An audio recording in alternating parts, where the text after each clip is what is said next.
every day and you commit your journalism to the service of the nation. Today, we are here to listen to you. So I am not required to really make a big, long speech. But I would like to say to all of you, especially our dear, beloved serving officers, retired officers, and members of the armed forces, this network is your network. We have stood by you. I'm proud to say on behalf of our network that during Operation Sindoor, there was nothing but substance. There was no hype. There was nothing else. There was focused attention. And we are so proud of your achievements. I would also like to thank Chairman and Managing Director of Bharat Forge, Baba Kalyani ji, for being here, for his support and unwavering support for this event and all that he's doing for the forces. Ladies and gentlemen, I just want to set some context to this event. Today we stand at Bharat's crossroads of strategy and history. We are at an inflection point strategically, and we are all increasingly aware of it every passing day. Militarily, in the north, our soldiers operate in altitudes exceeding 20,000 feet where oxygen is scarce, temperatures plunge minus 30 degrees. In the west, Operation Sindoor showed the world that India's land, air, and naval forces are in splendid and lethal cohesion, acting with unprecedented energy, openly projecting power with tremendous precision, as we showed between the 7th and the 10th of May 2025. We also showed the brilliant and unparalleled integration of our forces, all while maintaining strict discipline and international credibility. Ladies and gentlemen, for this, we have to be ever grateful to our services. But we are also in an age of uncertainty, and we are maneuvering through it, which I would like this conference to highlight. Our rise comes with tremendous tumult in the global order. Perhaps never before. From Ukraine to the Red Sea, from the Taiwan Strait, there are over 40 to 45 active conflicts in the world today. The world is therefore witnessing what I call the most militarized decade since the Second World War. Global defense spending is going to touch $3 trillion. AI warfare alone is going to count into hundreds of billions of dollars. Cyber attacks on defense networks have tripled, and therefore the changing nature of war, the changing character of war is something we would love to discuss here. We are gathered in an age where geopolitics is no longer about borders alone, but about bandwidths, where wars are not mechanical alone, but algorithmic, where they are fought through drones, satellites, space, cyber intrusions, and most importantly, since we run one of the largest media houses in the country, narrative wars have become part of the story as well. Ladies and gentlemen, autonomous systems, AI targeting, hypersonic weapons have made deterrence timeframes vanish. Therefore, decision-making has to be so quick. Our conflicts are not just kinetic, they are powerfully cognitive. And that is where I believe Bharat always has an edge. Because the one great thing about Bharat, which we showed during Operation Sindoor, is that nobody but Bharat and Bharat's soldiers can outthink the competition. We have outthought, outmaneuvered the competition, ladies and gentlemen. In fact, there is no competition. As General Dwivedi said during his speech in IIT Madras, and I thought that was a brilliant quote, sir. Narrative warfare is no longer secondary to battlefield success. It is part of the operations architecture from the outset. To quote General Bakshi, who was describing a narrative management system, he said, it is about influencing the domestic population, the adversary's population, and the neutral population, and therefore wars are no longer fought in silos. The skies and cyberspace are no longer peripheral. They are the new front lines of conflict. The battlefield has changed forever, and with it, our responses to it. We in the media got a ringside view of Operation Sindoor. We didn't get all the information, sir. But we know that that is also in national interest. But I would say that Operation Sindoor sent a clear message to the world about what India's response would be in this new age battlefield. We were proud, terribly proud as a media organization, in the media, and as citizens of this country, at the manner in which our forces led and the way in which they hit. First, number one, it showcased our integrated warfare, our ability to conduct multi-domain warfare, seamlessly integrating all areas, land, air, cyber, space. Secondly, it showed our precision and technological coordination. Targets hit with advanced communication systems and terrible precision. Indigenous systems, number 3, were at the core of it, and therefore from the Akash Tir system to AI-enabled platforms to ISRO satellites, the NAVIC navigation system and drone swarms, all of it truly gave us an opportunity to showcase our increasing self-reliance in defense innovation. Fourthly, it was a step towards theatre command integration. Operation Sindoor underscored the practical need for theatre commands, aligning with General Dwivedi's, what he has said earlier, his vision that theaterization is quote-unquote absolutely necessary, unquote, and inevitable for Bharat. And finally, it marked India's entry into a new warfare era, where technological fusion, indigenous capability, and domain integration define the nation's military indigenization.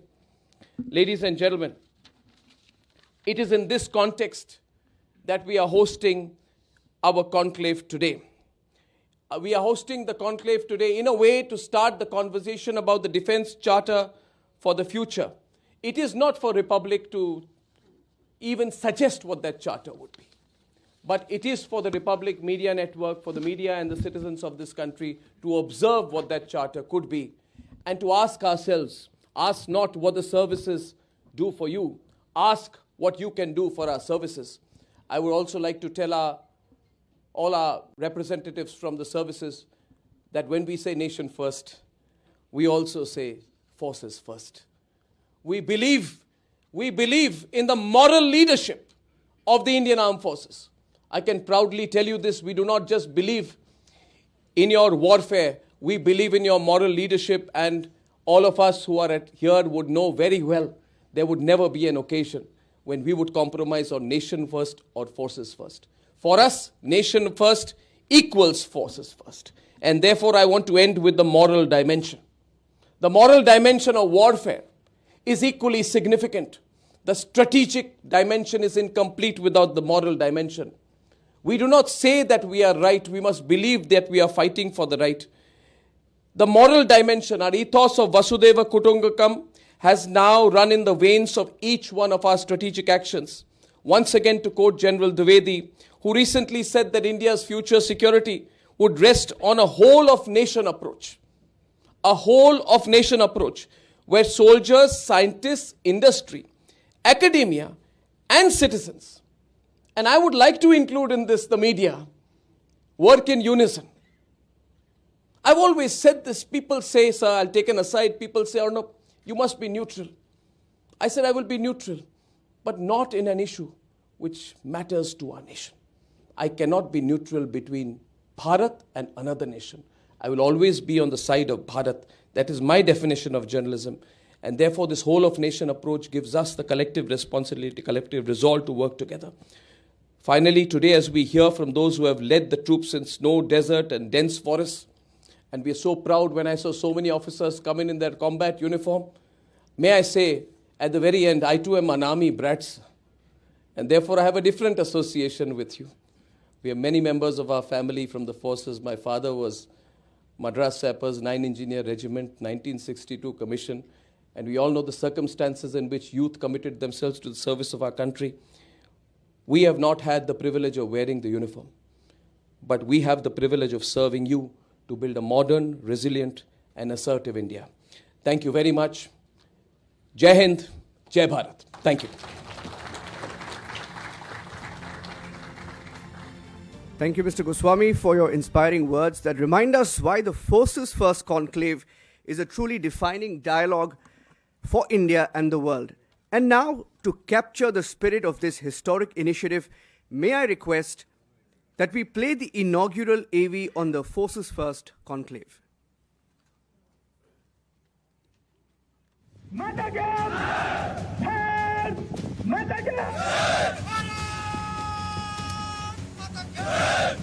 The promise of India's armed forces, a promise that lets a billion sleep safe every night. the might of the Indian military that commits to the search for every Sindoor lost. As Bharat's defense preparedness and prowess made the world take note, the roar of India's arsenal echoed across continents. Republic Defence rose as the specialized news and analysis vertical focused on India's defence, strategy and national security. Reporting with accuracy and calm as Operation Sindoor unfolded, minute by minute. When the nation stood tall and history was rewritten in real time. We have hit the Markaz-e-Taiba, we have hit Murid-ke, the primary infrastructure offices, training facilities, ideological centers and global command center of the Lashkar-e-Taiba. इस बार भारत देश पूरी तैयारी के साथ है और इस पर वो संयम नहीं रखेगा जो सिंदूर 1.0 में हमने संयम रखा। इस बार हम आगे की कार्रवाई करेंगे और कुछ ऐसी कार्रवाई करेंगे कि हो सकता है पाकिस्तान को सोचना पड़े कि उसे इतिहास में भूगोल में रहना है कि नहीं रहना। With global conflict taking center stage and information itself turning into a weapon, Republic Defence stands firm on truth from ground zero. There is a clear reflection of people who were actually staying there when this bombardment actually took place. And this has happened not just in Zotomer but in various other places. No matter the terrain, no matter the threat, Republic Defence gets its boots on the ground. From the mass graves of Bucha in Ukraine, where the world witnessed the horrors of war, Republic Defence was there. What you see, viewers, these are graphic images, very disturbing, of bodies that have been dumped, a mass graveyard. As you can see, bodies are still lying right now.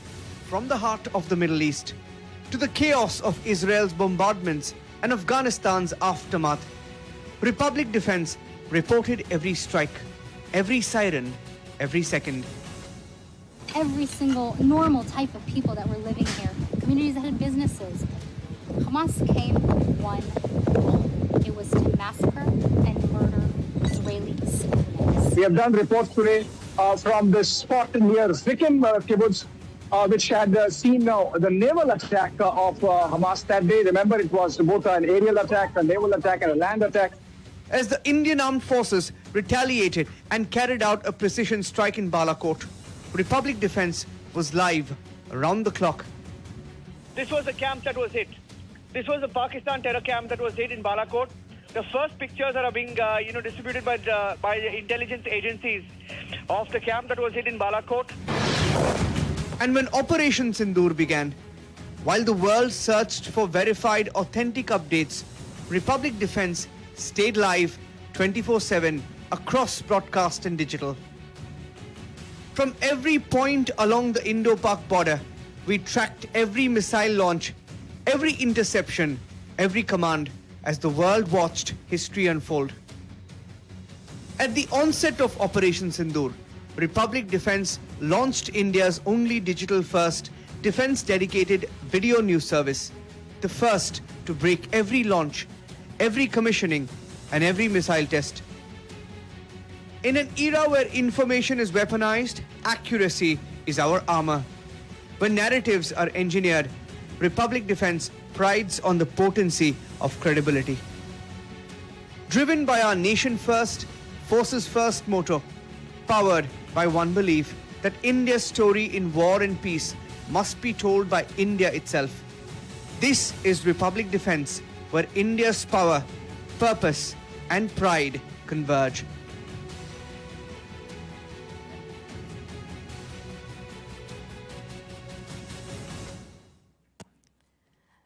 And ladies and gentlemen, it's now time for the keynote address, and we are deeply privileged to have with us a leader whose vision, courage and unwavering dedication have shaped the modern Indian Army, and it continues to shape it. And all of you, please join me in welcoming General Upendra Dwivedi, Param Vishisht Seva Medal, Ati Vishisht Seva Medal, Chief of the Army Staff. General Dwivedi has spent more than 4 decades in uniform, navigating complex operational challenges and guiding the Indian Army through a period of transformation. From forward posts at the borders to leading some of the most critical commands in the country, his leadership combines strategic insight with unwavering commitment. General Dwivedi has been at the forefront of modernizing our forces, enhancing operational readiness, shaping doctrines that safeguard India's sovereignty. Beyond strategy, he inspires confidence in the troops under his command and in every citizen who looks to the armed forces for strength.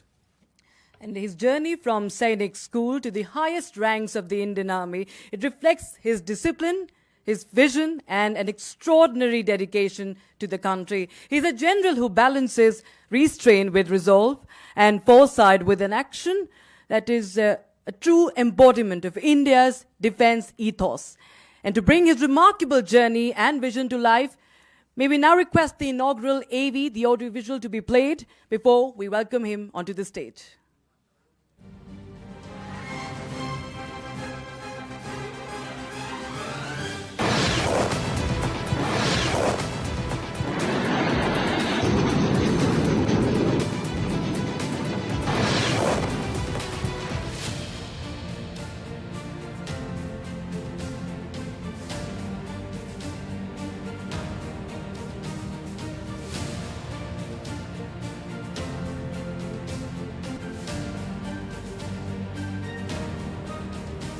A soldier, a strategist, a visionary. General Upendra Dwivedi is the face of India's pride, the Indian Army. With 4 decades in uniform, General Dwivedi embodies grit, intellect, and transformation. Of Sindoor, a new normal is just the beginning. It's the age of acceleration, the transformation we are living in. And if that be the case, then journey to be traveled together for upholding peace, even if enforced through strength, synergy, and sovereignty, is the call of the day. A man who has led from the front in the snowfields of the north and the burning sands of the west, commanding not just men, but the morale of a nation. 22nd April, you're aware what happened in Pahalgam, and it actually shocked the nation. 23rd is the time when next day itself, we all sat down. And this is the first time which RM has also said, I think enough is enough. And all the 3 chiefs were very clear, something has to be done. His warning was a message to those who test India's patience, that restraint too has an expiry date. He stands for a new military doctrine, one rooted in peace, but ready for precision. Strength, synergy, sovereignty are not just words for him, they are a way of life. An alumnus of Sainik School Rewa, commissioned into the Jammu and Kashmir Rifles in 1984, General Dwivedi's journey is the story of India's military evolution. Decorated with the Param Vishisht Seva Medal and Ati Vishisht Seva Medal. He commanded the Rising Star Corps along the Western Front and the prestigious Northern Command from 2022 to 2024 in an extremely challenging operational environment. A soldier, a leader, and a general for a new India, firm in resolve and fearless in action. Ladies and gentlemen, Chief of the Army Staff, General Upendra Dwivedi, PVSM, AVSM. Ladies and gentlemen, please welcome our keynote speaker, General Upendra Dwivedi.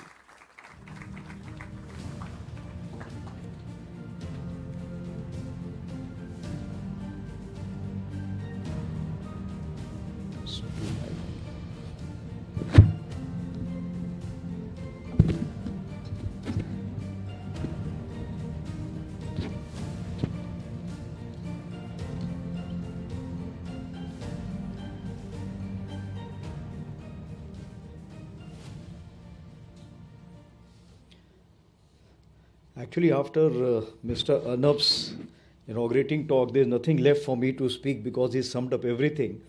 And when you give the keynote address, you cannot venture into any specialist field because there are specialists sitting here. And the journalist thing has already been covered, so I don't know what is to be done, but I'll still make an endeavor. And great to see the galaxy of elites here. We have the Devendra to Devendra sitting this side, and of course from Dwivedi, where I have left, to Tikuna. So I can see all the kind of elites sitting here. So I'll try and take some names and miss out some names. So of course, Air Chief Marshal R.K. Bhaduria sir, former Chief of Air Staff. And of course, Arun Sinha sir is here, our former chairman. Brahmos is here, General Dushyant is here, Devendra already spoken. And Baba Kalyani, who is the icon in all fields, so the leadership is concerned, Atmanirbharta is concerned, and GD Bakshi sir, whom we have been seeing from our academy days, that is from 1981 onwards, we have been following him. And good to see Baba Kalyani sir with full family. And again, so many people, but I may not be able to take the name, but I can just say that the senior leadership of the three services, officers and veterans, distinguished panelists, members of the media, ladies and gentlemen, and anyone who is left out, consider that I have already addressed to you. So, firstly, it's a great privilege to come for this different kind of symposium or a conclave, where the audience is also of all flavors what we can talk about. And this is something where the first time the media house has, I think if I can say that, collaborated with the think tank of Army and tried to come out with a different flavor called as Forces First Conclave. This is timely as well as thoughtful, and it is reflecting the times of our, the realities what we are having.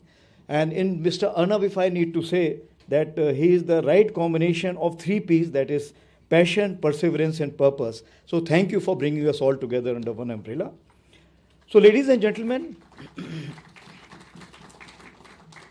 we live in an era of profound flux where the triad of competition, contestation and conflict defines the character of interstate engagements. Almost every morning when you get up, we see a news of fresh strike in an ongoing conflict, not always kinetic. Sometimes in cyberspace, sometimes in narratives as already brought out. So across the world today, we have approximately 56 conflicts which are raging on with approximately 90 nations directly or indirectly. And it keeps changing every day, keeps increasing. It's not decreasing by any chance. So all this tells us that we live in an age of constant conflicts, if not wars. So even though Simon Sinek said that start with why? Understanding the causes of nation or the modern conflicts does not necessarily make its course any more predictable. If anything, it deepens the complexity of anticipating how and where the next spark may ignite. So against this backdrop, I intend to share my thoughts weaved around the 4 interlinked sub-themes of this conclave today. That is how future wars are unfolding before us, what we achieved and learned through Op Sindoor, how multi-domain operations are emerging as the new reality of warfare, and how these shifts are shaping our immediate neighborhood. So as I see in today's war, 4 distinct trends stand out. First one is comprehensive conflict. Every age had its own kind of war, its own limiting conditions, and its own peculiar preconceptions. This Clausewitz proclaimed in 19th century. Today, era of limited war has transformed into an age of comprehensive conflict. Ukraine and Gaza are wars that mobilize entire nations, where societies, industries, and technologies are all drawn into the fight. Op Sindoor too reflected this transformation, where diplomacy, deterrence, and decisive force fused into a single expression of national resolve. The second trend is cycle of adaptation. As wars expand in their scale and complexity, they reaffirm what JFC Fuller once said, the constant tactical factor, that every improvement in weapons soon meets a counter improvement that renders it obsolete. We have seen in Ukraine, precision-guided munition that once promised surgical accuracy was soon blunted by the deep electronic warfare. Similarly, in the case of ratcheting technology competition of the unmanned aerial system and counter-unmanned aerial system. In our case, the first and the 5th generations of warfare, that is trench warfare to AI and quantum, coexist. That's a compulsion for us by virtue of our long land borders. And they also compete with each other for same existing space. The third trend is convergence of capability. This constant race of innovation has also leveled the landscape of war. Technology is leapfrogging beyond the speed of Moore's law, and only sitting here who's advocate of Moore's law, but it is much more crossed beyond that, and has become the great battle space equalizer, transcending through the various domains what we are going to talk about today. And the fourth trend is composition of conflict. The face of war itself has changed as much as its form. Wars today are not just waged by soldiers, but also terrorist groups, militias like the Wagner Group, citizen soldiers like the Ukrainians, and of course the narrative which is in the mind that whether you have won or not. So some of this was also witnessed during the Ops Sindoor. So what are the key takeaways? I feel the 5 most relevant key takeaways which I can give for the Indian context include, first, the land itself. As American writer Mark Twain once said, buy land, they are not making it anymore. So from evolving trends of modern warfare, one truth endures: land remains the currency of victory. Unlike other domains where destruction may suffice, land warfare demands destruction, eviction, occupation, and control that is physical, political, and psychological.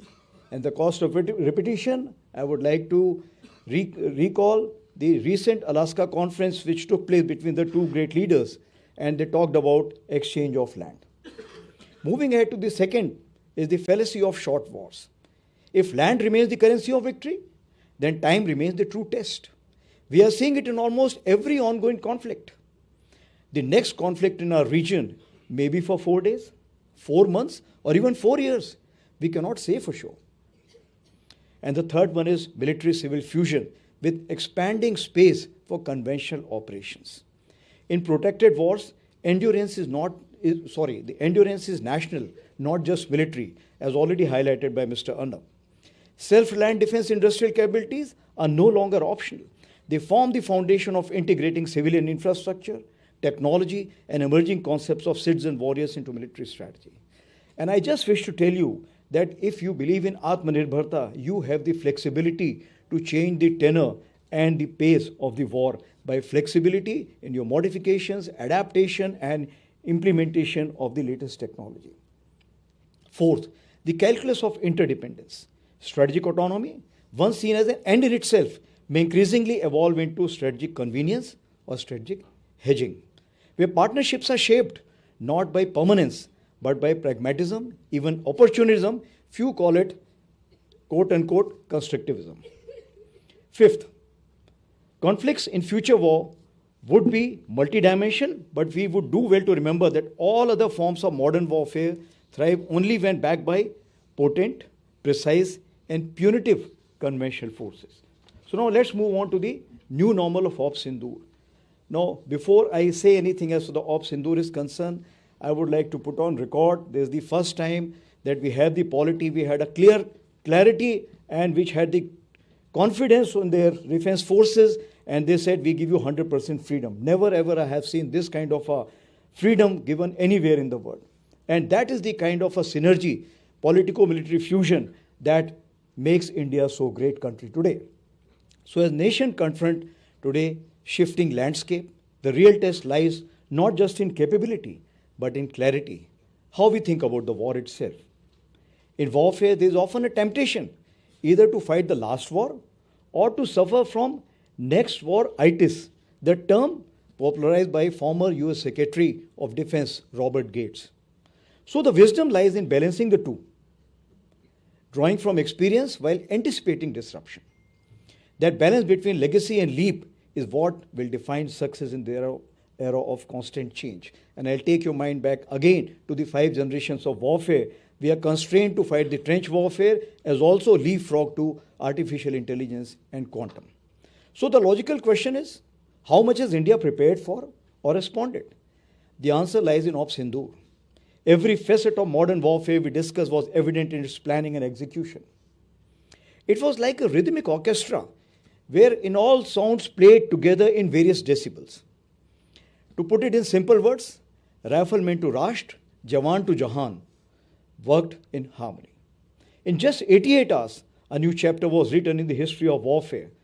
Pakistan was compelled to seek a cessation of hostilities as the operation shattered its illusion of impunity, struck deep into its heartland, including Punjab and Rawalpindi, and punctured the nuclear bogey that had long constrained conventional response.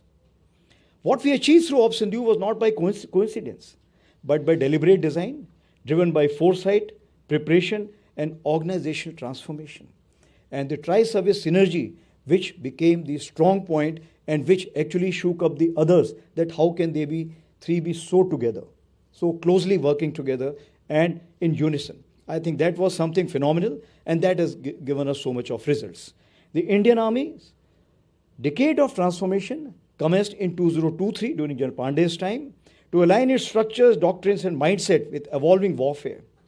2024 and 25 were declared as the years of technology absorption, and the Honorable Raksha Mantri designated 2025 as the year of reforms, affirming that transformation is not an event, but a continuum. We have a number of new transformation structures in the making. Some are already out in the news, like Rudra, Bhairav, and so many others. Others will be known later. So, Op Sindoor also revealed a deeper truth about the changing character of war, that modern conflicts can no longer be confined to single domains.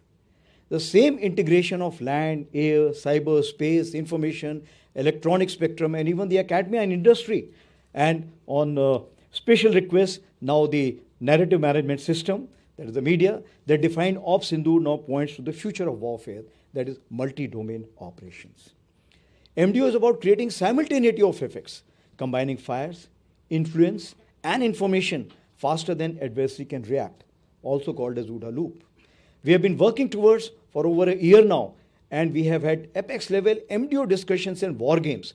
So we were mentally prepared, and it gave us great dividends towards cross-domain application. So each of these domains merits deep separate discussion, but one fact stands out glaringly. The traditional land domain now integrates and projects across every dimension of technology and terrain. And this terrain includes the low-altitude aerial battle space over the battlefield, sometimes called the air littoral. With the air littorals being saturated by the unmanned aerial system and counter-unmanned aerial systems, including the electromagnetic spectrum, the land forces need to find solutions to fully dominate it. As far as India's immediate neighborhood is concerned, India's civilizational vision of Vishwabandhu and Vishwamitra, these are the two aspects which guide us, seeking peace through equilibrium, friendship through strength, and inclusivity through preparedness. However, currently our immediate and extended neighborhood are experiencing some turbulence. Traditional rivalries, new alignments, internal transitions, everything is ongoing. Across South Asia, internal volatility, migration pressures, and external influence from Myanmar to Bangladesh, from Nepal's Gen Z activism to strategic recalibrations of Sri Lanka and Maldives, create a fluid and a contested environment. In the event of hostilities, we may be officially facing one adversary, but our resource and cognitive stretch would have to be applied in multiple directions. Is it more than 2.5? The answer is yes. So while navigating the uncertainties of VUCA environment, Indian Army ensured trustworthy strategic communication with all our neighbors, that is the military leaders, in a reassuring manner, and will continue to do so in the future too.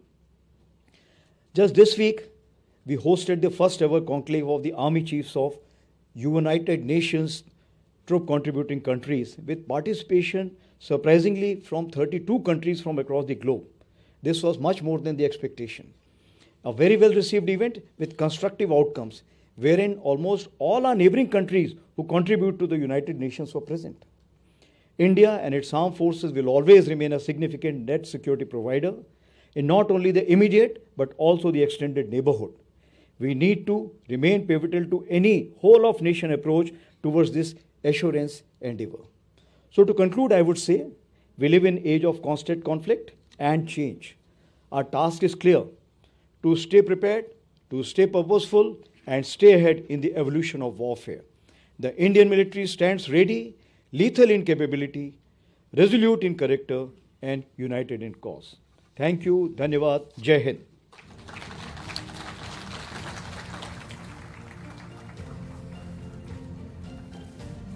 Thank you, General Dwivedi, for that insightful and inspiring keynote. Your words not only reflect a visionary approach to India's defense, but also set the tone and agenda for the discussions we are about to have today. Now, at this point, I'd like to call up on stage Republic Media Network Editor-in-Chief Arnab Goswami and also Lieutenant General Dushyant Singh, DG Clause, to felicitate our Army Chief.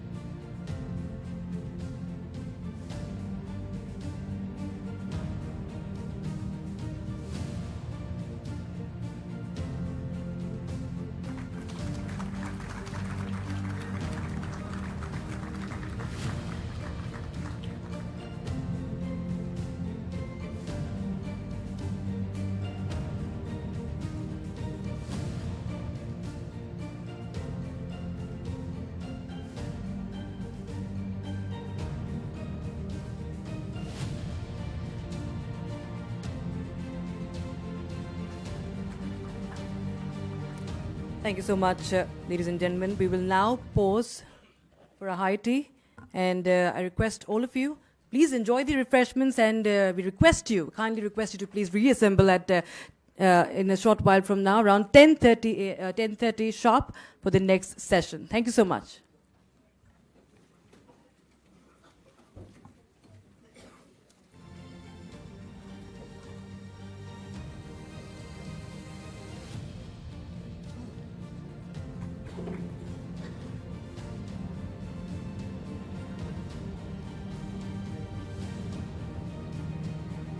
Thank you very much, Rakshita and Niranjan. Good morning and Jai Hind, ladies and gentlemen.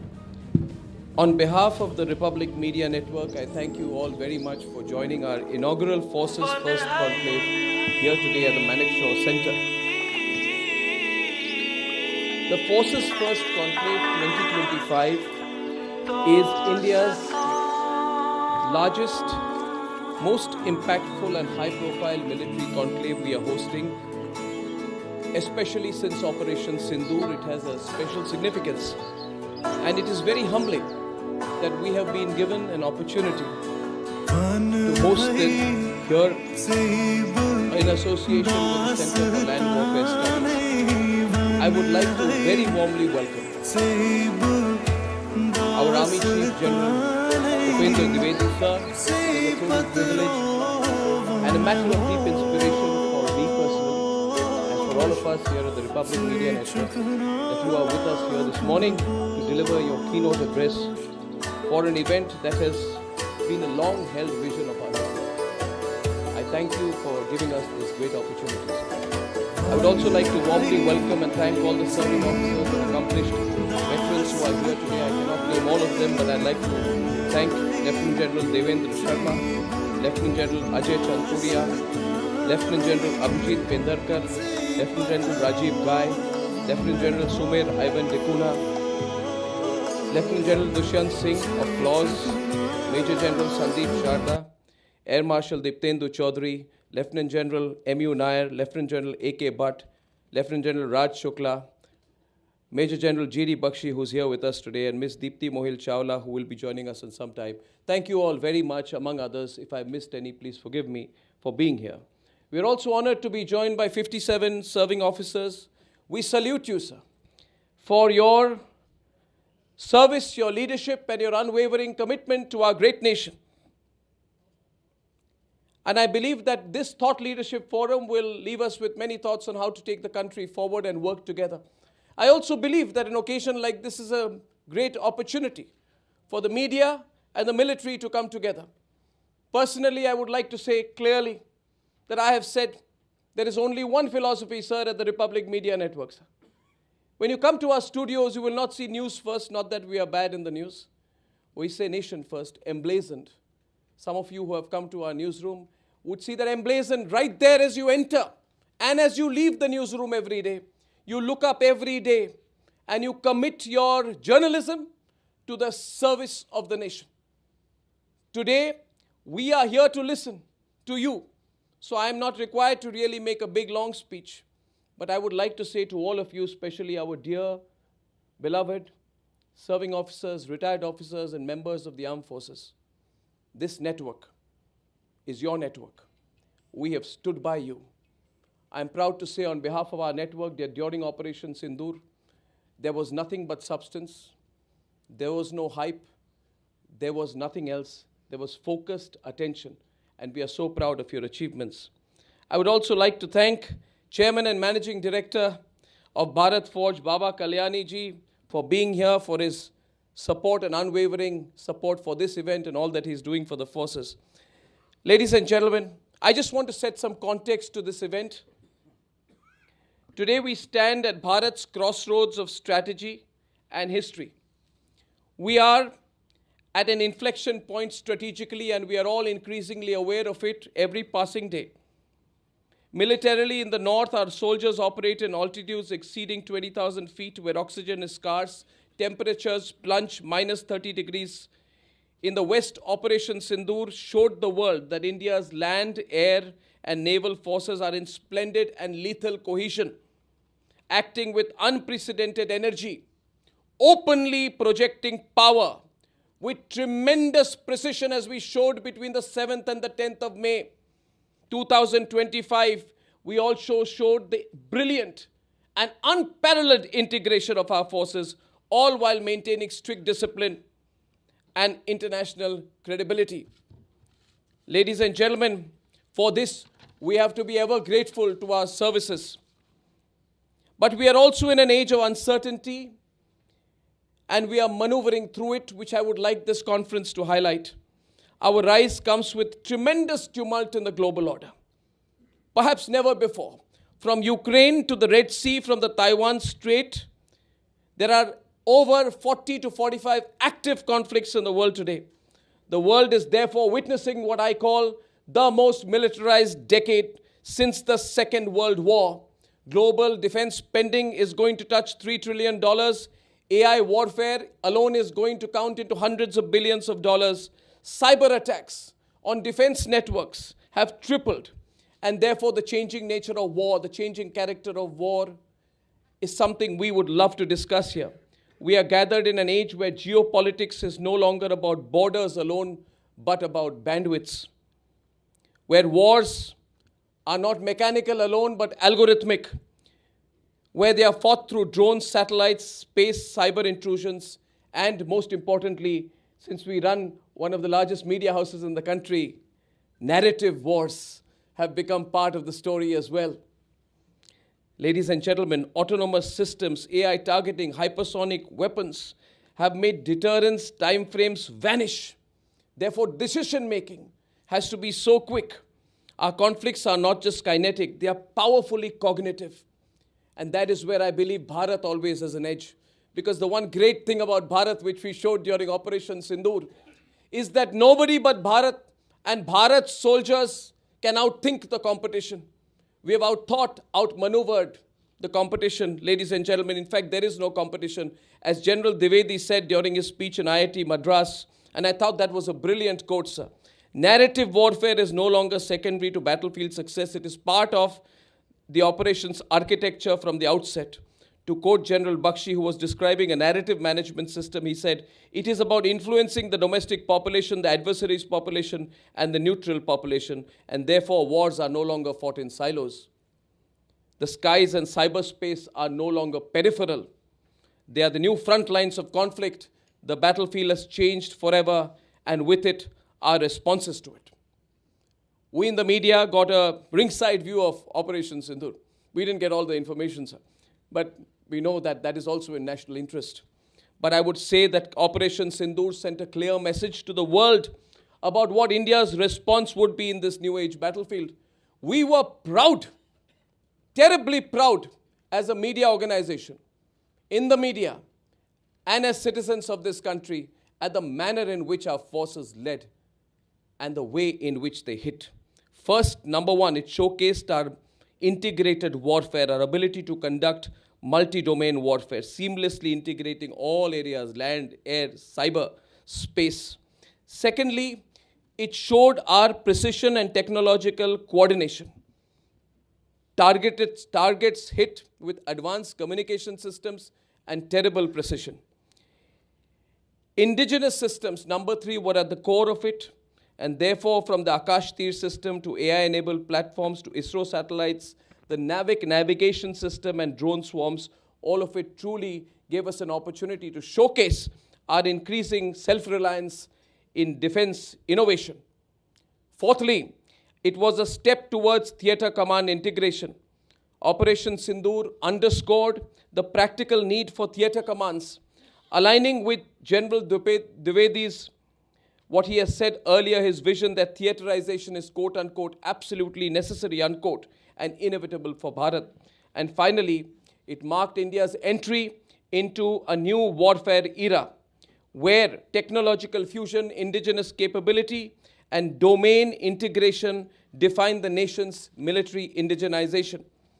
Ladies and gentlemen, it is in this context that we are hosting our conclave today. We are hosting the conclave today in a way to start the conversation about the Defense Charter for the future. It is not for Republic to even suggest what that charter would be. But it is for the Republic Media Network, for the media and the citizens of this country to observe what that charter could be and to ask ourselves, ask not what the services do for you, ask what you can do for our services. I would also like to tell all our representatives from the services that when we say nation first, we also say forces first. We believe in the moral leadership of the Indian Armed Forces. I can proudly tell you this, we do not just believe in your warfare, we believe in your moral leadership, and all of us who are here would know very well there would never be an occasion when we would compromise on nation first or forces first. For us, nation first equals forces first. And therefore, I want to end with the moral dimension. The moral dimension of warfare is equally significant. The strategic dimension is incomplete without the moral dimension. We do not say that we are right. We must believe that we are fighting for the right. The moral dimension, our ethos of Vasudeva Kutumbakam, has now run in the veins of each one of our strategic actions. Once again, to quote General Dwivedi, who recently said that India's future security would rest on a whole-of-nation approach. A whole-of-nation approach, where soldiers, scientists, industry, academia, and citizens, and I would like to include in this the media, work in unison. I've always said this. People say, sir, I'll take an aside. People say, Arnab, you must be neutral. I said, I will be neutral, but not in an issue which matters to our nation. I cannot be neutral between Bharat and another nation. I will always be on the side of Bharat. That is my definition of journalism. And therefore, this whole-of-nation approach gives us the collective responsibility, collective resolve to work together. Finally, today, as we hear from those who have led the troops in snow, desert, and dense forests, and we are so proud when I saw so many officers come in their combat uniform, may I say, at the very end, I too am an army brat, and therefore I have a different association with you. We have many members of our family from the forces. My father was Madras Sappers, 9 Engineer Regiment, 1962 commission, and we all know the circumstances in which youth committed themselves to the service of our country. We have not had the privilege of wearing the uniform, but we have the privilege of serving you to build a modern, resilient, and assertive India. Thank you very much. Jai Hind, Jai Bharat. Thank you. Thank you, Mr. Goswami, for your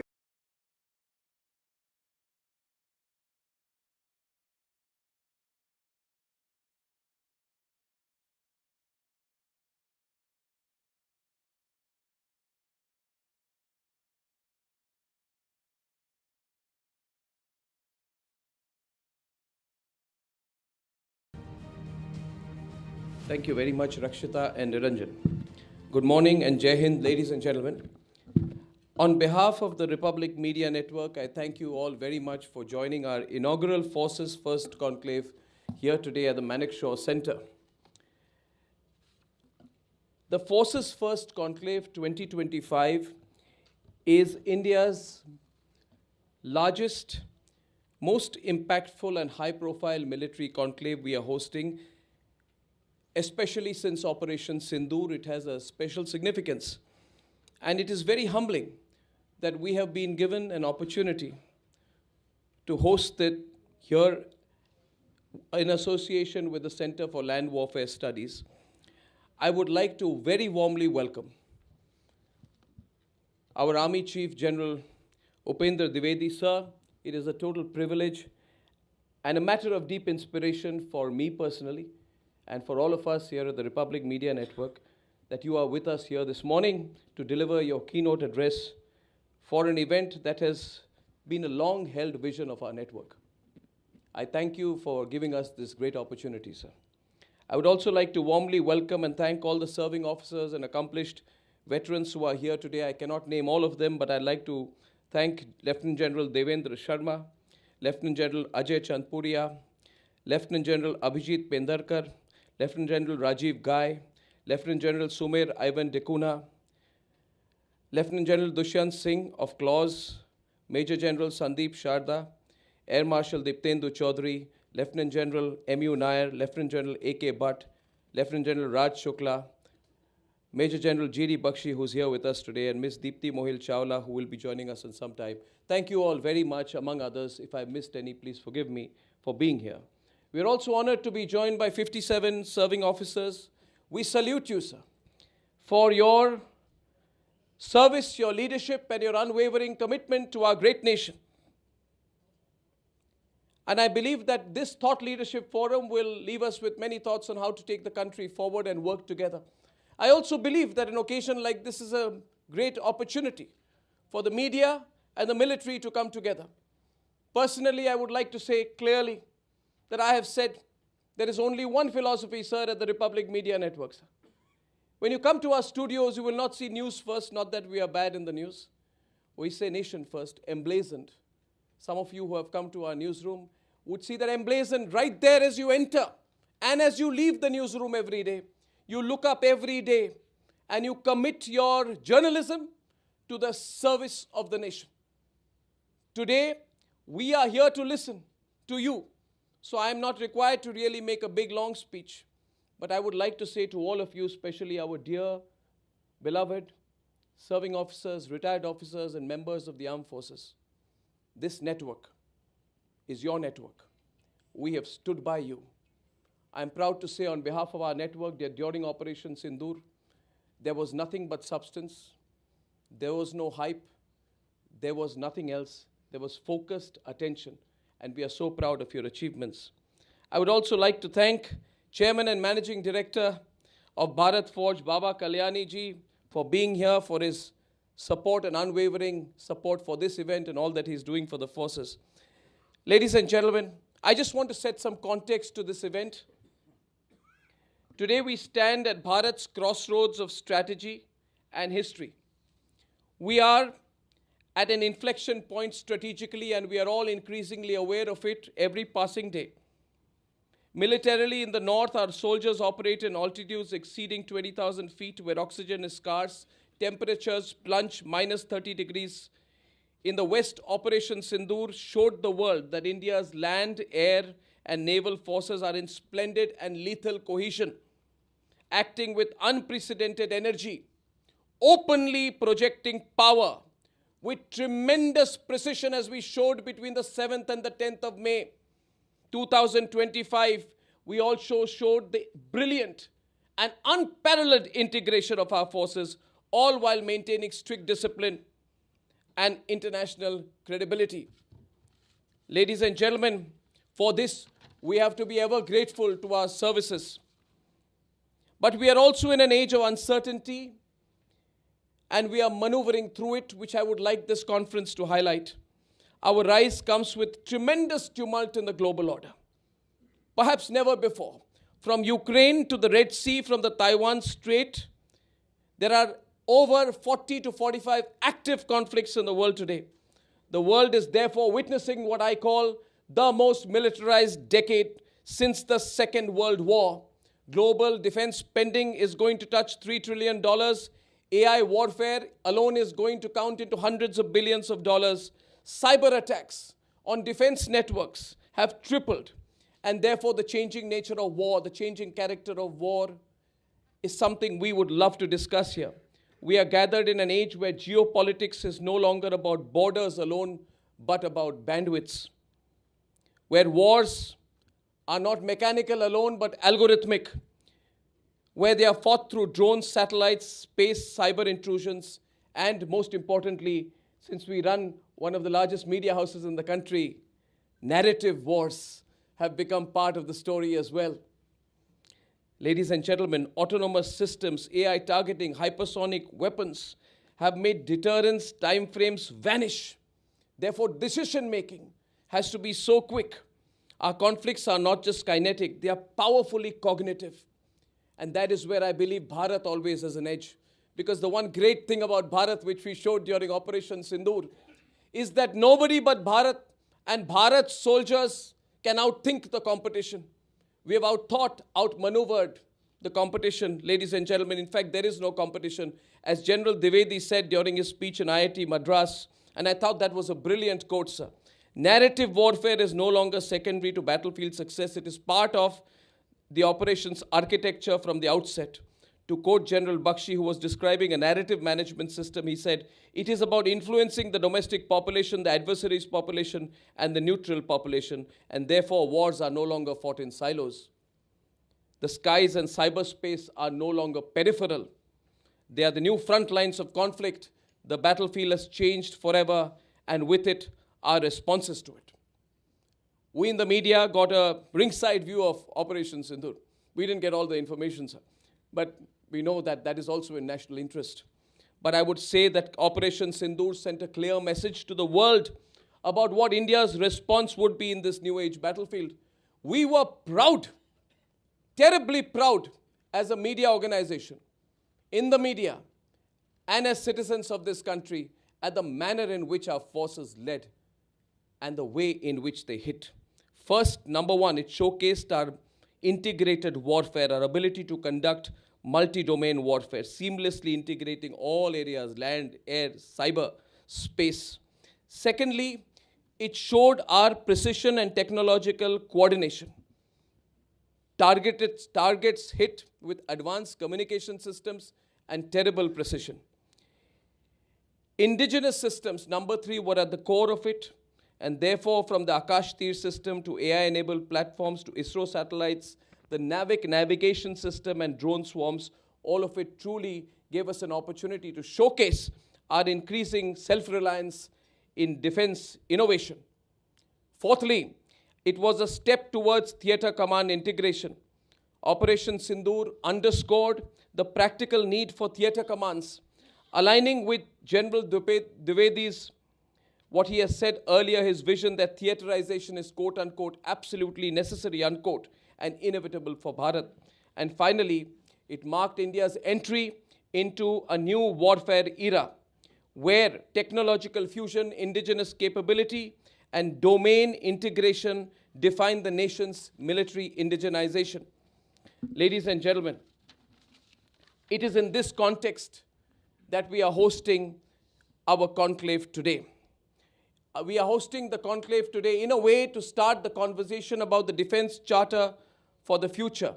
It is not for Republic to even suggest what that charter would be. But it is for the Republic Media Network, for the media and the citizens of this country to observe what that charter could be and to ask ourselves, ask not what the services do for you, ask what you can do for our services. I would also like to tell all our representatives from the services that when we say nation first, we also say forces first. We believe in the moral leadership of the Indian Armed Forces. I can proudly tell you this, we do not just believe in your warfare, we believe in your moral leadership, and all of us who are here would know very well there would never be an occasion when we would compromise on nation first or forces first. For us, nation first equals forces first. And therefore, I want to end with the moral dimension.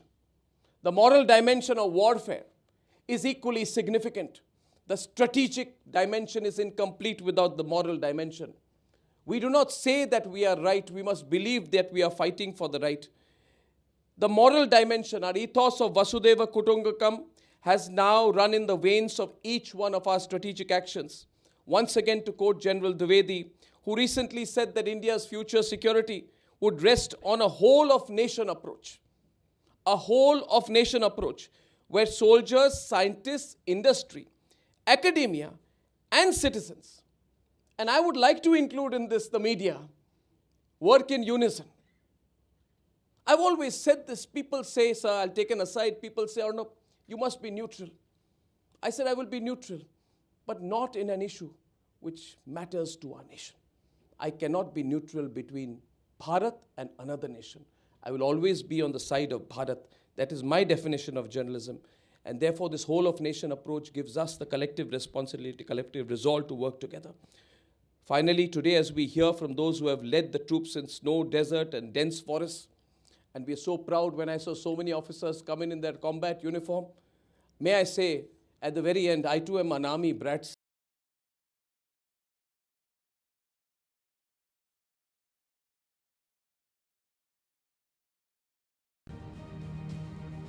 Thank you very much, Rakshita and Niranjan. Good morning and Jai Hind, ladies and gentlemen. On behalf of the Republic Media Network, I thank you all very much for joining our inaugural Forces First Conclave here today at the Manekshaw Center. The Forces First Conclave 2025 is India's largest, most impactful and high-profile military conclave we are hosting. Especially since Operation Sindoor, it has a special significance. And it is very humbling that we have been given an opportunity to host it here in association with the Center for Land Warfare Studies. I would like to very warmly welcome our Army Chief General Upendra Dwivedi. Sir, it is a total privilege and a matter of deep inspiration for me personally, and for all of us here at the Republic Media Network, that you are with us here this morning to deliver your keynote address for an event that has been a long-held vision of our network. I thank you for giving us this great opportunity, sir. I would also like to warmly welcome and thank all the serving officers and accomplished veterans who are here today. I cannot name all of them, but I'd like to thank Lieutenant General Dendra Sharma, Lieutenant General Ajay Chandpuria, Lieutenant General Abhijit Pendarkar, Lieutenant General Rajiv Ghai, Lieutenant General Sumer Ivan Dekuna, Lieutenant General Dushyant Singh of Clause, Major General Sandeep Sharda, Air Marshal Diptendu Chaudhary, Lieutenant General M.U. Nair, Lieutenant General A.K. Bhatt, Lieutenant General Raj Shukla, Major General GD Bakshi, who's here with us today, and Ms. Deepti Mohil Chawla, who will be joining us in some time. Thank you all very much, among others. If I missed any, please forgive me for being here. We are also honored to be joined by 57 serving officers. We salute you, sir, for your service, your leadership, and your unwavering commitment to our great nation. And I believe that this Thought Leadership Forum will leave us with many thoughts on how to take the country forward and work together. I also believe that an occasion like this is a great opportunity for the media and the military to come together. Personally, I would like to say clearly that I have said there is only one philosophy, sir, at the Republic Media Network, sir. When you come to our studios, you will not see news first, not that we are bad in the news. We say nation first, emblazoned. Some of you who have come to our newsroom would see that emblazoned right there as you enter and as you leave the newsroom every day. You look up every day and you commit your journalism to the service of the nation. Today, we are here to listen to you. So I am not required to really make a big, long speech. But I would like to say to all of you, especially our dear, beloved serving officers, retired officers, and members of the armed forces, this network is your network. We have stood by you. I am proud to say on behalf of our network that during Operation Sindoor, there was nothing but substance. There was no hype. There was nothing else. There was focused attention. And we are so proud of your achievements. I would also like to thank Chairman and Managing Director of Bharat Forge, Baba Kalyani ji, for being here, for his support and unwavering support for this event and all that he's doing for the forces. Ladies and gentlemen, I just want to set some context to this event. Today we stand at Bharat's crossroads of strategy and history. We are at an inflection point strategically, and we are all increasingly aware of it every passing day. Militarily, in the north, our soldiers operate in altitudes exceeding 20,000 feet where oxygen is scarce, temperatures plunge minus 30 degrees. In the west, Operation Sindoor showed the world that India's land, air, and naval forces are in splendid and lethal cohesion, acting with unprecedented energy, openly projecting power with tremendous precision, as we showed between the 7th and the 10th of May 2025. We also showed the brilliant and unparalleled integration of our forces, all while maintaining strict discipline and international credibility. Ladies and gentlemen, for this, we have to be ever grateful to our services. But we are also in an age of uncertainty, and we are maneuvering through it, which I would like this conference to highlight. Our rise comes with tremendous tumult in the global order, perhaps never before. From Ukraine to the Red Sea, from the Taiwan Strait, there are over 40 to 45 active conflicts in the world today. The world is therefore witnessing what I call the most militarized decade since the Second World War. Global defense spending is going to touch $3 trillion. AI warfare alone is going to count into hundreds of billions of dollars. Cyber attacks on defense networks have tripled. And therefore, the changing nature of war, the changing character of war is something we would love to discuss here. We are gathered in an age where geopolitics is no longer about borders alone, but about bandwidths. Where wars are not mechanical alone, but algorithmic. Where they are fought through drones, satellites, space, cyber intrusions, and most importantly, since we run one of the largest media houses in the country, narrative wars have become part of the story as well. Ladies and gentlemen, autonomous systems, AI targeting, hypersonic weapons have made deterrence timeframes vanish. Therefore, decision-making has to be so quick. Our conflicts are not just kinetic, they are powerfully cognitive. And that is where I believe Bharat always has an edge. Because the one great thing about Bharat, which we showed during Operation Sindoor, is that nobody but Bharat and Bharat's soldiers can outthink the competition. We have outthought, outmaneuvered the competition, ladies and gentlemen. In fact, there is no competition. As General Dwivedi said during his speech in IIT Madras, and I thought that was a brilliant quote, sir. Narrative warfare is no longer secondary to battlefield success. It is part of the operations architecture from the outset. To quote General Bakshi, who was describing a narrative management system, he said, it is about influencing the domestic population, the adversary's population, and the neutral population, and therefore wars are no longer fought in silos.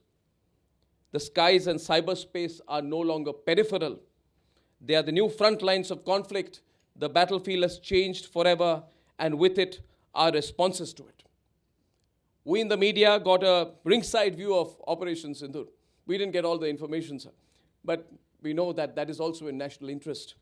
But I would say that Operation Sindoor sent a clear message to the world about what India's response would be in this new age battlefield. We were proud, terribly proud, as a media organization, in the media, and as citizens of this country, at the manner in which our forces led and the way in which they hit. First, number one, it showcased our integrated warfare, our ability to conduct multi-domain warfare, seamlessly integrating all areas, land, air, cyber, space. Secondly, it showed our precision and technological coordination. Targets hit with advanced communication systems and terrible precision. Indigenous systems, number three, were at the core of it. And therefore, from the Akash Tir system to AI-enabled platforms to ISRO satellites, the NAVIC navigation system and drone swarms, all of it truly gave us an opportunity to showcase our increasing self-reliance in defense innovation. Fourthly, it was a step towards theater command integration. Operation Sindoor underscored the practical need for theater commands. Aligning with General Dwivedi's, what he has said earlier, his vision that theaterization is quote unquote absolutely necessary, unquote, and inevitable for Bharat. And finally, it marked India's entry into a new warfare era where technological fusion, indigenous capability, and domain integration define the nation's military indigenization. Ladies and gentlemen, it is in this context that we are hosting our conclave today. We are hosting the conclave today in a way to start the conversation about the Defense Charter for the future. It is not for Republic to even suggest what that charter would be. But it is for the Republic Media Network, for the media and the citizens of this country to observe what that charter could be and to ask ourselves, ask not what the services do for you, ask what you can do for our services. I would also like to tell all our representatives from the services that when we say nation first, we also say forces first. We believe in the moral leadership of the Indian Armed Forces. I can proudly tell you this, we do not just believe in your warfare, we believe in your moral leadership, and all of us who are here would know very well there would never be an occasion when we would compromise on nation first or forces first. For us, nation first equals forces first. And therefore, I want to end with the moral dimension. The moral dimension of warfare is equally significant. The strategic dimension is incomplete without the moral dimension. We do not say that we are right, we must believe that we are fighting for the right. The moral dimension, our ethos of Vasudeva Kutumbakam, has now run in the veins of each one of our strategic actions. Once again, to quote General Dwivedi, who recently said that India's future security would rest on a whole-of-nation approach. A whole-of-nation approach, where soldiers, scientists, industry, academia, and citizens, and I would like to include in this the media.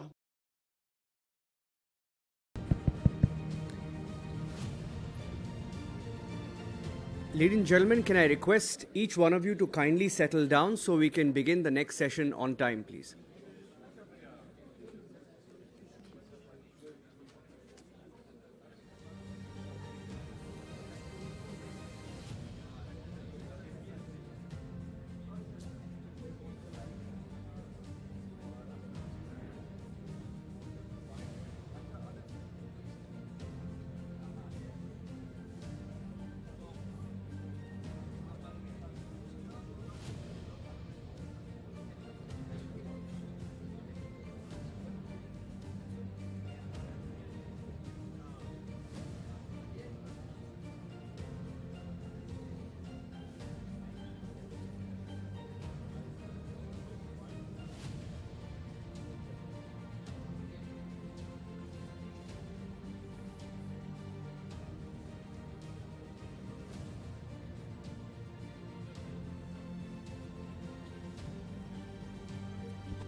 Can I request everyone in the auditorium to kindly be seated? We will be starting with the next session within the next 1 minute, please. Kindly take your seats, sir.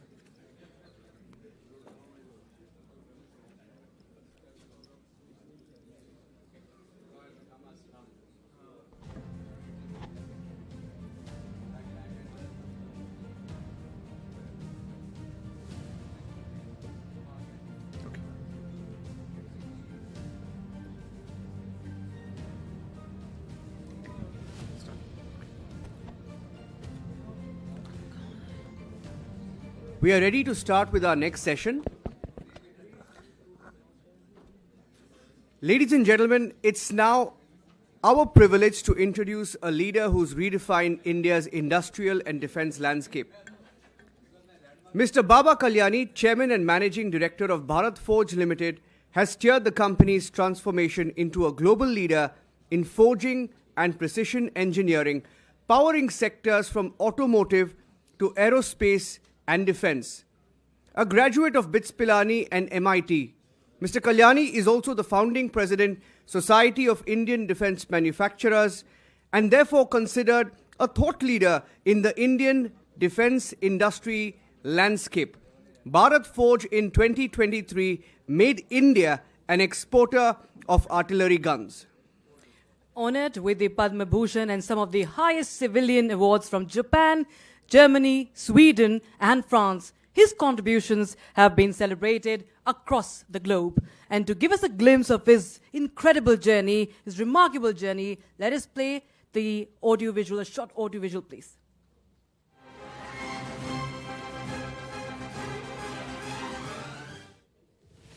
Anchored in the vision of Atmanirbhar Bharat and driven by successive policy reforms to build indigenous technology and capability within the country, India is moving towards a $25 billion domestic defense industry and a $5 billion in defense exports. Born in 1949, Baba Saheb N. Kalyani joined his family's small company, Bharat Forge, and turned it into one of the world's leading engineering powerhouses. Under his leadership, Bharat Forge grew beyond auto parts into defense, clean energy and advanced manufacturing, driving India's shift from dependence to self-reliance. Aircraft is a key technology. We have to learn how to make aircrafts. And we can't make 8 aircrafts a year. And we have to learn how to make 80 aircrafts a year at least. Beyond business, he believes true growth lies in empowering people through education, technology, and opportunities that reach every corner of India. Please welcome the man who forged India's path to global industrial leadership, Mr. Baba Kalyani. Big round of applause, ladies and gentlemen. Please welcome Mr. Baba Kalyani onto the stage.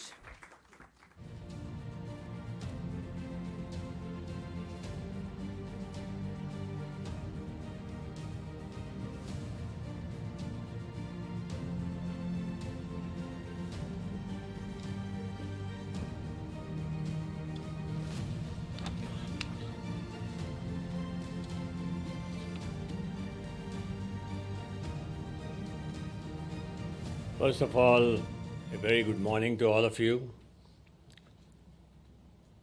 I miss our Army Chief, Gen Dwivedi, who was here a little while ago. But we have Air Chief Marshal R.K. Bhaduria, whom I have known for some time, Srimati Deepti Chawla, who is like a rock standing in the MOD, guiding all of us and the ministry. Lieutenant General Dendra Sharma, General Bakshi, he has been a great moral support for me personally and for industry with his experience. All the senior officials of the Indian Armed Forces, other serving officers, veterans, most importantly, Arnab Goswami and his team. When Arnab first contacted me about this conclave, I was a little hesitant. And I told Arnab, I'm not a person who is always in the media. I'm a little bit below the radar. But when he told me his plan about what he wants to do in terms of nation first, and putting the armed forces ahead in terms of Forces First Conclave. And as we have just concluded and seen what happened in Operation Sindoor, I thought this is something that we need to support. And I'm here not because I manufacture defense equipment. I'm not here to peddle any of our equipment, but I'm here because I believe as a manufacturer to people from the services, people from the MOD, to understand the other side, to understand what is happening in the world on the other side is equally important as the strategic imperatives that the Army Chief talked about. This place is a little nostalgic for me for 2 reasons. It was 12th of January 2016 that I was exactly in this room. The then Army Chief and his staff was sitting in the front row. I believe it was General Suhag at that time. And it was Sri Manohar Parrikar, who was then the defense minister, who was also there. And I was told to give a address because we had just formed the SIDM, the Society of Indian Defense Manufacturers, at the behest of the Honorable late Mr. Parrikar, because he wanted defense industry to come together in one form, because he was quite tired of meeting defense industry from 5 different forums, CII, ASSOCHAM, FICCI, and all kinds of things. So that was the first one. But it was also an important event for us because we had already built our first artillery gun by then. We had actually built it in 2012 or late 2011. And we could not get permission till 2016 to fire this gun. Now, if you can't fire a gun, you don't know whether it works or doesn't work. It looks like a gun, but whether it works or doesn't work, you don't know. So I had some friends in the United States. I've told this story before, maybe some of you have heard it, but I think it's important to understand. I had some friends in the US, Armed Forces, General and some other people, at the Rock Island Arsenal, which is their main artillery manufacturing center. And I contacted them and I said, I have this problem, can you help me? So they said, send your gun, and you didn't have to send the whole gun, you just basically had to send the ordnance to get it tested. And they said they will put it on a stand and test it and give it back to me. Believe it or not, including the permission from their DOD, including the permission of ITAR that was required to get this done, including them to get ammunition for firing to test, including taking it to the artillery ranges and testing it and sending me a report and a video. They did all this in 45 days. The same thing here takes about 45 months. And I played that video here to the defense minister, late Manohar Parrikar, and to all the top brass of the army. And I said, this is what happened. In 2 days, Manohar Parrikar ji, in his style, being an engineer himself, issued an order that all testing for the private sector will be done in the army ranges. And he issued an online system for doing it. That was the beginning of anybody in India, including us, starting to make artillery.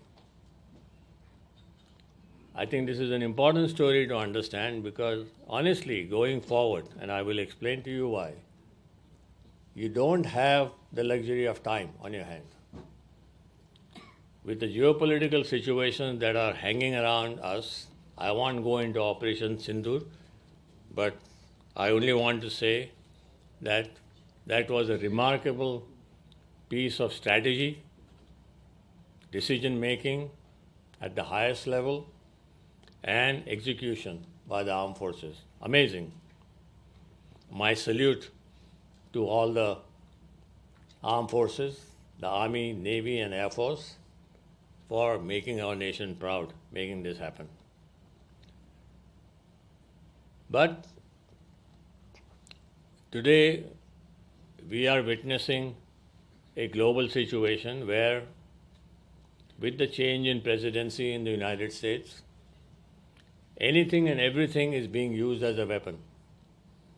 It's not real weapons that are being used as weapons. Money is being used as weapon, trade is being used as weapon, import-export is being used as weapon, technology is being used as weapon. You can see the chip wars going on between China and India. Very soon it will affect us. So everything is getting weaponized.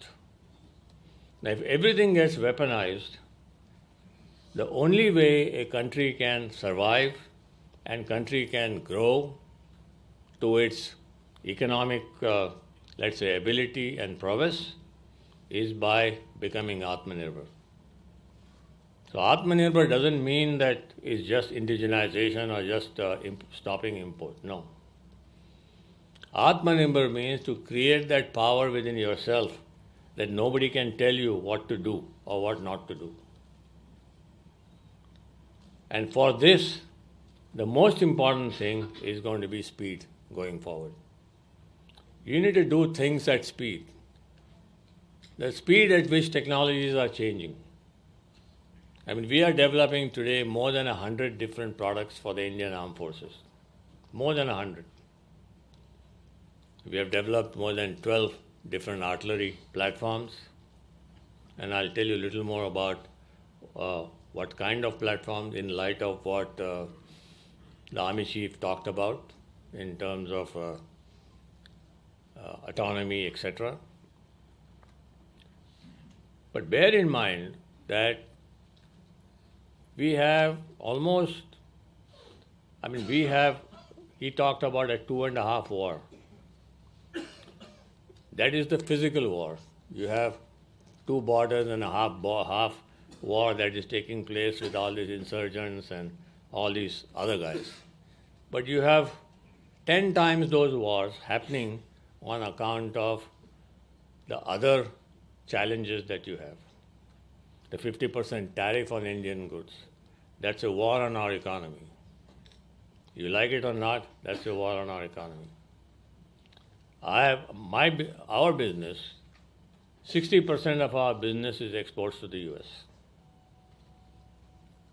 And with 50% tariff, for any other person, it would be almost impossible. But we have still managed to hold on to our business in a large way, not 100%, but pretty much a large way, because our technology content in our business is extremely high. Somebody was telling me when we were having a tea break, I forget the name, that Czechoslovakia has a very high level of metallurgy. Military land systems equipment is all about metallurgy, materials. You buy a gun, you buy a tank, you buy artillery, and if that thing starts flowering out when you fire, you got a big problem. And that's all metallurgy. Similarly, you buy aircrafts, you don't want components to fail. You have helicopters, you don't want gearboxes to fail. It's all metallurgy. And believe me, India is the cradle of metallurgical knowledge. We all forget. We all like to go to the West and think that the West has better metallurgy and better knowledge than us. I mean, a couple of 1,000 years ago, we were producing metals. And somehow, with the Mughal wars and the British occupation, I think a lot of this was lost. But it's coming back in a big way. If you look at the geopolitical situations, you've heard that America is pushing NATO to increase its defense spending to 5% of its GDP. They are currently at about 2%. So they not only have to double, they have to make it 2.5 times. Now each country is trying to do this, and they have run into a big roadblock. And the big roadblock is they don't have technical manpower to do this. We all thought countries like Germany is the cradle of technology, cradle of engineering. They were, no doubt about it. Not anymore. Not that we have overtaken Germany, I'm not saying that. But they are no more cradle of technology. Germans want 50,000 engineers from India every year. Even with that, they will not be able to produce 5% of GDP. So the point I'm trying to make is getting any supplies out of Europe for the next 10 to 15 years is almost impossible, because their capacities are overfull. They need to after seeing the 3-year Ukraine war and the conflict of Israel and Hamas and so many other conflicts, 90 different conflicts that are going on as per what Gen Dwivedi told us, the army chief told us today. And none of these conflicts are going to last just 4 days. We were lucky with Operation Sindoor that it got over in less than 90 hours. That was, I think, our smartness and our planning and our execution. And all kudos to all of you who made it happen. And of course, our equipment. I think we have the man sitting here who is to make the BrahMos. Amazing weapon. Heartiest congratulations on that. Similarly, in the US, they have given all their shells, artillery shells, to Ukraine. And currently they can't even make 15,000 shells per month. You can read this on the internet. What I'm telling you is not something out of the sky. We were last week in the United States for the AUSA, the AUSA meeting, which is the meeting of all the military hardware manufacturers. And 3 companies in the US are after us to come and set up an ammunition plant in the US. We have a forging manufacturing plant in the US. They say convert this to make ammunition. That is the story. So fundamentally what we need to do and what we need to change in India is we need to change our processes. We are process driven, not end objective driven. If we were end objective driven, we would be like BrahMos. BrahMos was the only company that was end objective driven. And hats off to all the CEOs that were there in that company who made that into a success. India needs to become a products nation, not a process nation. We are still a process nation. We give more importance to process than product. If there is a single tender somewhere, there will always be a question. Why single tender? Please find out another guy who can also quote for this and give us finding out what the price is, the real price is. There are many ways of finding out what the real price is. And as a result of which, the process can get delayed. We are running with age-old processes of things called FOPM. FOPM is, we got the ATAX order in January of this year for 180 guns. I don't know why 180 guns when they really want almost 1,000 guns. And now we are told that we have to do FOPM, first of production model. And the first of production model, you can only order material after you get the first order. You can't even order it before. And the lead time for materials in today's world is anywhere between 4 months to 6 months. So the FOPM will be done. After FOPM is done, and this is after 7 years of the gun getting tried in Sikkim, Leh, Ladakh, Arunachal Pradesh, Pokhran, plus 50 degrees temperature, minus 40 degrees temperature everywhere. This is the story. And I think it's time. I think all of you understand the importance of this. Because when a problem comes on our door, the one thing we will not have, we will have everything. We have the best soldiers on this planet. We have the best forces on this planet. We have the best leadership on our forces, whether it's Army, Navy, Air Force. Our Air Force is working with, 4 or 5 squadrons less? Marshal? But still working well with all the courage and conviction. Hopefully this problem will get solved now. But all this is connected with time, and time is an element that none of us have. So we have to figure out how to make things happen fast, how to make things I mean, in today's world of AI, digital, you can design a product from scratch. Like, I'll give you an example of an FICV. FICV is the Fighting Infantry Combat Vehicle. It's got a 30 millimeter gun. It carries about 11 troops in it. It's got armor plating and everything on top. And it's got some RCWS with a gun on top, and it's got some missiles, a lot of electronics and a lot of things. Now, all this is made here today. You don't have to import anything. Everything is made in this country. So you should be able, if you want FICVs, you want to modernize your BMPs, or you want to modernize anything else, you should be able to do it in less than 18 to 24 months. It doesn't have to be a 7-year program. Because in a 7-year program, the technology will be very different. And you won't be able to use what you are making. So this is from a manufacturer's perspective, is what I'm telling you, and what we are seeing in the outside world.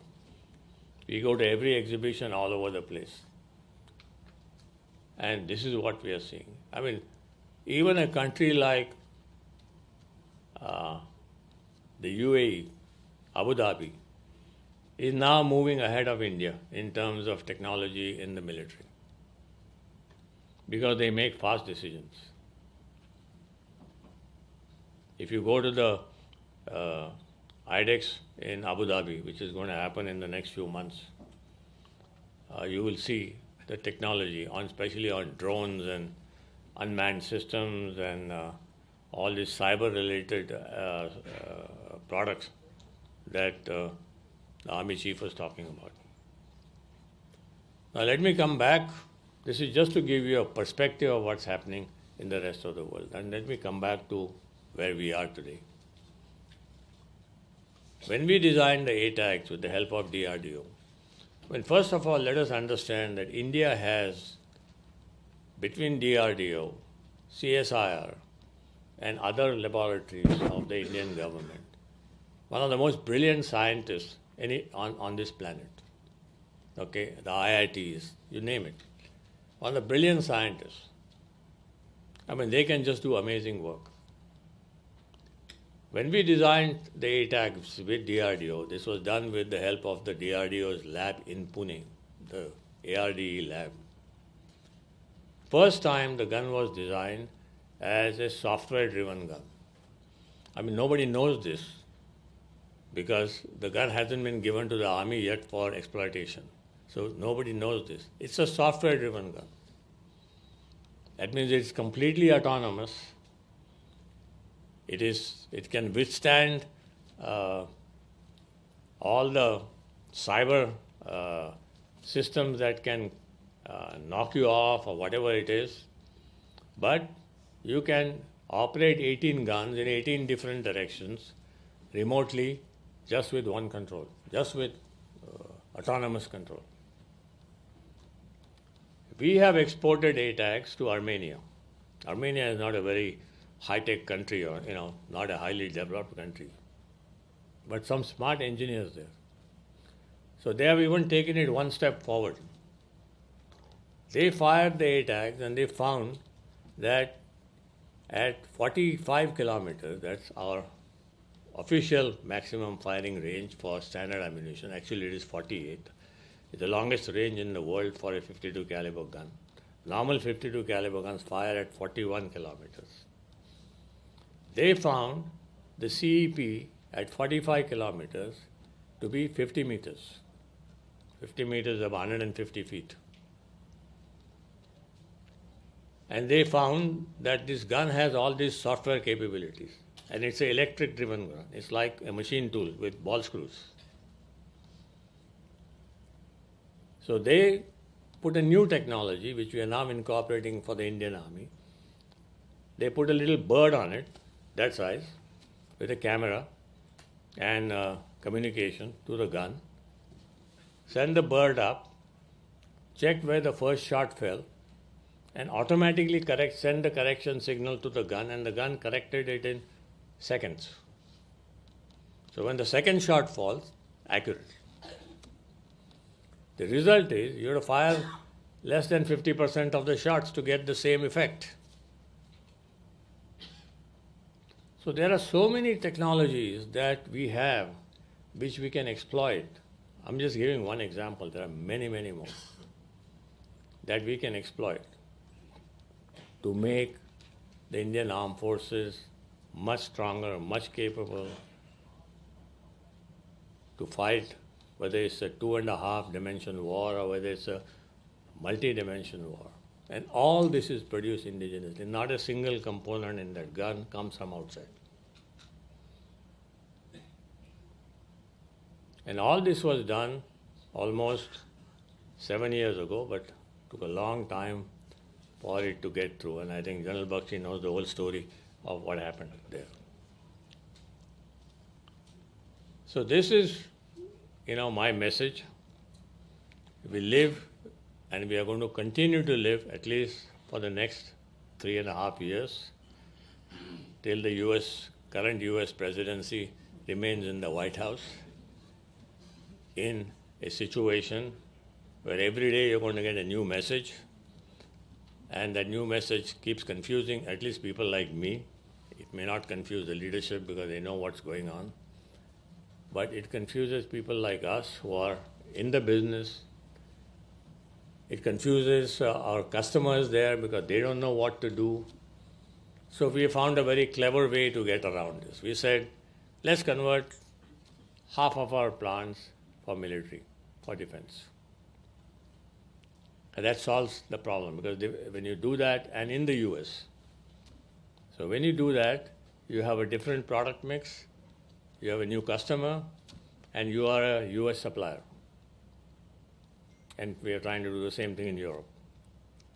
So the message is that please don't depend on outside. Please do things yourselves. Of course, we can't do 100% of the things ourselves. We all know that. We have to be practical about it.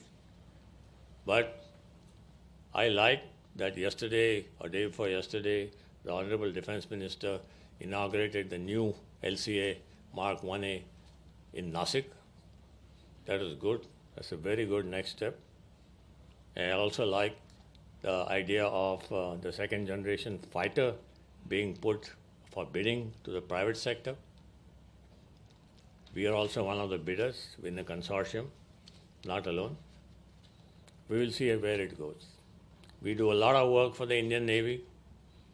We do a lot of unmanned systems, underwater, on land, over air. We have all kinds of things that we have got. But to take advantage of, and I'm not the only one, there are hundreds of companies like me who are in this business, small and big, from the industry side. Their biggest problem is they don't get decisions in time. If we can make decisions in time, and if we don't have to repeat the 12th of January episode that I just talked to you about here. I mean, that was 2016, we are in 2025. I have yet to sell one gun to the Indian Army. And I have sold 100 guns to Europe already. I think that's absolutely the message. My grateful thanks to Arnab, the Republic team. Again, our gratefulness as a nation to our armed forces, to our Ministry of Defense, the people who run that ministry, and to everybody else who takes care of our country and protects it. Because if the country doesn't remain strong, and if we have problems every now and then the economy will never become stronger. So this is the only message that I have. I had a written message, but I then changed it after hearing what the Army Chief talked about. I thought it was more relevant to give it in terms of context. So many, many thanks to all of you. Best of luck, Happy Diwali, and Jai Hind. I request you to kindly stay on stage. Thank you for that address, sir. and for everything that you're doing for our country.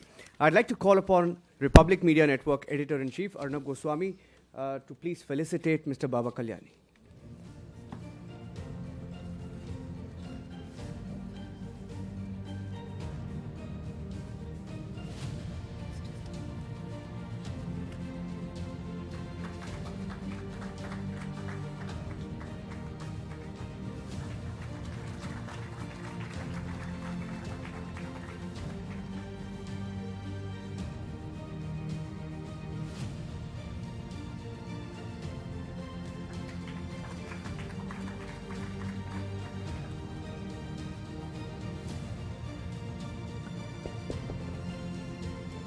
Thank you so much, Mr. Kalyani. Thank you so much, Arnab. And ladies and gentlemen, we move on to our next session. That is a special address on Atmanirbhar Bharat in defense, self-reliance in the defense sector. And we are privileged to welcome Srimati Deepti Mohil Chawla, Additional Secretary, Department of Defense, a distinguished officer of the Indian Defense Account Service. She brings nearly 3 decades of dedicated service to India's defense establishment. From strategic planning and acquisitions to policy formation and international collaboration, she has played a pivotal role in strengthening India's armed forces. And today, she oversees critical responsibilities across the Army, the Navy, the Air Force, Coast Guard, NCC, and other key national defense institutions. At a time when indigenization, innovation, and self-reliance are shaping India's strategic trajectory, she brings a unique perspective on Atmanirbhar Bharat in defense, illustrating how vision, expertise, and leadership drive tangible outcomes for the nation. And to give you a glimpse of her remarkable journey and impact, maybe now play a small audio visual, please.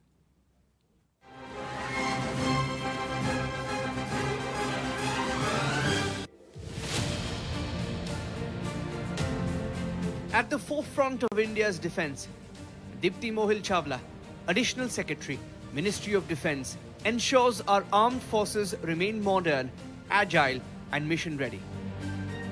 For nearly 30 years, she has shaped strategy, acquisitions, and operations across the Army, Navy, Air Force, and Coast Guard. A distinguished officer of the Indian Defense Account Service, she blends strategic foresight with unmatched expertise in finance, policy reform, and defense administration. From digitizing pay and pensions for the Navy to streamlining audits nationwide, her impact is transformative. She has led major defense procurements, enabled indigenization, and advanced Make in India. Her vision extends beyond borders, from handling bilateral relations to shaping global defense dialogues. She positions India at the center of international strategy. A visionary strategist, decisive leader, and guardian of India's might, Deepti Mohil Chawla continues to fortify defense capabilities, blending resilience, innovation, and strength at every frontier.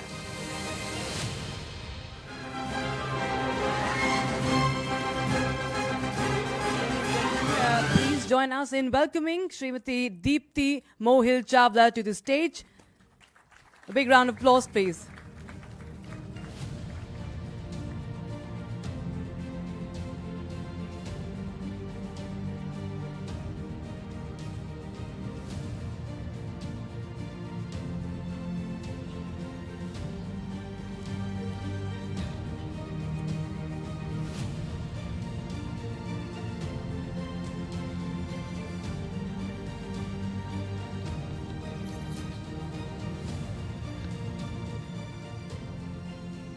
Thank you.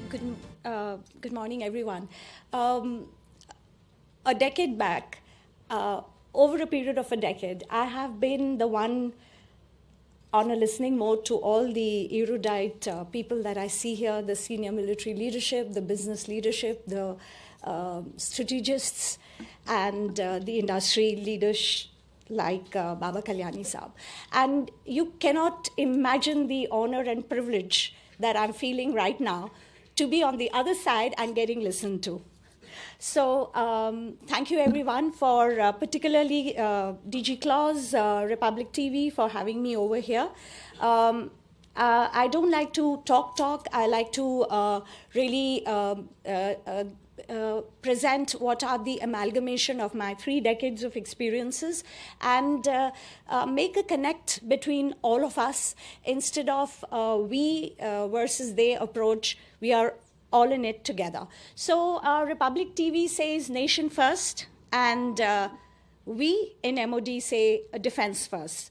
So the way we are working in the Ministry of Defense is that jointness is not something that we look for only among the armed forces. When we talk about jointness, we look at it that we all are working together in every part of the government, including the industry, all our stakeholders, so that we are able to realize the vision that our leadership has set for us. Unfortunate for the nation that this vision really got articulated 2014 onwards under the Honorable Prime Minister's leadership, who started with the Make in India concept and moved it on to Atmanirbhar Bharat. It has been a very thoughtful and a very deliberate progression to what all of you know, and I do not need to reiterate the importance of Atmanirbharta. So, Kalyani Saab talked about Manohar Parrikar Saab. I will tell you, I've had the honor and privilege of working with him. And it is a fact that what you brought out, both your January experience as well as your experience of what it took in America versus what it took in India. We need these kind of reality checks. I wish we had it earlier so that we realize what are the gaps and disconnects and we keep addressing those so that ultimately we are able to be strong, resilient, secure, and leading economy of the world. So you all know why Atmanirbharta is required. It is required both from the security and strategic perspective that we do not have any foreign dependencies in our global supply chain. We are well prepared in any eventuality and any operation to be able to run things ourselves. But we also need Atmanirbharta so that we are able to develop our economy and be the suppliers of the world and not the recipients of arms and ammunitions. What I have seen is that many a times the intent is in place, the policies are in place, the implementation lags. And why is it so? Why do you feel that a gun that you have developed has not yet got inducted? So we as a nation have an onerous responsibility to our honest taxpayers. When today we have a 6 lakh crore defense budget, of which nearly 2 lakh crores are for the modernization of the armed forces. That shows the government's intent and determination to modernize our armed forces and put defense first. But when we are talking about these huge amounts of money, there is a responsibility that we have to ensure that we are able to utilize the money, get value for money. We have optimal equipment induction. We have level playing fields. And we have a fairness and transparency, not only to our leadership, but to our citizenry. That is why it takes time. And it has been an endeavor since the acquisition processes got cast in 2002 to continuously improve upon the system, to cut down the delays, to enable ease of doing business. So now let's talk about Atmanirbharta, my topic. As I see, there are 7 important building blocks for Atmanirbharta. First and foremost, research, development, innovation. We have not to do lip service to that. We have to actually innovate. We have to actually invest huge amounts of money and infrastructure in research and development so that we are able to create our own products. And sorry to say, Kalyani Saab, not all industries are doing that. So this is an environment which we have to inculcate. Once again, I will refer to PM Modi's vision when he has infused so much of money, about 1 lakh crores in the defense, not in the defense, in the Department of Science and Technology, only to enable research and development. We have earmarked 25% of the DRDO budget to again promote research, development and innovation. But there is a cultural gap in our country towards research and innovation. We have brilliant bachas, but if we look at all our institutes, we find that barely any research comes out from them. That kind of an enculturation has to start very young and early in life. It is not just important to crack exams and join elite services. It is also important for us to put our heads down and constantly research and innovate right from our childhood days. That culture has to come in. Fund infusion will just not be enough. We need that hand-holding starting from the youngest days of our life. So the first pillar is research, development, innovation. You all know that how important it is. As far as the government is concerned, like I said, science and technology has been infused with a huge lot of money. There are a huge lot of policies out there. Within defense, we have the policies of IDEX, we have the policy of TDF, we have the earmarking of budget. That is to foster that, the first building block. The second building block is the skilled workforce. Skilling of our citizenry is very important. And just, actually, I don't want to make any political statement, but we really have a visionary leadership. He's the guy, Honorable Prime Minister, who set up this skill development as a ministry, because he realized that in order for us to go forward, we have to skill our citizens. It's not just enough to do rote learning. We have to be able to use our hands and our minds to be able to construct for the country. So skill development of our workforce is very important. It should not be pegged to academic degrees. It just needs to be expertise-oriented sectors where we train people for doing those specific jobs, and we pay them well for doing that. Our leading defense industries are really invested in that, and I really appreciate your effort. Likewise, like I said, the government is also is committed to that, and we have lots of schemes and policies to enable skill development. That is the second building block. The third building block is manufacturing capacities and capabilities. Now here, again, the government is helping in terms of the PIB, the schemes where you are getting PLI schemes are there. Government itself is developing industrial corridors, is giving tax exemptions, giving financial incentives to help the industry to set up manufacturing capabilities within the country. We have been known to be a huge service sector. We do amazing coding and software, but that is not going to make India realize Viksit Bharat. We really need manufacturing to happen in our country.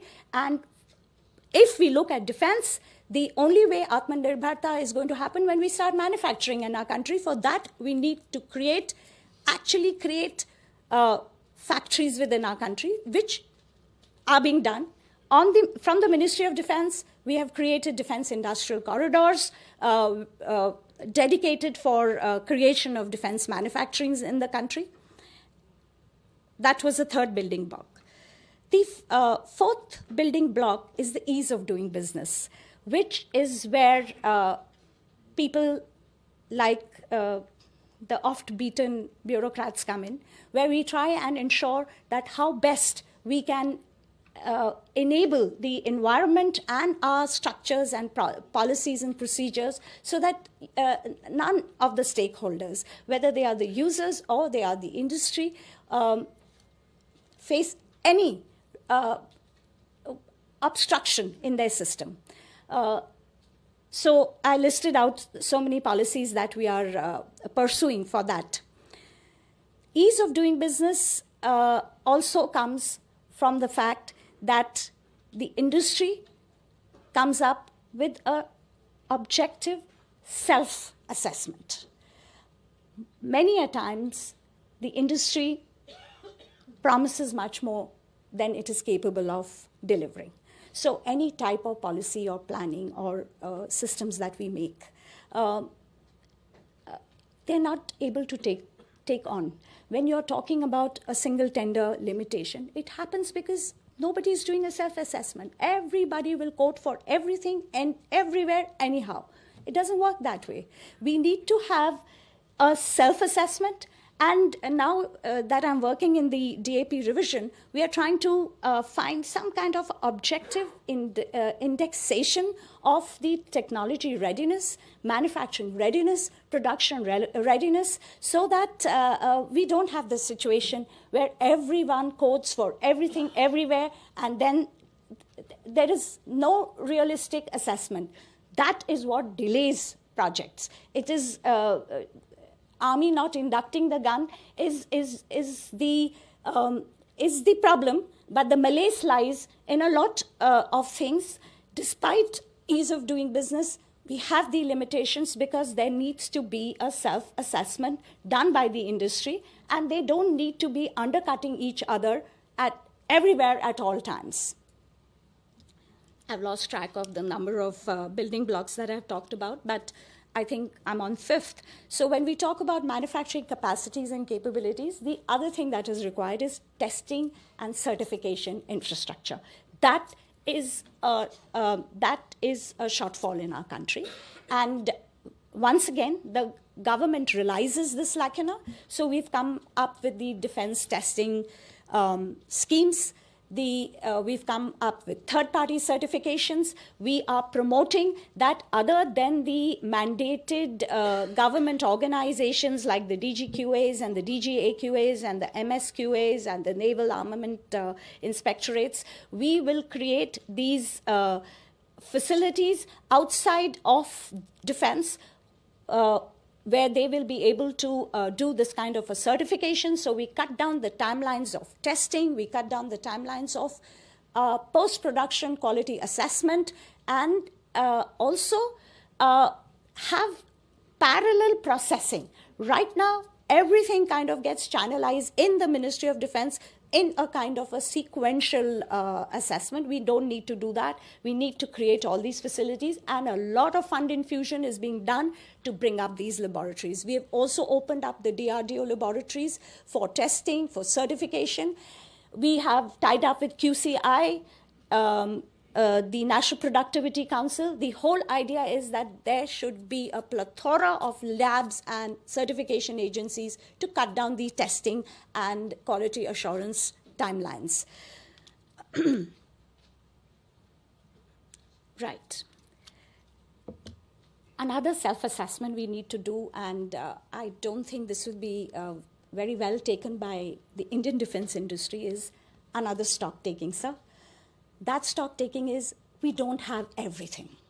So we need to do strategic partnerships with a good lot of local control to induct certain technologies. Let's accept the fact that certain technologies are not available to us, and nor is anybody going to give it to us in a platter. So there again, the government, with all its diplomatic might, with all its negotiation skills at the military, financial, bureaucratic level, is working hard to induct technologies. Aero engines is one such example.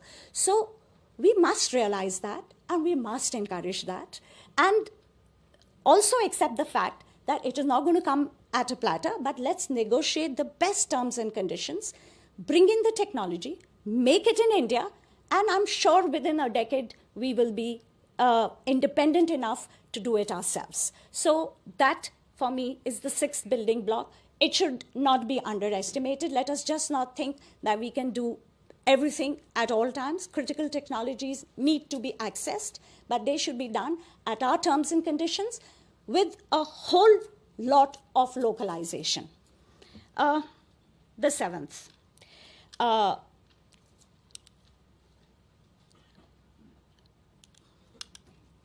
Procedure. None of you like it, but like I said, when we are talking about the whole responsibility to the honest taxpayer, you cannot dispense away with the procedures. So we need our procedures, but we need them to be streamlined. We need them to be adept. We need them to be flexible. But can we function without them? No. You move the procedure out of the whole thing. The people who are the practitioners and implementers will not be able to do objective decision making.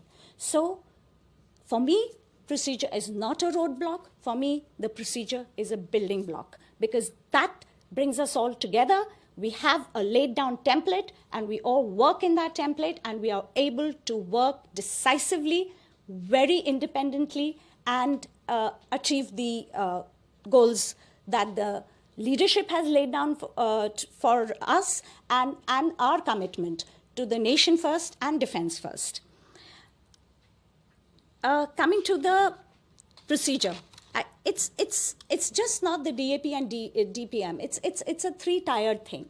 The first tier is our Constitution. Let's not forget the Constitution. That lays down that we are a democratic nation. When we understand that we are a democratic nation, it all falls in place, because you're first and foremost responsible to our own selves. It is by us, for us, of us. So the Constitution. The second tier comes through our acts and regulations. So you have for the defense, you have the Contract Act. You have rules and regulations like the General Financial Rules that lays down the how we translate the Constitution to what we will finally do on the ground. It provides the template in which we execute our responsibility. The third tier is our procedure. The defense procurement, which are the manuals. So the defense procurement manual to make us work on the specificity of revenue procurements, and the defense acquisition procedure for our capital acquisitions. So this tier approach is what makes the military as well as government of India work in a structured, robust way to avoid the slips between the cup and the lip, so as to say.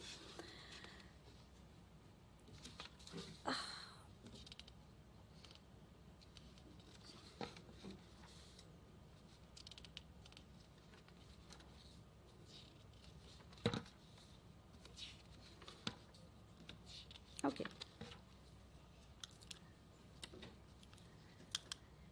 Some figures. 3 decades back, we were 95 to 99% importing. Today, of the 193 contracts that have been concluded last year, 99% are to the Indian industry. It is an kudos to all of us and the industry that we have, from a net importing country, we have become self-sufficient to be able to make it in India. And look at where our defense exports are going. The defense production has gone 300% grown from a decade back to now. And the interesting part is, when we look at defense exports, it is the private sector which is leading versus the public sector, which is another breakthrough that we are trying to do, is that we are creating a level playing field between the public sector and the private sector. We do not make any distinction anymore. There is no reservation. There is no nomination for the public sector. The private sector, open door policy, they are there for us, and we are there to hold them. So these distinctions are helping us to create huge lot of manufacturing capacities and capabilities, and encouraging private entrepreneurship and innovation.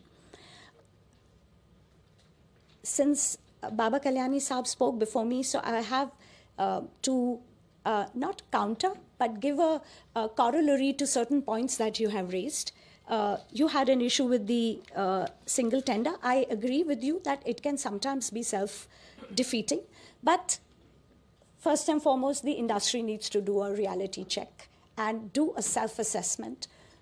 Second, we as the ministry also need to have practical, objective indices to be able to do this assessment before we are sending out our RFPs, and we are committed to do that. The third thing is that it's not a malaise. Single tender is not a malaise.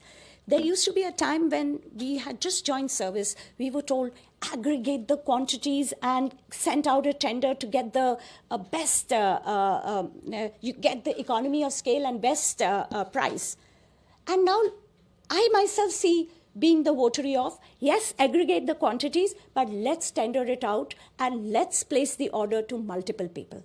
Now, what is that helping us do? We are creating multiple manufacturing capacities in our country. We are able to ensure that in the case of any strife in our country, if we are not dependent on a single manufacturer, a single ordnance factory. We will have an ordnance factory, we will have 2-3 private industry, all are going to manufacture and provide to the armed forces. The requirements of the armed forces are humongous. The operational guys have all told you that. So, and in the rising conflicts in our country, we need to create that. So, please don't see single tender as a malaise. Please see that there are corollaries to it. And we just need to multiply all our capacities and capabilities so that we can meet the forthcoming threats to the world. We are 38 right now in the Global Innovation Index, and I request all our stakeholders here that we have to move up on this chart, because that is when we will really be able to be Atmanirbhar. This year has been declared as a year of reforms, and I don't want it to be a cliche. It tends to become a cliche. We start changing some policies and rules. No, we need to change our mindset. Like I said, for Republic TV, nation is first. For we in the MOD, defense is first. But defense is not about the Vardi only. Defense is about all of us. Together, working in that system without siloization, without having any kind of cynicism and skepticism about each other. Let us be upfront, talk to each other about our limitations, and really work towards eliminating those limitations. For that, we may need to sometimes, and this is to the people in the military, accept a peg or two down of specifications as long as it is Indian. So if we want it to be Indian, let's not always peg it at the perfect global specifications. Let's work at putting Indian products first, and whatever it takes to do that in the Government of India and the Ministry of Defense, we are committed towards it. The armed forces also need to do a little bit of stock taking, that thoda sa kam hai, but apna hai. I think that is all. You guys know it all. I can only tell you my perspective of 3 decades of seeing this whole transition happen within the Ministry of Defense, and it is good. I wish it had come 2-3 decades back. But we all need visionary leadership to, and it's a karmic cycle of the nation and all of us. So we finally have that kind of leadership. And in that leadership, if you're not there, I agree with you, Baba Saab, that in this, it is now. It is now we can do it. Otherwise, never, ever will we get this kind of leadership, this kind of commitment that I see all over, this kind of energy and synergy. And that is what Viksit Bharat dream will be realized, with all of us in it together, without any silos, without any mutual suspicion, and understanding the constraints and working towards it to jointly address the constraint. It is not my problem, your problem. It is all of us in it together. Thank you very much. Thank you for that. Requesting you to kindly stay on stage, Ms. Deepti, Mohil, Chawla. I'd request at this point Republic TV Senior Executive Editor Abhishek Kapoor to kindly come up on stage and felicitate Mrs. Chawla.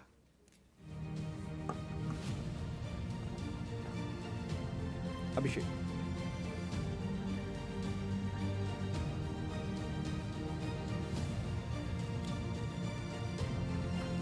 Thank you for being with us today, ma'am.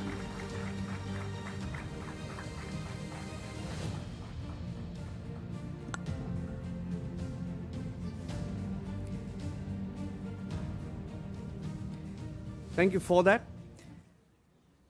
And ladies and gentlemen, now to open our first panel on this conclave, that is on learning from global conflicts, we are privileged to have a special panel address on India's place in a rapidly changing world order.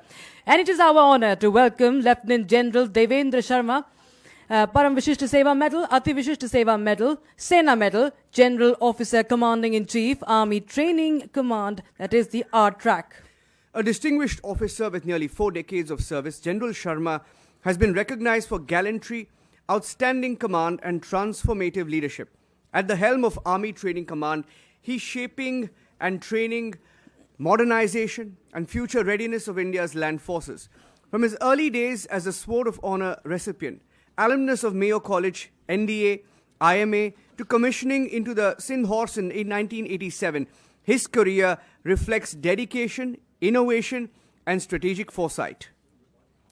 And before we invite him to the stage, let us just take a moment to view a short audiovisual highlighting his journey and his vision.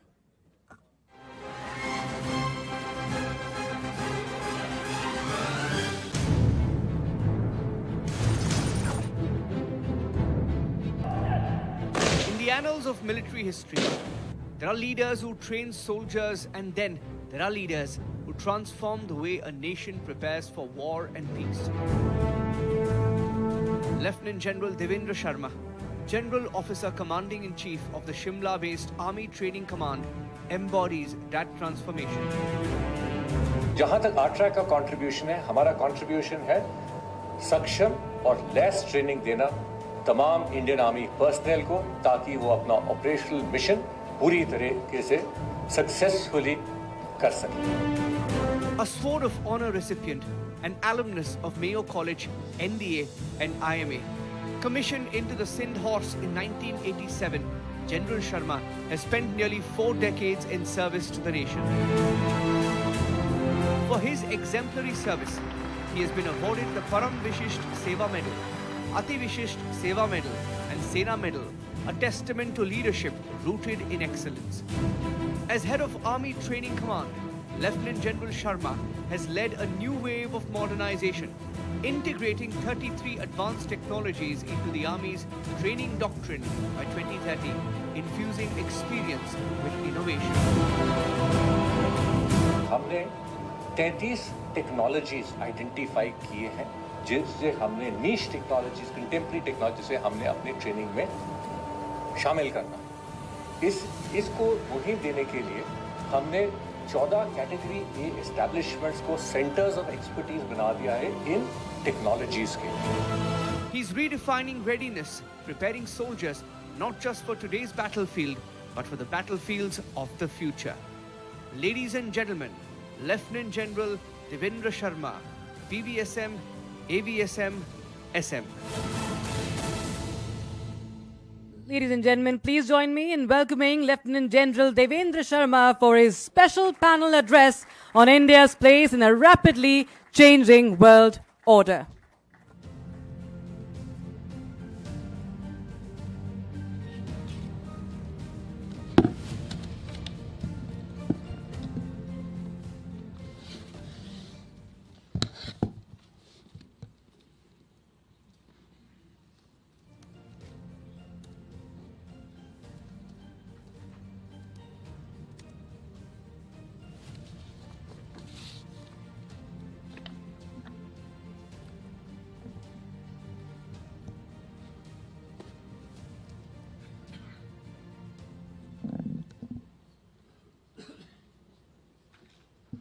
Mr. Arnab Goswami, founder, chairman, and editor-in-chief of Republic Media Network, General Dushyant, DG Claus, Padma Bhushan Sri Baba Kalyani, chairman of the Kalyani Group, General Manoj Pandey, former chief of the Army Staff, Air Chief Marshal Bhaduria, former Air Chief, serving senior officers, our most respected veterans, esteemed panelists, distinguished guests, ladies and gentlemen.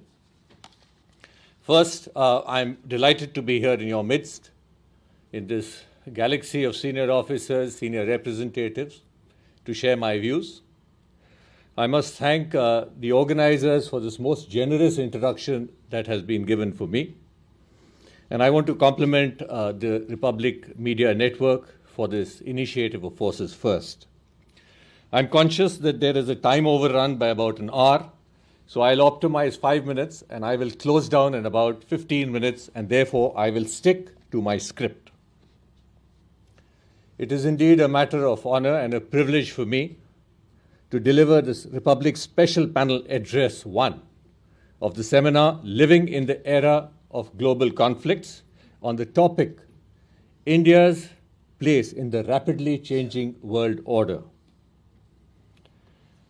Now, we live in a time of multipolarity, contestation, and fragmentation, which is characterized by economic and technological reconfigurations. The established post-Cold War certainties are giving way to a more multipolar and complex world, defined by new power dynamics, technological acceleration, and profound global challenges.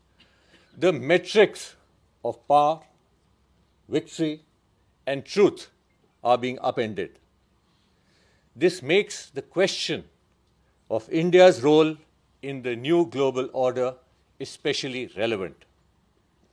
Over the next 15 minutes or so, I shall elaborate on just two issues. First is the geopolitical flux that defines the new world order. I will only keep to 8 pointers in this regard. And second, India's place in this emerging new world order. The dominant theme in the world order today is the strategic competition between the US and China. After the collapse of the Soviet Union in 1990, the US enjoyed a unipolar moment for almost 2 decades, when it dominated the world economically, geopolitically, militarily, and technologically. The American unipolar movement is now declining. We see increasing multipolarity. Aspiring nations, regional blocs are asserting their influence.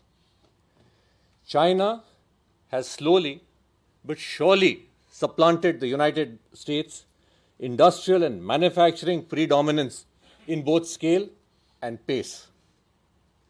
However, the US position on China remains unclear.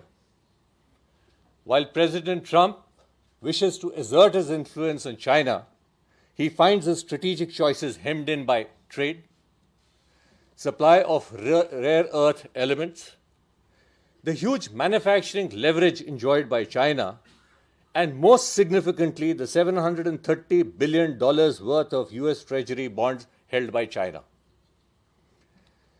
In the backdrop of the evolving relationship between US and China, other global relations are also evolving. Russia and China have made common cause against the US, but it will remain a transactional arrangement, a marriage of convenience, if you please. Because Russia will not accept a junior power status in this arrangement, while China, on the other hand, would want the relationship to reflect the extant power differential.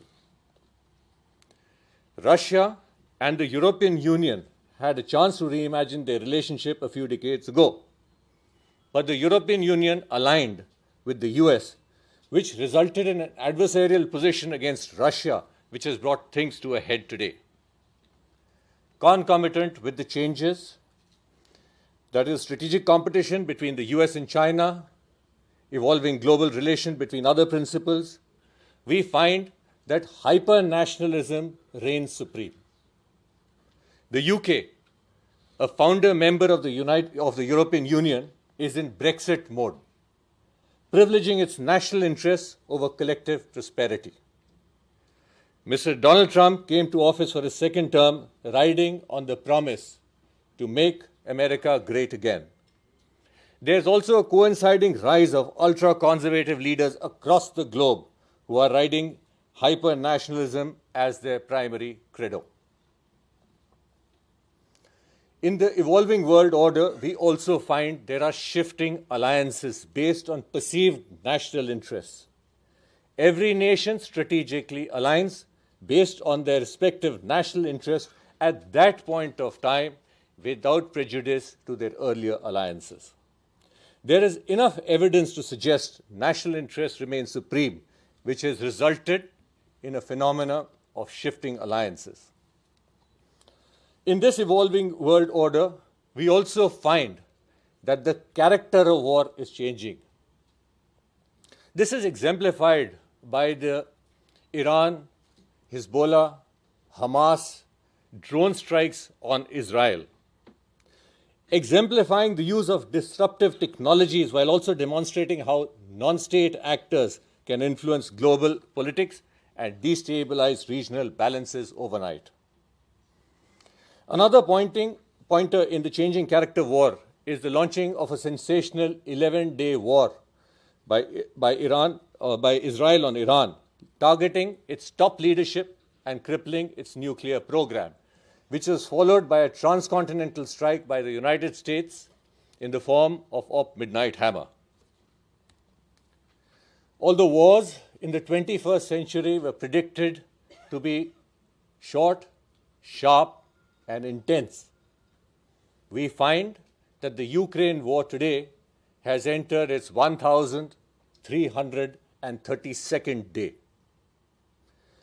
Ladies and gentlemen, we are also witnessing a breakdown of global institutions that were mandated to maintain and balance and harmony in the world. World peace-enabling organizations are unable to control the ongoing conflicts in the world. Organizations that were mandated to regulate trade disagreements find them at a loss to achieve their mandate. Closer in our regional neighborhood, we find an upheaval in the form of regime changes perpetrated by mass movements. Since May 22, almost our entire neighborhood has been convulsed by regime changes. Pakistan underwent riots in May 22. While popular movements dislodged governments in Sri Lanka, Bangladesh, and most recently in Nepal in September of 25. Myanmar, of course, is undergoing a period of serious civil strife since 2021. In all this upheaval, India stands tall as an inclusive, vibrant democracy, a stable nation with strong fundamentals and a trusted ally in the region. In the regional context of South Asia, there is the issue of China-Pakistan relationship that is increasingly being called into question. The China-Pakistan relationship is a most unnatural relationship, considering that the two countries are rooted in different political ideologies. They represent different ethnic, religious, cultural, and linguistic orientations. China is number 2 and Pakistan is number 40 in the nominal GDP rankings in the world. The $22.4 billion trade between the two countries is heavily skewed in favor of China, which accounts for $19.6 billion. Clearly, this is not a relationship of equals. Despite these evident divergences, there exists a strong relationship between the two countries today. The question that intrigues us is, who needs whom more? We can debate on both sides of the issue. However, the issue needs to be seen keeping the following pointers in mind. China perhaps relies on Pakistan for leveraging support from the Organization of Islamic Countries and the Arab world. China needs access to the Arabian Sea to mitigate its Malacca dilemma and secure her energy needs. Relationships with Pakistan also help address concerns in Xinjiang and security of the CPEC assets. I have just given 8 pointers on the evolving world order. I think the time has now come for me to refocus to see what is India's place in this evolving new world order. History bears testimony to the fact that India has done well whenever the world order has been in a flux. We gained independence as a result of global turbulence in the wake of the Second World War. After the Soviet Union imploded, we lost a strategic partner, yet 2 decades later, India was punching much above her weight. Today's world order thus offers us an opportunity that we must navigate with agility, with clarity, and with national interest. India is an ancient civilization, but one of the youngest democracies in the world. During the Cold War, we used the non-aligned movement to exist between 2 power blocks. Today, however, we are seeking to shape the space between the 2 power blocks. India is not confined to the binary of any set of relations, but is navigating an increasingly networked world while upholding national interests and universal principles with equal fervor. India's unique status is today contributed by strong standing across several domains. India has some significant strengths that we must leverage to be a global principle in the evolving world order. Some issues for consideration are: to start with, India has a huge demographic dividend. India is the most populous country since 2023, with a median age significantly lower than its peers. By 2047, India's population will peak at 1.6 billion and stabilize. What is most important is that these numbers are propelled by the confident foundational strength of our democracy. In 2024, 64.64 crore voters out of the registered 96.88 crore voters participated in the general elections, which were conducted to an accuracy of sigma 6x with an error percentage of 0.0038%. Second, India has economic resilience and growth momentum. India's nominal GDP stands at $4.19 trillion at market exchange rates, and number 4 in the world. We stand at number 3 in terms of purchasing power parity. The pace and scale of our growth is indeed inspiring. Of our 4 trillion economy, the first trillion came to us in 67 years. The second trillion came in 8 years.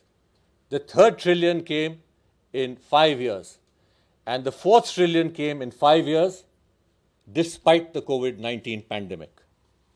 The World Bank and others forecast India maintaining the fastest growth rates globally amongst large economies in the near term, at about 6.3%, even when global growth is muted.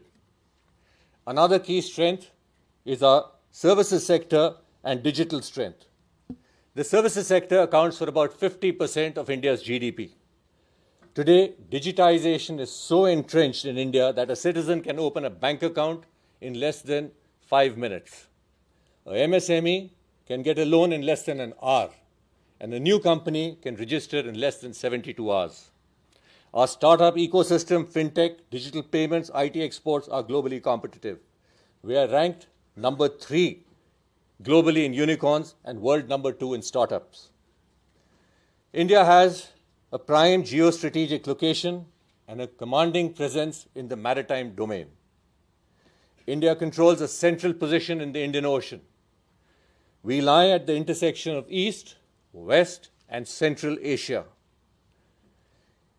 Its maritime domain is vital because the sea lanes of communication in the Indian Ocean are amongst the most critical in the world, which account for 70% of the world container traffic, and 50% of the daily global oil consumption. If 1947 gave us political freedom, 2047 must signify India's emergence as a fully transformed nation, economically, socially, and strategically.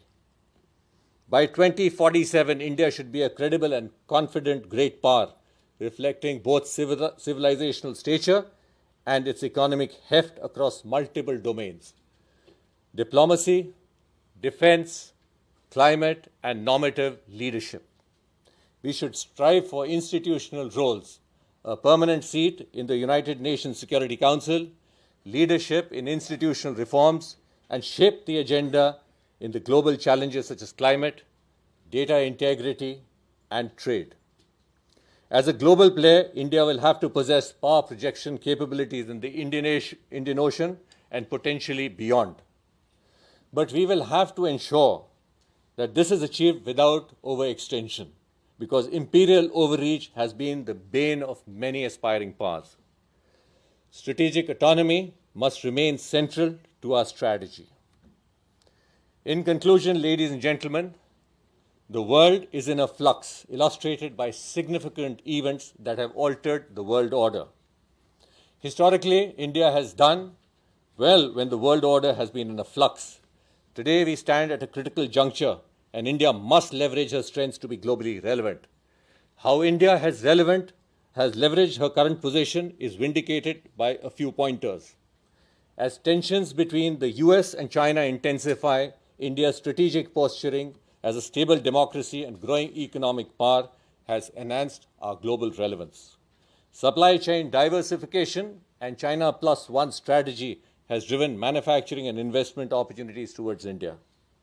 India has balanced her foreign policy, maintaining strategic autonomy while deepening ties with major powers. India's growing role as a voice of the global South has further increased her diplomatic heft, as seen during her presidency of the G20.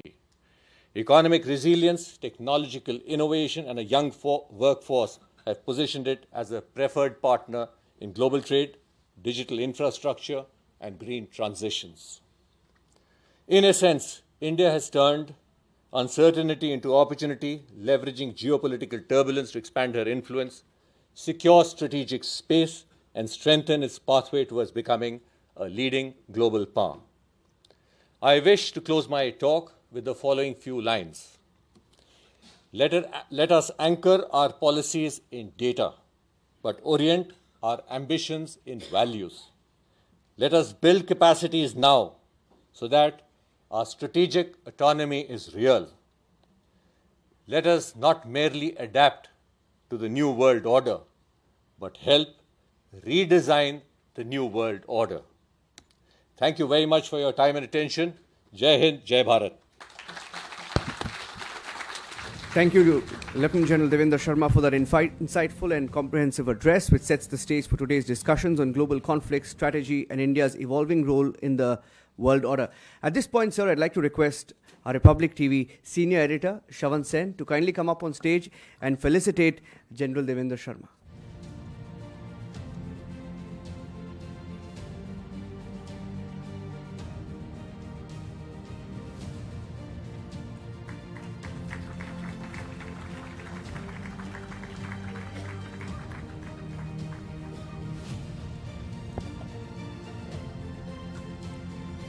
Thank you, sir, for that speech.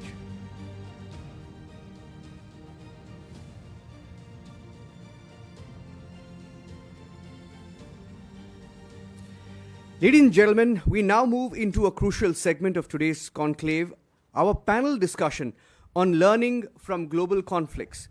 In a world where wars and crises are evolving faster than ever, understanding lessons from past conflicts is key to shaping India's strategy, modernizing our forces, preparing for future challenges.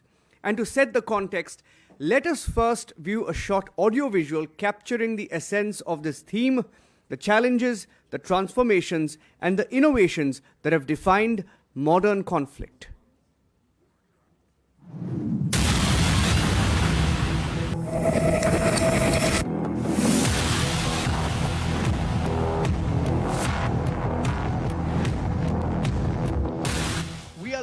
in an era where world's conflict map changes every second.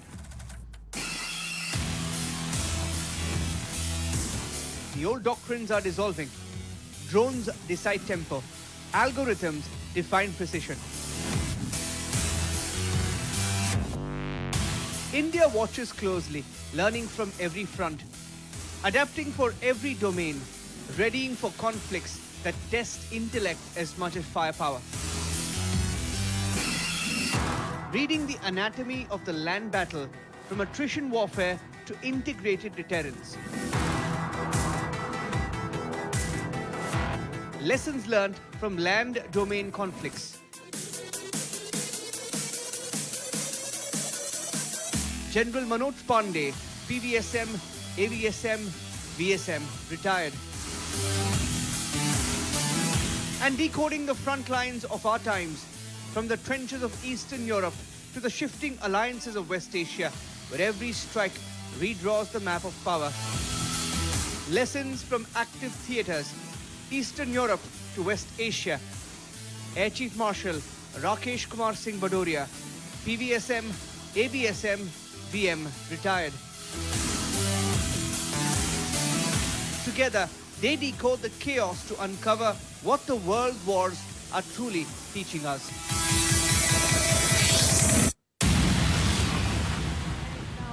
To welcome two of India's most distinguished defense leaders onto the stage, General Manoj Pandey, Param Vishisht Seva Medal, Ati Vishisht Seva Medal, Vishisht Seva Medal, former Chief of the Army Staff.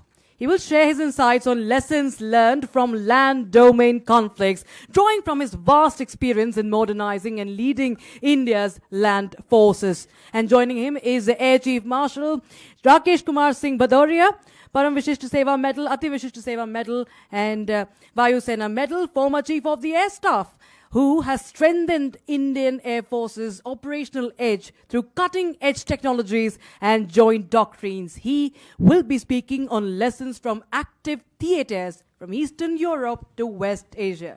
Moderating the session is our Senior Executive Editor, Mr. Abhishek Kapoor, who will guide the discussion and ensure we draw actionable insights from the experiences. The floor is all yours, gentlemen.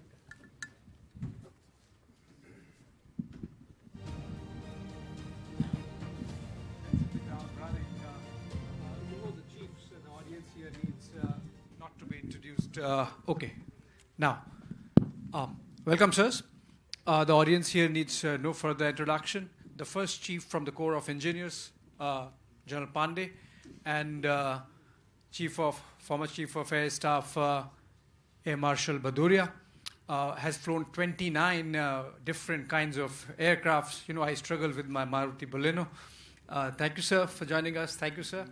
And let's hit the ground running. Because we also have to cut down on time for the other panels. Sir, we are discussing the multi-domain warfare and lessons from the global conflicts going on. Let's begin with the Europe war, the Russia-Ukraine war. Two images that have left an imprint on my mind as an observer of global events. One is this loitering munition. A drone is hovering and then just targets the soldier and boom, it's gone. And then I have seen those chase gangs. Many of people here in the audience would have seen those chase gangs, both on the Ukrainian and the Russian side, looking for soldiers because the war has gone on for so long that they're running out of manpower and they have to really chase people and get them. If I could begin with you, General Pandey, what's your sense? Is this future war already here? The loitering munition war, where drones are doing most of the work that originally an infantryman would do? Let's begin from there. Thank you, Abhishek, and giving me this opportunity to share my thoughts. So, firstly, in fact, the Army Commander Atrak spoke about the changing character of warfare. So, war in the future is not just going to remain contact warfare as we know of it, or for that matter, kinetic warfare. I think it's amply clear, and there are good pointers from the ongoing conflicts that you'll have to look at warfare both as contact, non-contact, kinetic, as well as non-kinetic. So the future wars are going to be a mix of all this. But yet, there seems to be at times a notion that future wars are only going to be with drones. And as if the legacy systems, such as tanks and artillery guns, are not going to be no longer relevant. In my opinion, I think these legacy systems, conventional war fighting systems, will still continue to be relevant, especially in the context or in our context where we have disputed borders on both our sides. So while drones and the other forms of war instruments that have come about will have to be also factored in, so our capability development requirements in the future will have to take account of all this, especially the lessons that you learn out of conflicts which have happened in the recent past, as well as the ongoing conflicts, including what we saw in the form of Sindoor very recently. Right. Marshal Bhadoria, while we also had Chief General Dwivedi mention that land still remains the currency of victory, increasingly would you say that air power is gaining more salience? I'm shifting from Europe war to the Middle East or West Asia conflict now, and the way we saw Israel really dominate the airspace and so effectively control the trajectory of the war. You think there are lessons for us in India in terms of air dominance becoming more critical than ever? Yeah, morning everybody. I think air power in its own sense always had a very, very important role, particularly in conventional conflicts in initial outbreak. But what these kind of wars in this context, if we have to put it in our Indian context, very clearly what recent conflicts have shown, it is just, and look at Sindoor after that. So very, very important to understand that air superiority is now turning out to be absolutely existential prerequisite, so to say, for any military victory. So now we have to see it in our context. It doesn't mean that we have to see from ability to win. The starting point, what air power can give you, the kind of flexibility, the kind of reach, and the kind of results, that lays the battlefield, that lays the template for everything else to follow. Be it ground forces, be it the freedom for naval forces to operate. So from air power perspective, that is important. Now it has to be seen in its totality. So this was always there in some measure or the other, but increasingly the kind of wars that are being fought, you don't want much attrition on your side. You want very precise targeting. You don't want attrition at the target. Forget Gaza, that's another story. But in all other cases, when we wanted to hit terrorists, we wanted absolute precision. Look at what happened on 8th and 9th, if you see it, of Sindoor. That's also, they were nowhere in the scene. They were not allowed to even be in the air. That is again air superiority. And we hit whatever we wanted, the kind of precision. It has its own elements. Now air power is absolutely, you have to talk of air defense, multi-layer, you have to talk of ability to strike, kind of precision. The nature of weapons are changing, the nature of sensors changing, ISR, your supremacy in EW spectrum and, dominating it, your networking. So everything, when you see in totality, I think that's the case. Japani sir, you agree with Marshal Bhadoria? He says that air dominance is existential prerequisite now. Chief said that land still remains the currency of victory. And so are we actually looking at... but don't mix the two. What Army Chief said, if holding land is important. What he said is absolutely true in its own sense. If everything gets defined by the objectives, if your objective is to move, if Russians' objective was to capture more land, the land forces movement and the focus there is the primary force required. But for them to be able to succeed, the control of air and air superiority would be the absolute critical aspect to be tackled before they can succeed. So I'll split the question. I'll split the question. In the context of Operation Sindoor, we did not have a single soldier from both the sides crossing the borders, and yet still we had 4-day war. And for many, maybe the Gen Z, they would think a war is something which is fought on a laptop or just watched on TV. I mean, because there's no soldier going here and there. But if you look at the Russian-Ukrainian context, it's been 3 years, and such war of attrition that they're running out of soldiers. So how do you see these two contrasts?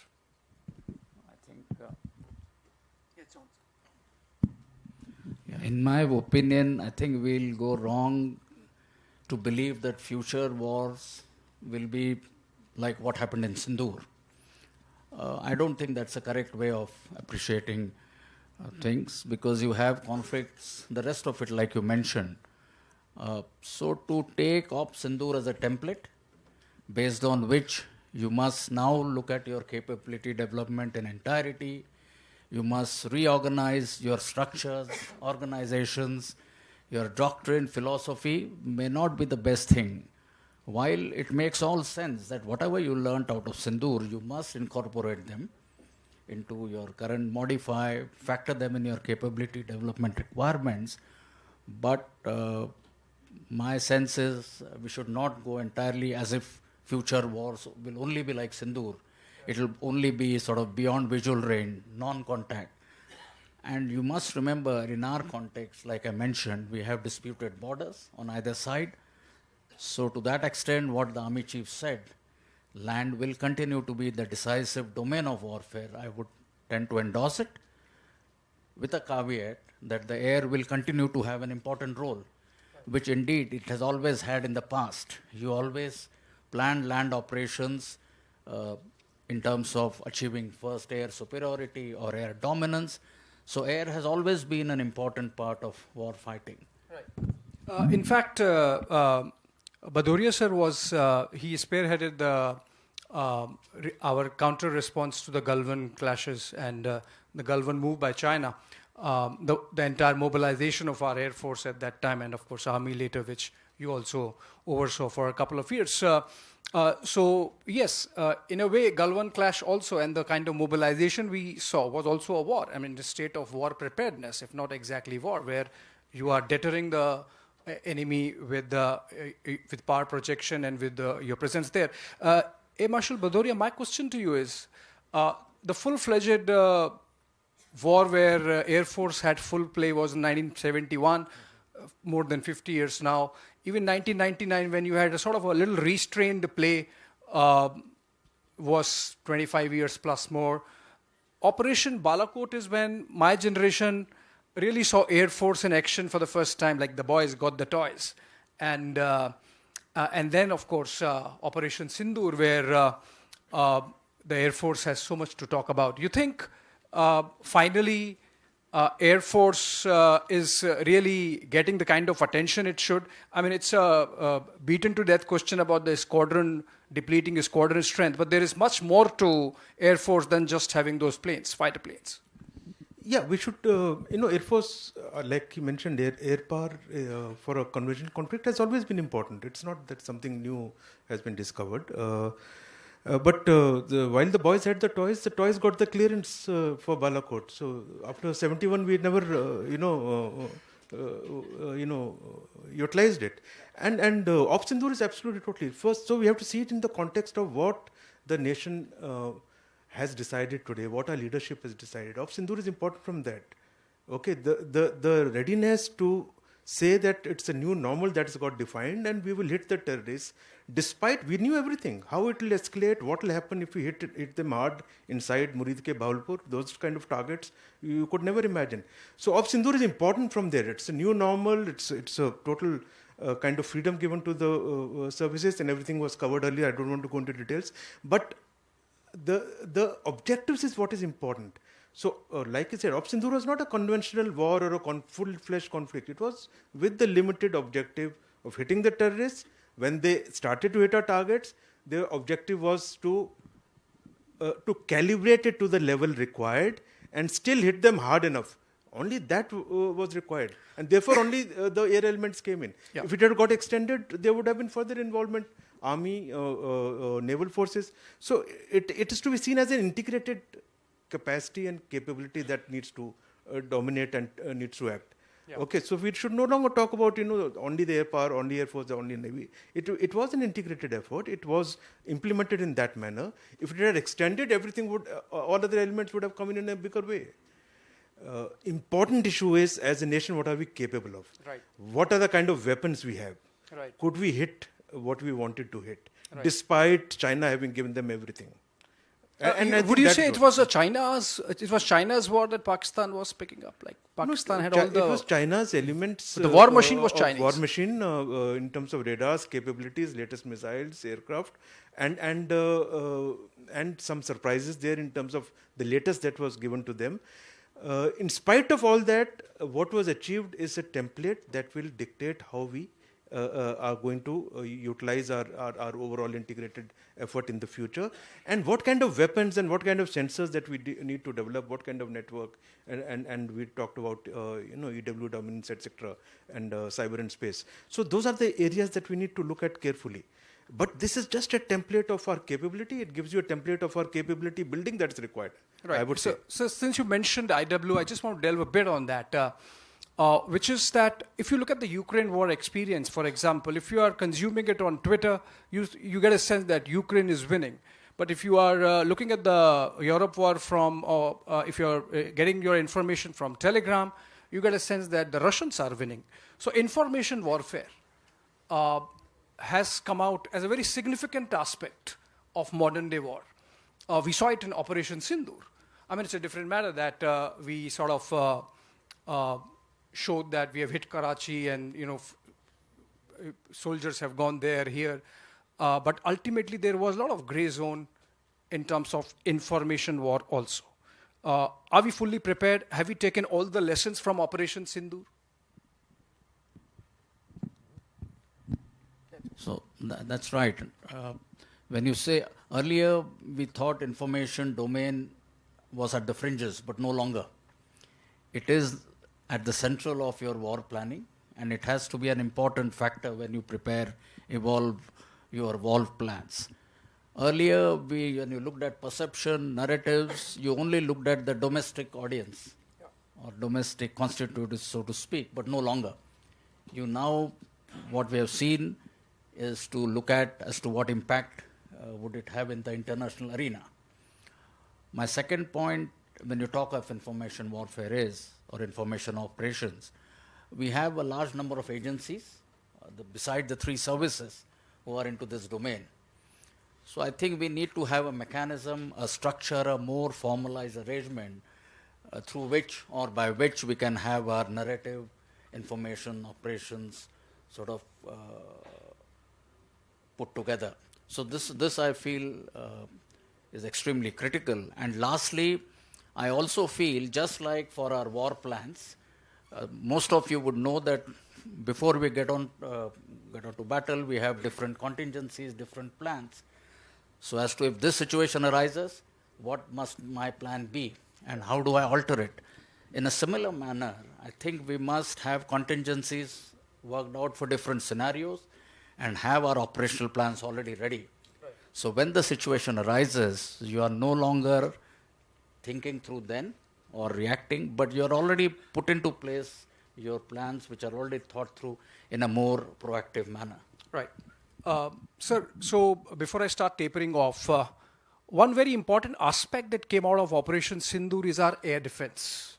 While we hit our chosen targets with a lot of precision, what was game changer was the fantastic manner in which this multi-layered air defense worked. As General Ghai, who's going to be here, so beautifully put it during one of those press conferences with his cricketing analogy, that if from ashes to ashes and dust to dust, if Thomo don't get ya, Lily must. And if you look at it, this L-60-70 standing outside this very campus, and then the S-400 air missile defense system, I think it was that fantastic air defense which really made a difference. Who owns that air defense? Is it the Air Force or the Army? General Bhadoria, Marshal Bhadoria first and then General Pandey. No, you have to stop asking Air Force, Army, Navy. Okay, now you should start thinking in integrated manner. What is our air defense today is important to understand. Okay, the core of our ability in network is integrated air command and control system, which belongs to the Air Force, is developed indigenous, okay, which all the weapons are integrated from S-400 down to Akash. Army has integrated all its radar into Akash Tir, which is talking to ISCCS. So we have a completely networked pan-India, complete border, everything information known. And this must be understood. So that is our ability from in terms of networking. And in that, all the layered comes from S-400 at the farthest end, and S-400 has 2 layers within itself. A third one is provided by some other missile systems, and all the air defenses of the army, okay, which they are looking after not only their own defenses from AD perspective, they're also meshed into the AD with the Air Force for the overall defense of the area, etc., wherever required. So everything is getting networked. We are not fully into it, but we are large way into it. Okay, and you're right. What our capability from Ops Sindoor is not only from ability to do precision strike. Air defense was equally the key, and our ability to deny the airspace to the Pakistani Air Force. Where were they on 8th or 9th? None of the aircraft flew. You saw so many PL-15s fired in the first air. What happened on 9th? They were not allowed to be in the air in that zone where they could fire. And we operated at will and struck targets at will after having done the initial suppression along. So that is our capability in terms of layered ability to defend.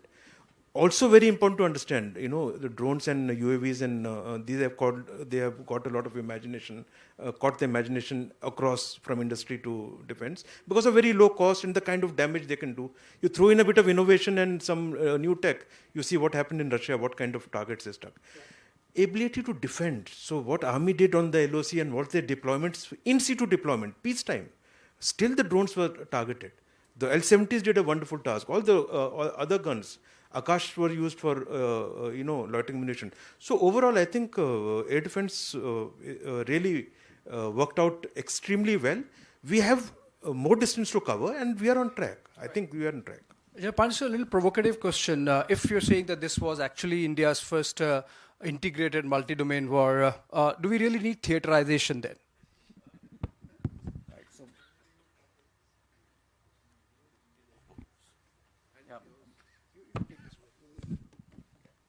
Right, before I come to your question, what Air Chief Marshal Bhadoria mentioned, that you need to look at air defense not as Air Force or Army, but in an integrated manner. In the context, I fully endorse that view. Now, in the context of Ops Sindoor, while the air defense, overall air defense gave an excellent account of its capabilities, etc., what we also need to do is look at the areas where there were shortcomings, if any. That is what is more important, right? Be it in terms of the integration between Akash Tir or ICCCS, be it in terms of our stock levels of ammunition, be it in terms of do we need to upgrade our air defense sort of weapon systems, and specifically shoulder fired and other things.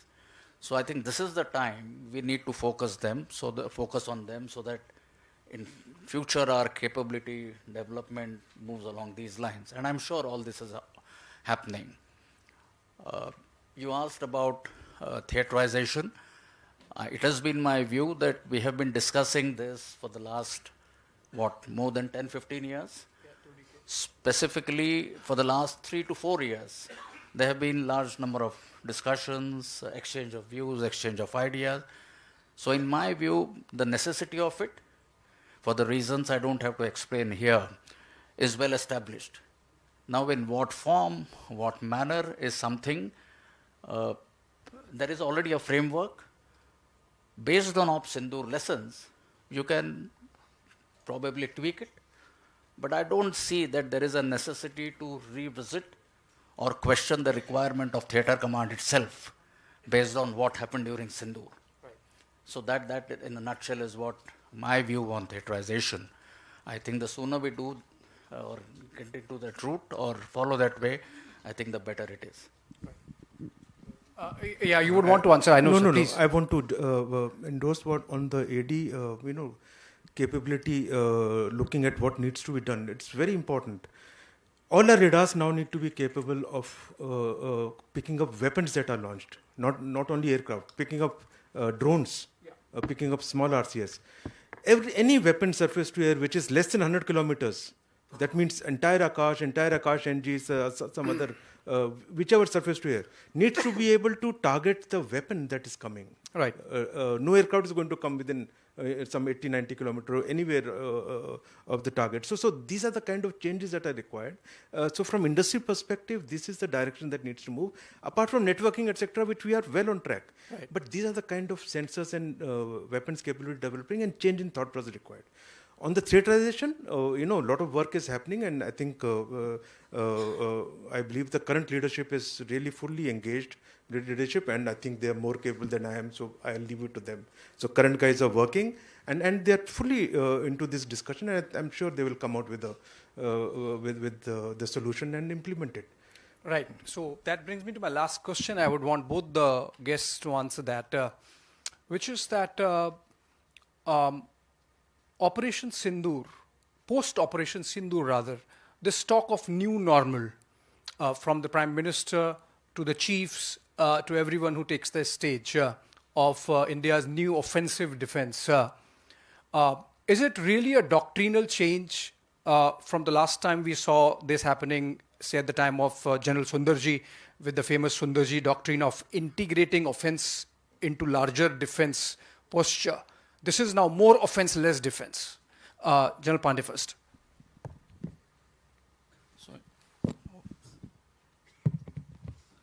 So indeed, Op Sindoor, it redefined our strategic outlook in terms of dealing with issues of terror and counterterrorism. It also redefined or defined the new normal in which we would deal with, incidents of terror. So yes, it has been a paradigm shift. What is also significant is the convergence of the political will and the military ability to translate the political will into tangible results. What I also need to highlight is this was a time when defense as an instrument of achieving strategic or national objectives came to the fore, while diplomacy and defense are complementary, operate complementary, but this was one sort of instance where the defense or our defense capability was put to good use to achieve strategic objectives. Are we going to be more offensive now? I would say, from Air Force perspective, our policy and our DNA has always been offensive in nature. So our offensive element of air power was always the primary thing, and of course air defense is catered. If you were to compare with Pakistan, for example, their basic build-up and structure is from air defense point of view. Similarly, our army has been offensive in its thought and process, what you mentioned after General Sundarji, some changes, etc. And that's been the case. I think issue at Op Sindoor was that the leadership decided to give a free hand and took those kind of strong decisions to be able to use this capability. For offensive capabilities, particularly air power employment across for hitting terrorist target, never thought of earlier. So I think that is the change. The new normal is that, and the further new normal is now that every act of terrorism will be act of war. That actually opens the field to any kind of decision that we may take. It opens the ability to utilize our combat capability differently. So overall, I think that is the thing. But our approach has always been, offensive element has been, always there in our approach, I think. But maybe it's more pronounced now. I think that would be a good note to end this conversation, sir.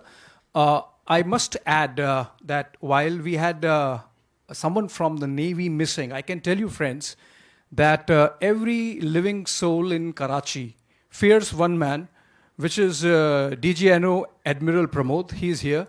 He is going to take the stage in a while from now. You know, that short clip where he said, if next time a situation emerges, Karachi would be taken off.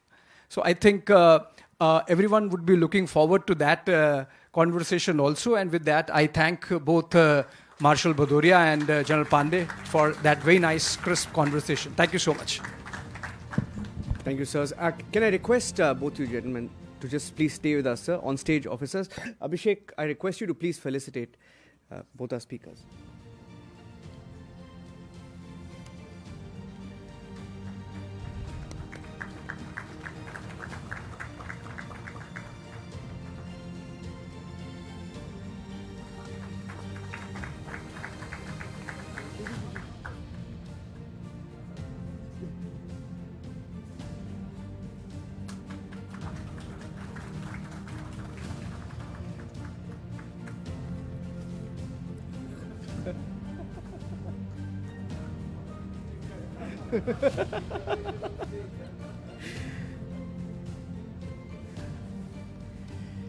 Thank you, General Pandey.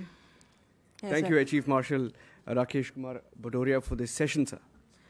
And now, ladies and gentlemen, our next special address focuses on safeguarding national and regional maritime interest in an increasingly complex operational environment. And we are privileged to be joined by a leader whose vision, courage, and command define India's maritime strength. Vice Admiral A.N. Pramod, Ati Vishisht Seva Medal, Yuddha Seva Medal, Director General, Naval Operations. A distinguished naval aviator and expert in communications and electronic warfare, Admiral Pramod has commanded frontline warships, naval air stations, and has held key operational and staff appointments. From leading India's response post-Galwan to shaping maritime strategy in the Indo-Pacific, his career exemplifies strategic foresight and operational excellence. To give us a glimpse of his remarkable journey and contributions, may we now view a short audio-visual on Vice Admiral Pramod.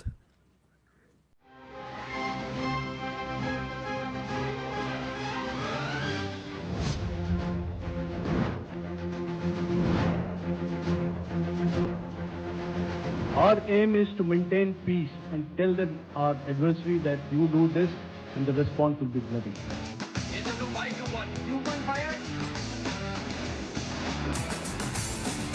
The calm sea hides 1,000 warheads. And the man who commands them commands deterrence itself. That gentleman is Vice Admiral A.N. Pramod, Director General, Naval Operations. The architect of India's maritime might, an alumnus of the Naval Academy, Goa, commissioned on the 1st of July 1990. As Fleet Operations Officer of the Western Fleet, he oversaw naval deployments in the tense months that followed Galwan. Our forces remained forward deployed in the Northern Arabian Sea in a dissuasive and deterrent posture with full readiness and capacity to strike select targets at sea and on land, including Karachi at time of our choosing. When terror struck Pahalgam, he led the Navy's readiness for a calibrated strike. Indian Navy maintained seamless maritime domain awareness throughout the duration and was entirely aware of the location and movement of Pakistani units. Under his command, the Indian Navy was not just present, it was pervasive. Forward deployed, battle ready, unseen but unstoppable.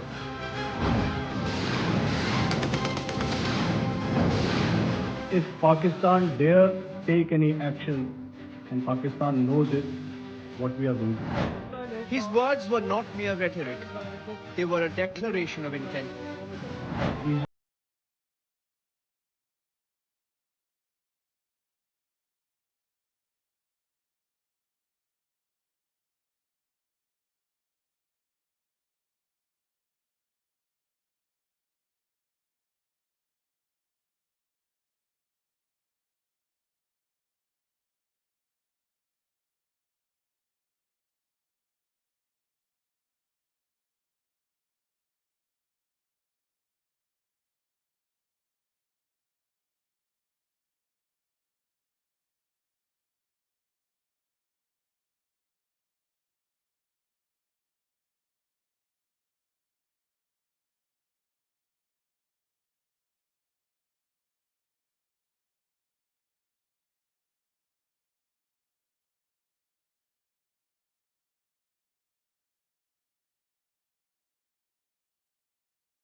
Ladies and gentlemen, join us in welcoming Vice Admiral A.N. Pramod.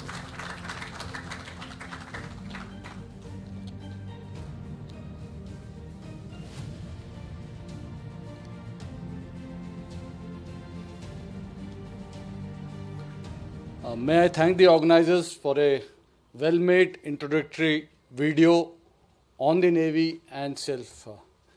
It makes my job, the current task, simpler. Former, I think, chiefs left. Mr. Arnab Goswami, DG Clause, distinguished guests from various ministries, defense forces, strategic community, scientists, academia, industry partners, friends from friendly foreign countries, and media, ladies and gentlemen. Good afternoon to you all. At the outset, let me convey my sincere gratitude to Clause and Republic team for organizing this enriching Forces First Conclave and for providing me an opportunity to speak on the subject of enduring relevance. I would like to reiterate what General Sharma just highlighted about the maritime domain. Our nation's economic progress is inextricably linked to the maritime domain, which serves as the lifeline of our trade, energy security, and strategic outreach. Over 90% of India's trade by volume and 77% by value, and nearly all of our energy imports transit through the seas. The oceans therefore are not distant frontiers. They are vital areas of our national prosperity. However, in recent times, the oceans have emerged as a mirror of the world's complexities, open, interconnected, yet increasingly contested. Before I dwell deeper into how the Indian Navy safeguards the national and regional maritime interests, it may be important to underscore that India's maritime interests are wide-ranging and are vital to our national progress. At their core, they encompass protection of India's sovereignty and territorial integrity against threats emanating from or through the maritime domain. Safety and security of trade and commerce, which form the backbone of our economic growth and global engagement. And the pursuit of peace, stability, and security in our areas of maritime interests. These interests collectively define India's maritime outlook and guide Indian Navy's efforts. Over the next few minutes, I shall endeavor to elaborate on the complex operational environment in the Indian Ocean region and the actions of Indian Navy to safeguard our national maritime interests. The Indian Ocean is the world's maritime lifeline upon which the prosperity and security of many nations rest. Spanning nearly 70 million square kilometers, it connects Africa, West Asia, South Asia, and Southeast Asia. Every day, nearly 3/4 of global oil and LNG passes through these waters.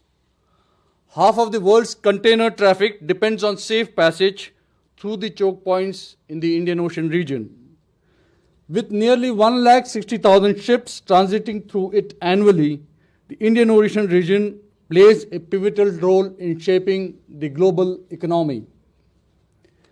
India's central position in the IOR, astride the main international shipping lanes, thus accords inherent advantages. It places the outer fringes of Indian Ocean region and most choke points almost equidistant from India, thereby facilitating reach, sustenance, and mobility of our maritime forces across the region. Closer home, a coastline of over 11,090 kilometers and an exclusive economic zone of 2.4 million square kilometers provides us with resources, opportunities, and responsibilities. With 12 major and 217 non-major ports, our economy is directly dependent on the maritime trade. Today, the Indian Ocean is a contested, congested, and competitive space which directly impacts India. A case in point is the situation in West Asia. The manifestation of Israel-Hamas conflict in the maritime domain resulted in the Houthis resorting to attacks on merchant trade transiting through Red Sea and Gulf of Aden. In essence, instability in the land domain has corresponding effects over the maritime domain and vice versa. Therefore, it would be worthwhile to first understand the key takeaways of recent conflicts.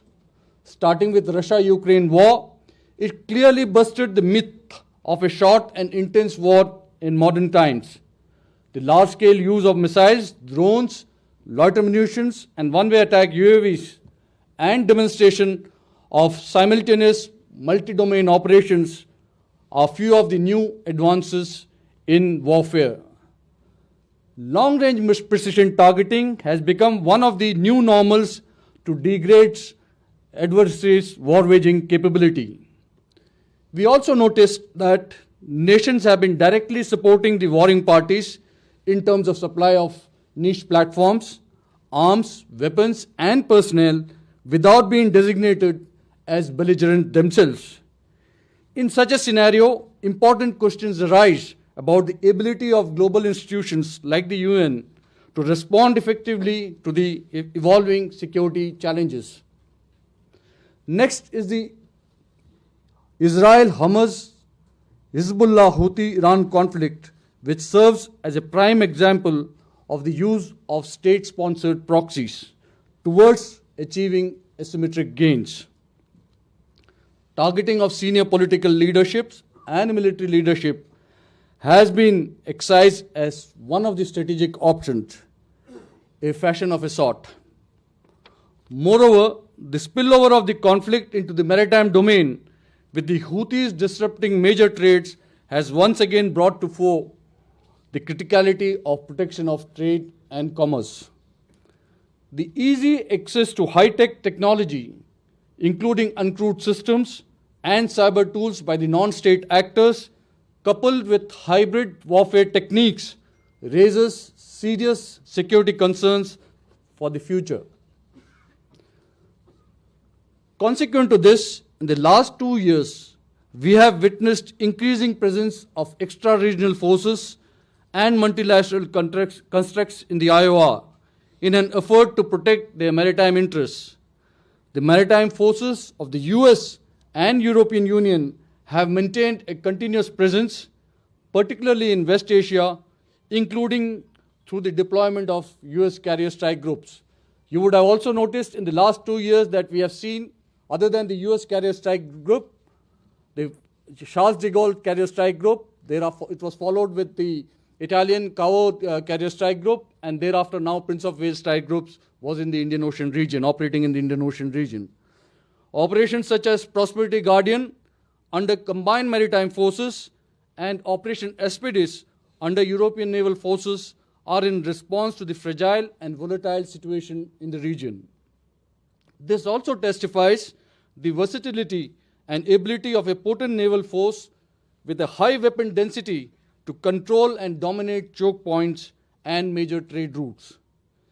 In addition, nuclear submarines capable of carrying sizable number of land attack missiles operating in tandem provides added lethality. We just talked about Operation Midnight Hammer, which saw, other than the B-2 bombers, 30 Tomahawks fired by an Ohio-class submarine at the Iranian nuclear facilities, serves as a prime example of the ability of a naval platforms to influence affairs on land from sea. By the way, the Ohio-class missile carries 154 Tomahawk missiles. That is the kind of weapon density you have in one naval platform. Coming specifically to the threats in the maritime domain for India, these can be considered as traditional and non-traditional. In the traditional domain, Pakistan remains the primary threat. It continues to employ terror as an instrument of state policy, whilst aggressively developing conventional capabilities in the maritime domain despite economic constraints. May I also take this opportunity to highlight the Indian Navy's proactive response during Op Sindoor. The operation reaffirmed the readiness and capability of the Indian Navy as a combat-ready, credible, cohesive, and future-ready force. As the operation unfolded, the Vikrant carrier battle group, supported by destroyers, frigates, fleet tankers, integral air assets, and submarines, including assets augmented from the Eastern Naval Command and the Southern Naval Commands, took the center stage. Most deployed assets were indigenous, which performed exceptionally well and were stood to deliver precise ordnance on targets. The forward deployed Indian fleet, with its ability to launch long-range missiles against the selected targets ashore, lent the entire posture its most telling weight. The kinetic action by the defense forces, coupled with the sheer fear of strikes on Karachi by iron platforms, compelled Pakistan to request India for an urgent ceasefire on 10th May. This also validated Indian Navy's strategy of compellence. The operation underscored India's ability to punish perpetrators of the incident in a manner never seen before and retain the escalation control through a synergized approach between the defense forces. Speaking of extra-regional actors in the IOR, these actors seek to expand their influence and shape the evolving maritime order. Under the garb of cooperative initiatives such as anti-piracy patrols, maritime security exercises, scientific research, maritime logistic support, these actors have gradually established a pattern of sustained deployment in the region. Their growing investments in maritime projects as well as deployment of maritime assets reflect a long-time strategic interest in the IOR. For India, whose economic and energy security is closely tied to a free and open Indian Ocean, such trends warrant persistent monitoring and a calibrated strategy. To effectively address these threats, the Navy transitioned into mission-based deployments in areas of interest across the Indian Ocean region to maintain continuous presence and proactively respond to all evolving security situations. As part of this construct, the naval assets are deployed near critical assets, including in the Indian Ocean region. These deployments have enabled iron ships to remain on station and be ready to respond to contingencies across the entire spectrum of operations, ranging from humanitarian assistance and disaster relief to countering maritime terrorism and piracy. Beyond responding to such challenges, these deployments have also enhanced IRN's maritime domain awareness and facilitated regular interaction with friendly foreign countries during the operational turnarounds. Beyond traditional threats, non-traditional threats such as terrorism, piracy, robbery, illegal, unreported and unregulated fishing, human, arms, drug trafficking have necessitated the Indian Navy to adapt and create fresh paradigms for maritime security. To give you a perspective on the efforts to fight such threats, the Indian Navy has been conducting anti-piracy missions since 2008. These deployments have successfully thwarted over 40 piracy-related incidents, contributing significantly to the maritime safety in the region. As articulated earlier, since October 2023, Gulf of Aden and Red Sea witnessed attacks on merchant vessels by the Houthis. Concomitantly, a rise in piracy incidents off the east coast of Somalia were also observed. To counter the growing threat to trade, IRN conducted maritime security operations and deployed more than 30 warships with integral helicopters, marine commandos, and specialist explosive ordnance disposal teams in the identified areas. In the ensuing deployments, IRN has successfully thwarted 30 piracy incidents from October 23 to June 24, including apprehension of 62 pirates. Probably we are the only Navy which have apprehended 62 pirates in the Indian Ocean, by any pirates in the Indian Ocean region. The key tenets guiding the Indian Navy's maritime posture are versatility in terms of graded response to developing situations, global reach, credible deterrence capability, power projection, ability to protect seaborne trade and commerce, and assert our influence in our areas of maritime interest. Moving forward, the Indian Navy remains steadfast in its commitment to the tri-services synergy, guided by the Honorable Prime Minister's vision of Jai, jointness, Atmanirbharta, and innovation. These pillars not only shape our operational philosophy, but also drive our transformation into a modern, self-reliant, and technology-enabled maritime force. As you may be aware, the Indian Navy is already a builder's navy. With the induction of indigenous SSBNs, we have also reinforced the nuclear triad. 53 ships are presently being built in our shipyards. Moreover, our pursuit of Atmanirbharta goes beyond the platforms to the sub-component level. To conclude, the Indian Navy as the primary manifestation of India's maritime power remains steadfast in our endeavour to be a combat-ready, credible, cohesive and future-ready force capable of protecting India's maritime interests anytime, anywhere, anyhow. I am certain that through our collective vision, innovation and resolve, we will continue to strengthen India's maritime power and contribute towards realizing the national aspiration of a Vikasit Bharat by 2047. Shamno Varna, Jai Hind, and Happy Diwali to you all. Thank you.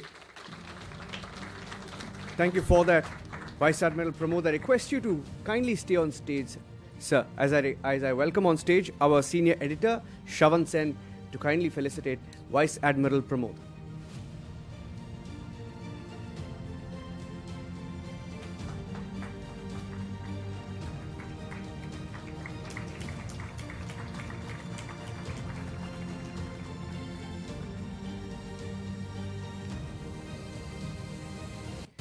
Thank you, Vice Admiral. And ladies and gentlemen, our next panel delves into the complexities of multi-domain warfare, a reality where land, sea, air, cyber and space domains converge, and conflicts are decided not just by troops but by technology, by information and strategy. And to open this panel, we are privileged to have Lieutenant General Ajay Chandpuria, Ati Vishisht Seva Medal, GOC in C11 Corps, a commander whose career blends frontline operational mastery with strategic foresight. Lieutenant General Ajay Chandpuria has commanded frontline formations in some of the most challenging terrains along India's borders and has extensive experience in information and psychological operations. To give us a glimpse of his leadership and operational excellence, may we first view a short audio-visual highlighting his career and key operations.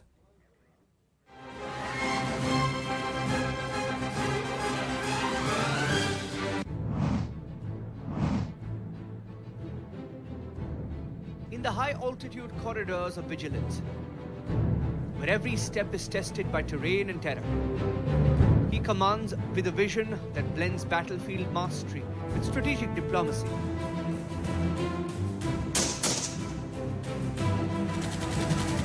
Lieutenant General Ajay Chandpuria, Ati Vishisht Seva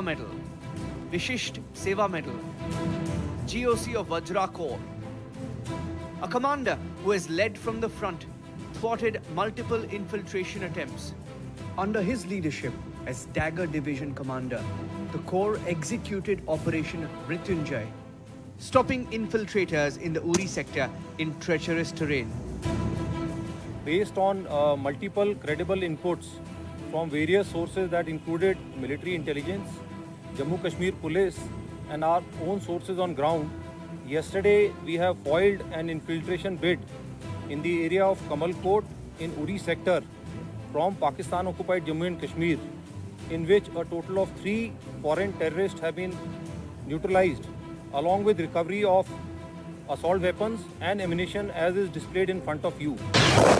During Operation Sindoor, the Vajra Corps under the steadfast command of Lieutenant General Ajay Chandpuria held an unyielding front along the LOC. The infiltration attempt of 8-9 November was swiftly repelled, reaffirming the Vajra front's strength and India's deterrence. When floods ravaged Punjab, the Vajra Corps under his command became the lifeline of the people, aiding Operation Rahat with unmatched efficiency and compassion. Through Operation Sindoor and Operation Rahat, the Vajra Corps under Lieutenant General Ajay Chandpuria exemplified the whole of nation approach and military-civil fusion, uniting forces, civil agencies and citizens in purpose. From frontline operations to being appointed as first resident defense attaché of India accredited to South Korea. His career is defined by operational mastery and strategic foresight. Lieutenant General Ajay Chandpuria, AVSM, VSM, guiding the Vajra Corps with courage, precision and unwavering resolve, safeguarding our frontiers every single day.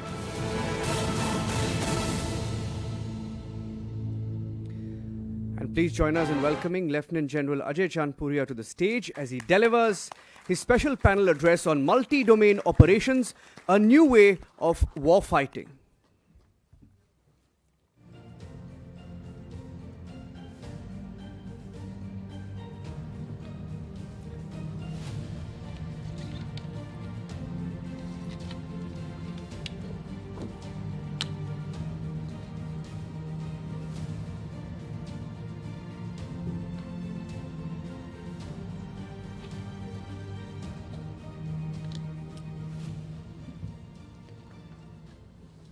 Shri Arnab Goswami, if I may call the CNC of the Republic Media Network, General Dushyant, DG Claus, ladies and gentlemen, it's a matter of great delight for Operational Commander to be present at such an innovative and a unique event. I think our compliments for the very endeavor and the intent behind this. He shared the anecdote, I think, during the talk with Mr. Parikar, and I was uniquely lucky that I was the first defense attaché to South Korea for a little over 4 years, and as a colonel had a weekly interaction with then Defense Minister Parikar. That was the level of the involvement, and I think the vision that he has, we were really at a loss when he went away, but I am glad that we see the realization of this vision now. So what I shall endeavor is over the next few minutes to give you a visual and an anecdotal account into the address of this topic for the panel discussion 2, which is multi-domain operations. Is it a new way of war fighting? So from the trenches of history to terminals of today, the battlefield has changed. However, the purpose has not. Multi-domain operations do not replace men with machines. Rather, the intent is to unite the mind, the matter, and the mission. So is it even a new way of war fighting, or is it an evolved or a revolutionary way of evolution that we are seeing now? We shall endeavor to analyze that over the next few minutes. Next. Much has been said on the conundrum of war fighting as it is obtaining, but if you see geoeconomics driving geostrategy now, and from the first speaker, the number of conflicts, as you see, have just gone up to 110 from 30 odd major ones which were covered earlier. But if I may just take your attention to the left top, wherein says we are seeing a unipolar world in the military sense, or maybe bipolar in the economic sense, a multipolar in the political sense, and many polar in technology sense. The stakeholder there of state to non-state, others, if you see supranational, Nvidia with $4 trillion of revenues beats the GDP of more than 80 countries across the world. If you see on the right side, democratization of technology, and Mr. Baba Kalyani spoke of weaponization of not trade, but all resources. The commercial of the self-availability of hostile technology to even a single lone wolf. The cost of attack vis-a-vis cost of defense. The strategic implications of tactical operations given the battlefield transparency, and the importance of influence operations cannot be overemphasized. On the left bottom, the drivers. We have talked about the leaders, the societal fissures, the need for resource control, and the rapidly changing strategic alignments. So all in all, what we are seeing are blurred boundaries, and I think it was spoken about the decade of militarization. So this issue of comprehensive conflict spanning across all 5 generations of warfare. Next, please. As it comes closer home, I think Operation Sindoor, I need not dwell on the individual aspects, attributes. There is a separate session for that. But to give you the perspective, who could have imagined that in a developed state like Punjab, the markets were all open, the economy was in full flow, the schools and the colleges had their exams on, the farming and cultivation, harvesting was just starting, and yet you had issues of missiles and drones flying overhead. From network-centric warfare to network-centric operations, I think what we saw was manifestation of the end-based operations. What you are wanting to see in terms of the objectives from the network-controlled operations. You saw manifestation of hard, soft, and smart, and if I may say, a little evolved form of sharp power in the entire totality in that objective which was set here. Next. Yeah. So it was manifestation of a transformative multi-domain operations given the overall politico-military aim which was set for this operation. In 22 minutes and 88 hours, I think the accomplishments are unparalleled if you go into the number of targets which were engaged and all. A lot of you are aware of it, and that I think will be covered subsequently.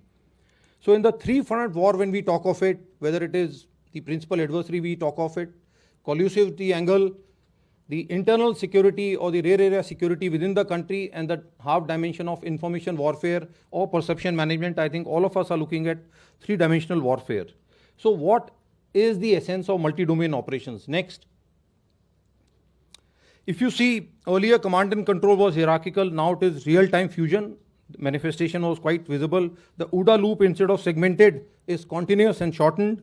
The planning, instead of linear and sequential, is shifting from battlefield to battle space. The domain of physical and positional now is maneuver and simultaneous, and this maneuver is not on physical domain, is more on the cognitive domain, if I may say. The operations were deeply planned and predictive. Now they are dynamic and overlapping. The concentration led to attrition and territory, whereas it is now cognitive and temporal. The means were platform-centric, and now we are going from network to effect-centric operations. Information, as it was covered by the previous, I think in one of the Q&A sessions by the former army chief, was a supporting action. Now it almost holds the decisive edge in multi-domain operations. Earlier, there were limitations of technology. But now when we talk of multi-domain operations, they are enabled by the niche technologies of AI, others, the performance enhancing materials, the communication, identification, targeting, manufacturing, logistics, and what have you. And in the midst of this is the human. Next. Multi-domain operations remains a national effort. For these afford in an environment of collapsing boundaries and domains with fluid battle spaces, one mission, many means, one mind, many dimensions, thereby generating immense or infinite possibilities of what permutation combinations can be adopted in order to achieve the objectives. We need to skill, know, understand, and endeavor. The objective is not in terms of just physical or an attribute, it is more to do with the mind. The battle space from extreme of non-contact, non-kinetic to the other extreme of contact kinetic, the aim is to win the war before the war. If forced into contact kinetic, the endeavor is to have victory with less or least casualties in the earliest possible time frame. So is it at all new to military or Indian military, if I may say? Those of you who would recall 1971 operations for Dhaka, a strength of 3,000 Indian soldiers caused the capitulation of over 30,000 Pakistani soldiers guarding the then capital of East Pakistan. The war, 13 days. So multi-domain operations are not new. But what is new to that? We will cover. Operation Sindoor, I am sure all of us are very familiar. We had battle-proven structures. They continue to evolve in their design. Very interesting attribute of conflict termination when you undertake operations. I think India is one of the very, very rare examples wherein if you go back into history right from 47 till date, not only internally but externally, all our conflicts have reached resolution, unlike the West involvement in Vietnam, Afghanistan, Iraq, Syria, Russia, Ukraine, West Asia is, I think, all too obvious. So the endeavor is to look at shaping of the battle space, promoting asymmetric or a lateral thinking in interdependent domains. Some work is going on. However, next, there is a transformative challenge. If you see the graph, the technology manifestation for purposes of illustration is kept at X in terms of time. It is from linear going exponential. The leadership adaptability is the next which lag behind by a certain, in this case, 10x. And the most difficult, the organizational changes, which indicate that issue of processes is what is lagging behind by yet another 2.5 or 3 times at 25x. If you compare this with the cycle of adaptation from the time a new technology is triggered off to the time the plateau of productivities, our cognitive span takes it to 25 to 30 years. So it is not just merely adequate to procure or fabricate cutting edge technologies. Unless it can be integrated in the operations on ground, changing your tactics, techniques and procedures, I think it would be as good as handing over the technology to the enemy. So from the voice to the virtual, the direct to the indirect, or analog to digital, factor this in the issue of disinformation. There was a time when they said pictures don't lie. Is it really true now? From data to information, now we are transiting to the cognitive domain. Next. So are we there? Have we started? It is and shall always remain work in progress. Capabilities and capacities are a matter of journey because there is no destination to arrive here. The way the world is shaping up, the pace of it has picked up. So if you see the entire thing, what we endeavor as part of the developed nation vision in 2047, the envisaged role for the armed forces, the modernization plan of the Indian Army spanning all 5 verticals as are laid out, from restructuring, modernization, integration, systems and processes to human resources, the center of gravity at all under the decade of transformation. On the left bot side, if you see techno commanders, so what we are looking at is commanders used to earlier control forces in the field and use maneuver. Now we are talking of techno commanders who can control and utilize technology to cause that maneuver in multi-domains. Technology sovereignty. I think this Atmanirbharta has been adequately covered. Unless we get sovereignty in technology, we shall remain suboptimal. Cutting edge R&D, culture of innovation. Within the core, when we talk of walking the talk, we have IIT Ropert, we have IIM Amritsar, we have lovely professional university, we have Punjab Technical University. The ecosystem is not just restricted to meetings, conferences, workshops, demonstrations, or sharing of problem statement, or a roadmap. An integrated roadmap, we have OEMs working with us. We have study teams of students from these institutes working with us for last 3 to 6 months on certain technologies which range from components to entire systems. Next. So if I was to conclude, the new line of control entails a web of connections where data, decision, and directions converge faster than the foe can react. Victory is not one who fights first, rather than the one who can think and act across multiple domains. So we talked of one mind, many dimensions, infinite possibilities. The one who can choreograph all this to end result, I think, will emerge victorious. It is time to walk the talk. Thank you. Jai Hind. Thank you for that. Lieutenant General Ajay Chandpuri, I request you to kindly stay on stage, sir. I request our Senior Executive Editor, Abhishek Kapoor, to kindly come up on stage and felicitate General Chandpuri, please.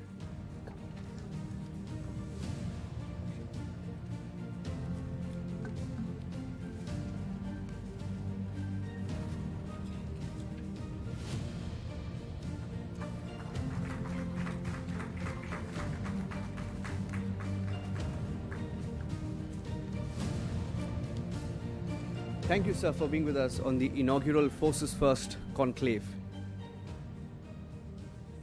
And ladies and gentlemen, we now move into a panel discussion on multi-domain warfare, a domain where land, air, sea, cyber and space converge, redefining the way wars are planned and fought.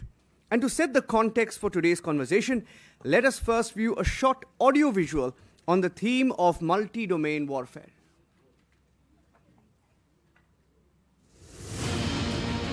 In 2025, the battlefield has no boundaries. It exists everywhere data travels, and anywhere a signal can be jammed. Wars are no longer declared, they are detected. A blackout in one grid, a breach in another, and somewhere a silent line of code ignites a global response. Decoding the invisible wars of code and cognition. Cyber warfare, the invisible frontline. Lieutenant General M.U. Nair, PVSM, AVSM, SM, retired. And exploring the newest theatre of strategy. Space warfare, the strategic high ground. Lieutenant General Anil Kumar Bhatt, PVSM, UYSM, AVSM, SM, VSM, retired. Two domains unseen, yet decisive. Where the next war may begin, long before the first shot is fired. And we are privileged to be joined by two highly decorated veterans of the Indian Army, Lieutenant General M.U. Nair, PVSM, AVSM, Sena Medal, who will speak on cyber warfare, the invisible front line. And he is going to be joined by Lieutenant General Anil Kumar Bhatt, PVSM, Uttam Yudh Seva Medal, Ati Vishisht Seva Medal, Sena Medal, and Vishisht Sena Medal, who will share his perspective on space warfare, the strategic high ground. And moderating the session will be Shravan Sen, our senior editor at Republic Media Network. Over to you, Shravan.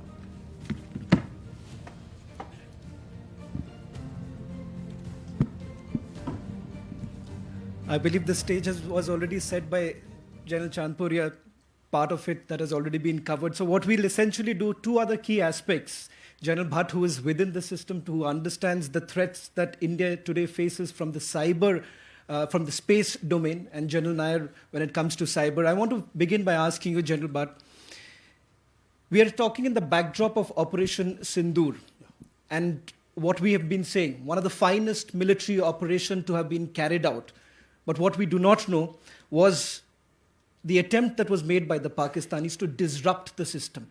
7,000 attacks that have actually taken place during the Operation Sindoor itself. General Bhatt, from the space realm, is India well equipped for having a real-time monitoring when it comes to space? The same very targets that were carried out, could we have actually got real-time space imaging capabilities? Do we really have that? It's a very difficult question you're asking me. And whatever I'm telling you is from the open domain and not from sources within. And what I would emphasize is that the satellite capability we had for specifically ISR, intelligence, surveillance, and recce, which was most important for, most importantly, what armed forces require, what is on the other side of the hill. All information. I think we had adequate satellites for that. But what I would like to say is today the requirement of the three armed forces is persistent ISR, 24/7 ISR. And that means that if our aircraft strike Pakistan, the pilot while he's coming back comes to know what he has hit and what are we going to hit again. But that kind of capability we don't presently have.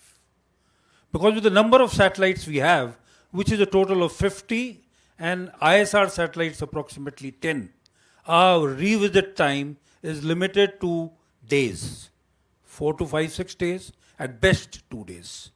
So in this Operation Sindoor, we were very largely dependent on a number of foreign satellite suppliers. From Maxar to Planet M to ICCI, they were all providing us services. And yes, along with what we got and what we could analyze, we had a much better view of the battlefield.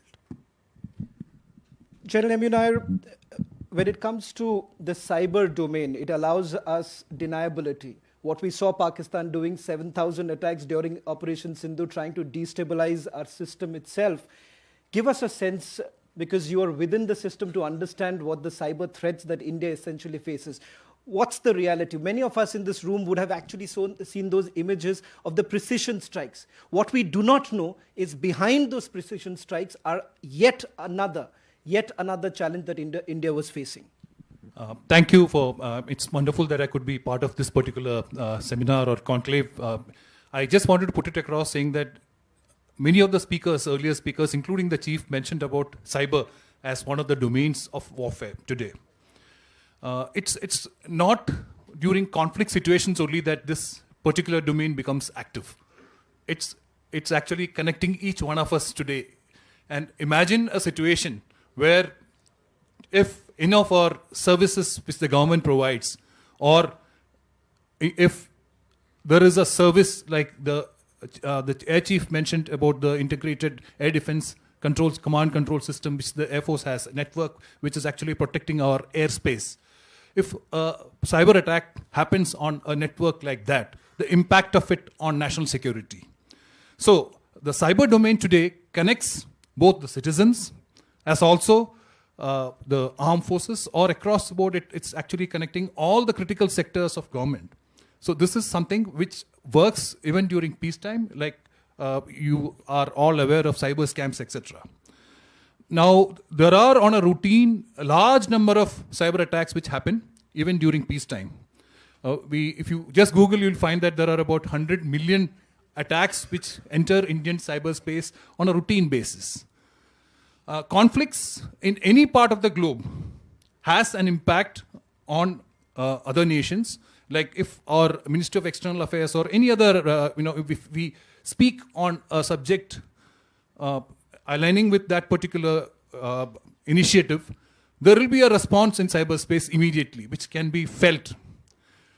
In this specific case, Op Sindoor was a conflict situation. And it didn't happen from 7th of May. It actually started on 22nd April itself, when the Prime Minister mentioned about a response. So our cyberspace became very, very active since then. And what had happened was the quantum of attacks went so much that it actually quadrupled, or it was much more than what was actually happening in our cyberspace. Now, it has an impact on our populace citizens. It has an impact, as I mentioned, on the armed forces too. So while we took precautions to secure our cyberspace in terms of sensitizing every single ministry department right down to the CISOs, the Chief Information Security Officers, there was a lot of cyber warriors at work trying to protect their assets.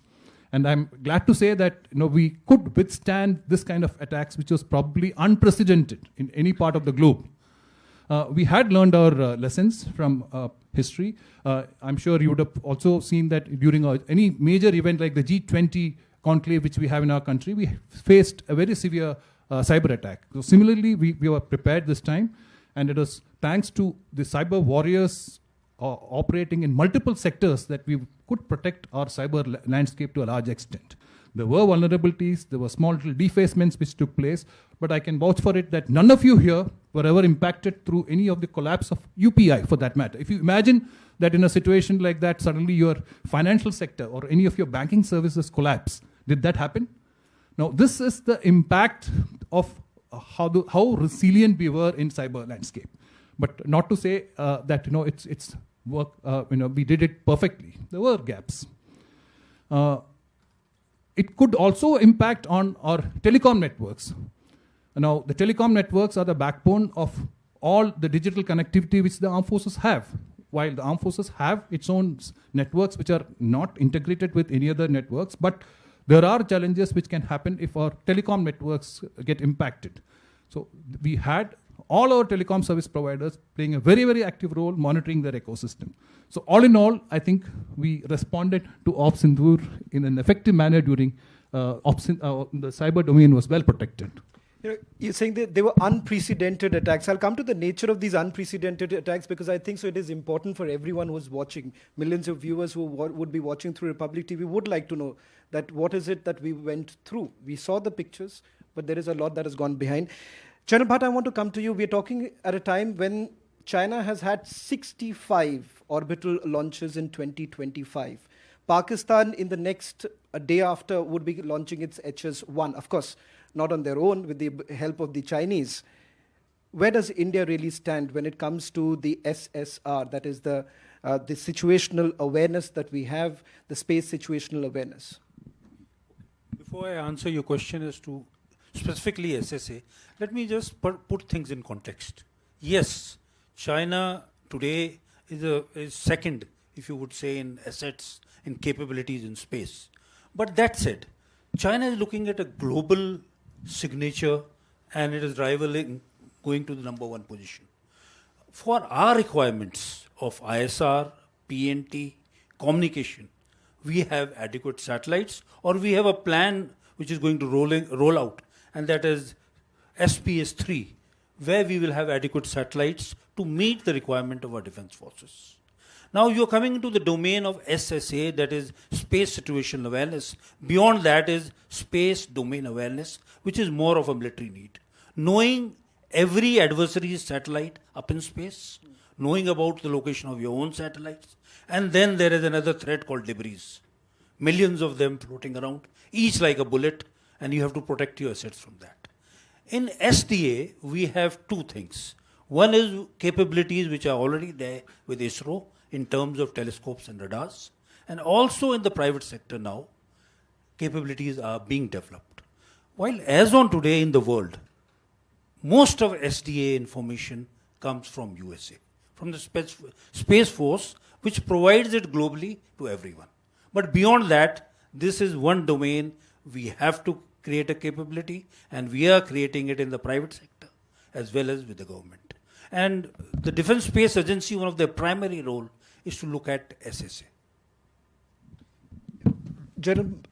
But just a follow-up question to what you said was with regards to the situational awareness. I want to ask you, for instance, when we carried out a precision strike at Chawla, and we wanted perhaps to get a real-time understanding of what's really happening, because there has been a global narrative that was essentially built around the kind of damage.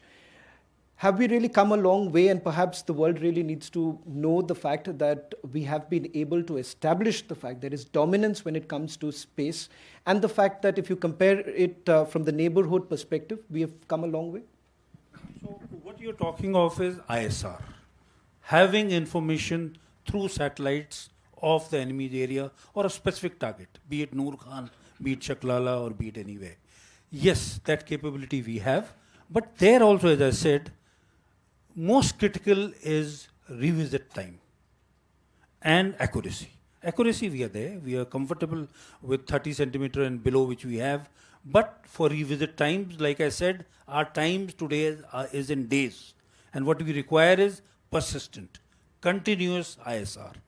That will take a little time. Even after the 52 satellites come of SPS-3, we will have a revisit time of maybe a day. But ultimately what the armed forces require is persistent, continuous ISR. That may take a little more time. General Nair, cyber certainly gives us the option of deniability, as I pointed out earlier. And what we perhaps haven't really honed to a certain extent is that in a situation like Operation Sindoor, were we in a position to carry out a counter cyber attack and perhaps to a certain extent keep our enemies a little bit more flummoxed than what they were? Are we capable enough to do that? Okay, I think Ajay mentioned about multi-domain operations in this previous discourse. So all aspects of power which is available with a nation is used in conflict situations. So I'm sure cyber domain was also being exercised for causing, inflicting damage to an adversary's infrastructure. So that's natural course, what follows a conflict situation. We have organizations in the armed forces in civil domain which has the capabilities to cause such, to observe our cyber domain, to see if from where the attacks are coming in, to see if there are vulnerabilities in our own ecosystem. So all this is continuously analyzed, and there are measures which have been taken to make sure that our ecosystem gets protected. Like I mentioned in the earlier, that despite all these challenges, we could withstand this kind of attacks. And any measures taken to protect this ecosystem, it could be operations which are launched against an adversary, it could be on to any other, we could even block our entire country So these are all measures which are adopted as part of deterrence. Did you all see any new pattern, particularly this time? Because cyber warfare is not something new. And the fact of the matter is that we are living in the era of global conflicts, as we have been saying. Things are emerging. We have seen what's happening in Russia, Ukraine. We have seen what happened as far as Israel-Hamas is concerned. Cyber domain becomes extremely, extremely challenging. Is there a new pattern that you all have seen in terms of the way the attacks are being carried out by our enemies? Yes, with the changes in technology taking place, in fact, literally every day, especially in the digital domain, there are multiple types of vectors, and in fact, you'll find a new kind of tradecraft, or this is a new methods of exploiting the vulnerabilities in our ecosystem emerging literally every day. In fact, the AI today facilitates you to write software codes which can exploit some of our vulnerabilities, which can detect vulnerabilities. So all this is possible. So we found newer challenges emerging, but I think, as I mentioned, we were able to withstand all this. We should also understand that our digital infrastructure today in our country is probably the largest in the world. And we are the storehouse of the largest data in the world. If that be so, and we also have a mix of both legacy equipments in our ecosystem. It could be for any critical infrastructure, and we have modern equipments in our system. So many of these legacy equipments today are not adequately protected because it's capital intensive to replace the entire ecosystem. You look at energy sector. There could be power generation plants which are of yesteryear still functioning, providing energy to the population.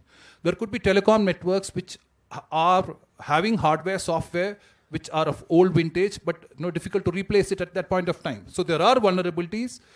The software functions are, every day there is a new software coming up in our ecosystem. You look at your own mobile devices, number of apps which are coming up, literally, number of apps which are there. Every day there is a change in number of applications coming up. There are modern versions coming up. There are patches coming up into your mobile phones. Now, are you all aware? Now, do you know that if there is no support from the OEM for your smartphone, like Android 12 and earlier versions are not supported, or Windows 10 has, the Microsoft has finished its, the maintenance of that from October 15th. These are all things which are exploited, and there will be newer versions. The craft can actually emerge from a child or a student in a university. It can happen from an organized group. It can operate from a state-sponsored agency, or it can even be done by military professionals today. So the entire landscape of cyber keeps changing, and we did face newer versions of attack vectors during Sindoor.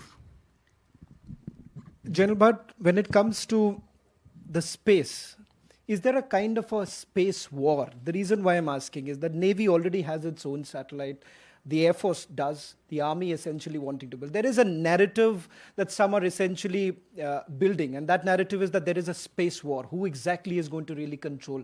Is there a proper integration that are we really looking at? Is there a roadmap? So firstly, I'll like to correct this version of naval satellites, Air Force satellites or Army satellites. They are none. They are best said called armed forces satellites. Because for example, Rukmini, yes, the initiative was from the Navy, but it is being used by all three services. Similarly, the Air Force satellite, so-called Air Force satellite, is used by all three services. And in future, we are calling it an Army satellite, again a misnomer. It will be used by all three services. This is just for communication. But in ISR, every possible satellite will be used by all users, that is the Army, Navy, and the Air Force. Now coming to who will lead space or all aspects of space in India, well, that the Indian Armed Forces have really clearly defined for themselves. And the Defence Space Agency... What's the definition of it? Because there's no clear demarcation there. So Defence Space Agency is the lead agency for all matters space in India today. And it will definitely evolve into a Defence Space Command. Presently, the lead service for that is the Air Force. But that is because, like cyber, we have given it to the Navy. We have given Air Force to look after space. Space will be a separate force. It will be carrying out facilities, services for all three services. Because anything which we have, any kind of asset. We can't ill afford to have it only for the Army or the Navy or the Air Force.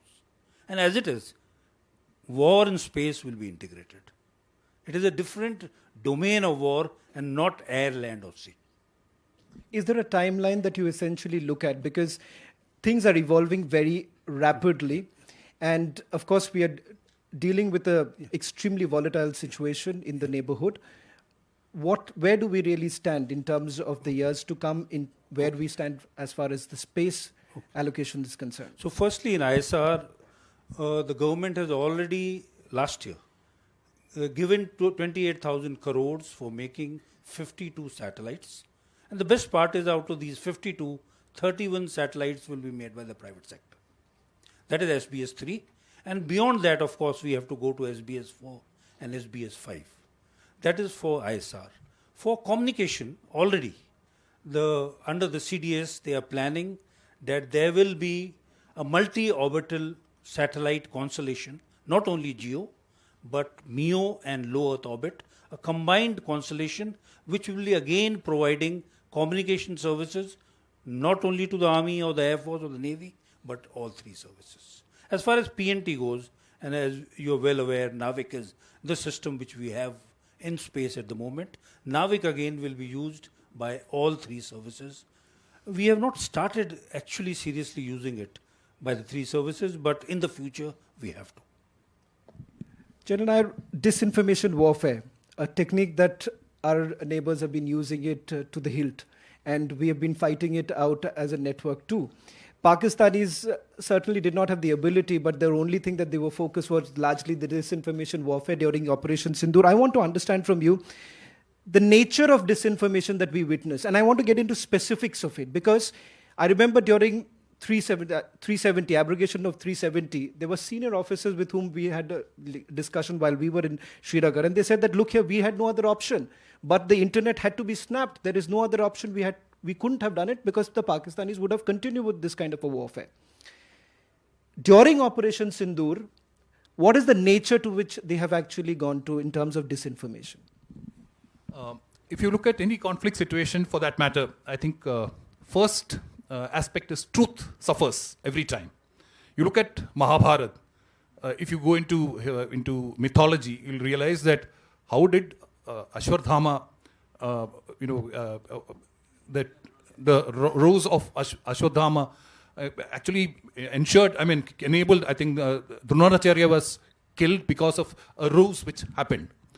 Now, in Op Sindoor, you would have seen that a lot of media information which is coming. Today, understand that the power of generating information is available to each one of us here. As citizens, from a smartphone today, you can actually generate information. And it could be in the form of a deepfake, it could be an AI-generated image, it could be an AI-generated video. It can happen to all of us today, and we have the capability and capacity. Earlier, it was restricted only to either spoken, or it could be on word-to-mouth, electronic or print media. Today, the power is available with each one of you here. And there are organizations which are working on disinformation also. So, there would be impact of deepfakes. Now, how do you prevent it is another question. There needs to be, all of us need to work together to make sure that every original image or original data which is there has to be having an imprint. This is something which I think the governments are all working on.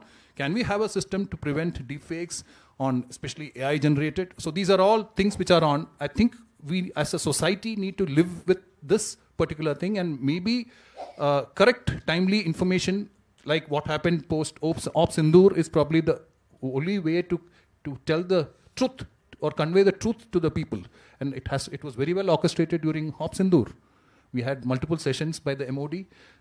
Maybe we could have done this through languages, regional languages. That's something which even the media houses could actually look at. Can you convert, most of the press briefings were in English or Hindi. Can we reach out to the populace through regional languages? Can we reach out to the global audience, as was mentioned by one of the speakers in the morning session also? Can we have our embassies or missions abroad picking up from the PIB link or from the MIB, Ministry of Information Broadcasting link, and then telling the people what's truth? This is something which we could actually practice for future. I want to end with you, General Bhatt. Drawings from Operation Sindoor and the global conflicts which are underway. What in your mind is paramount right now? What is the need of the hour? And what is it that we need to look out for? So this is of course there that we do recognize that space is a very, very important domain for any future battles or for the security of the nation. What is there is, do we develop our capabilities in the pace which is required now?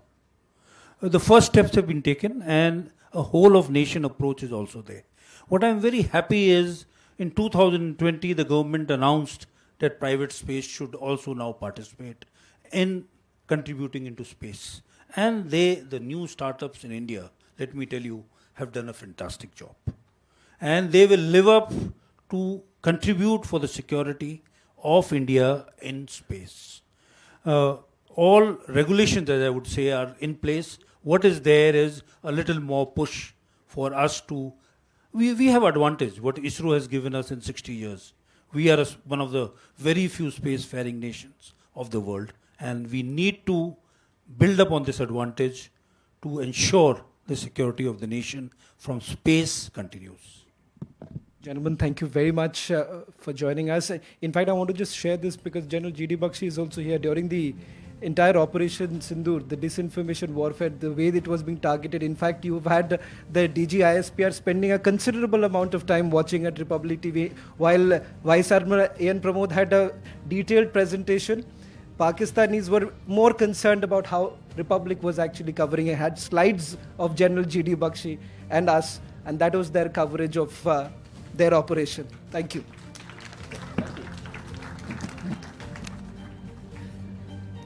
Thank you, sir. Thank you, Lieutenant General Nair, and thank you, Lieutenant General Anil Kumar. But I'd request Shravan Sen, our senior editor, to please felicitate both our senior officers here.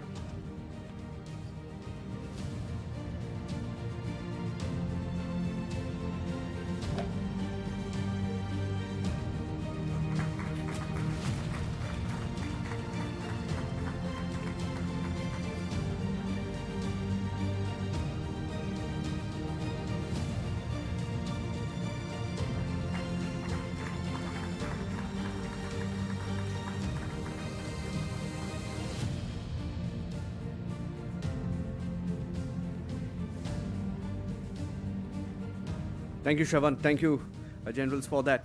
Ladies and gentlemen, our next session is a special address on contours of a likely future conflict between India and Pakistan. And we are privileged today to be joined by Major General GD Bakshi, SM, VSM, retired, a distinguished combat veteran, strategic thinker, and one of India's most respected military voices. He has served across India's front lines, commanded troops in Kargil and Kishtwar, and continues to provide expert insights as an author, commentator, and defense analyst. And to give us a glimpse of his career, achievements, and perspective, let us first take a look at the short AV on Major General GD Bakshi.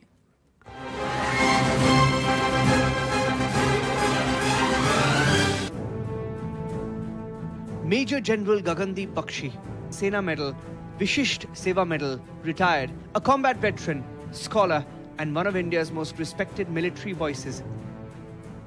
हमले के लिए जाते हैं तो हमारा परंपरा है कि हम अपना जंगी नारा जो है वो जोर से दहाड़ते हैं, इतना जोर से कि आसमान से पत्थर गिर जाएं और दुश्मन को पता चल जाए सालों हम आ रहे हैं.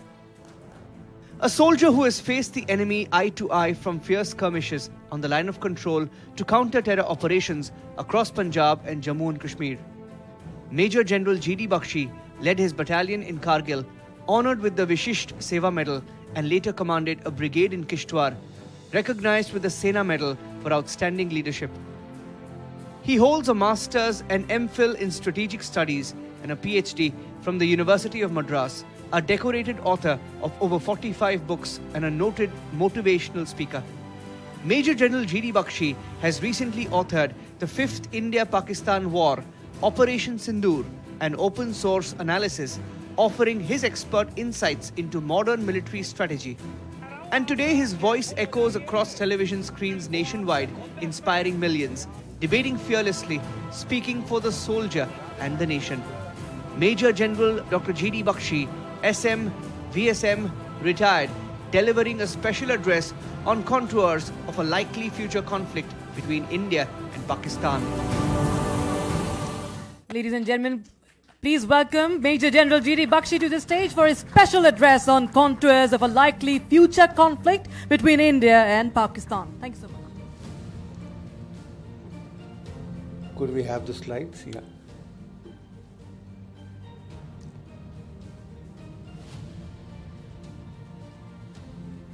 Mr. Arnab Goswami, Director General Clause, ladies and gentlemen. We've done this book as what is called in the naval terms hot wash-up. The pace of change of technology is so rapid that you can't afford to wait for 5, 6, 10 years for things to be declassified before you learn your lessons. It may then be too late. So this is in the tradition of hot wash-up. And next please. Yeah. Now I will be speculating from here. Yes, we all know what has happened in Op Sindoor. Those 86 hours plus is known now to this audience in very thorough detail. What next is the critical issue. Operation Sindoor is not over. So what will Operation Sindoor 2.0 look like? What will your 6th round look like? Sindoor was the 5th round. I think these are very interesting questions of great concern to all of us, especially in this audience. So I'll take it on from there. Next please. The only bit of history that I'll give you from Sindoor is some comments by foreign experts. There is Colonel John Spencer of the Urban Warfare Expert, West Point. India achieved a massive victory. It demonstrated military superiority, restored deterrence and unveiled a new national security doctrine. The most important lesson to emerge from Op Sindoor has been highlighted in this. In the third nuclear age, the efficiency of nuclear systems is in question against a modern, high-tech air defense environment. Please let it absorb, right? The Israelis started first with the Iron Dome, right? And the Iron Dome has achieved kill rates of almost 97 to 99% as far as Iranian missiles and drones were concerned. In Operation Sindoor, we have been able to achieve rates of 90% in terms of interception of the drones are concerned. Bayraktars, Baykar Shibas, etc., those cartoon networks we got from Turkey, right? But as far as the missiles were concerned, 3 missiles were fired, all 3 shot down, which amounts to 100%. Please, you see, and therefore, there is this movement, it's not just an Israeli Iron Dome. The United States is working on the Golden Dome. Why is it working on a Golden Dome? Because the entire thrust is that, look, any moderately armed nuclear power, let us say North Korea, let us say if Iran acquires that capability, Pakistan's nuclear arsenal, these are small arsenals. And if your air defenses are what they prove to be, you have a theoretical situation where you have a leak-proof umbrella. And that means the Pakistani nuclear threat goes up for a toss. Please understand this. It is not a very utopian concept. It is a concept that we have been able to actualize during Operation Sindoor. Next. There are some more of these. You can have quickly glance through these. It offers a model of a limited war with clearly defined ends, matched ways and means, and a state that never relinquished the initiative in an age where many modern wars spiral into open-ended occupation or political confusion. Op Sindoor stands apart. It's not we patting ourselves on our back. It is foreign military experts, objective experts, who have made these evaluations. Next, now we'll get on to the future. So when the next round comes, what will be the end result that you would like to impose, right? So let's take a brief look at how our responses have evolved. You know, 1998, both countries went overtly nuclear. Recessed nuclear deterrence had come by 1990. Overtly nuclear, you went by 1998, right? And the next year, there was the Kargil war, right? Let me also explain to you that when, you know, the Americans had exploded the first bomb over Hiroshima and Nagasaki, 45, 49, the Soviets had caught up, gotten, strategic parity, nuclear parity. 50, the Korean War took place. You see the correlation. The most unstable time is just immediately after nuclearization, right?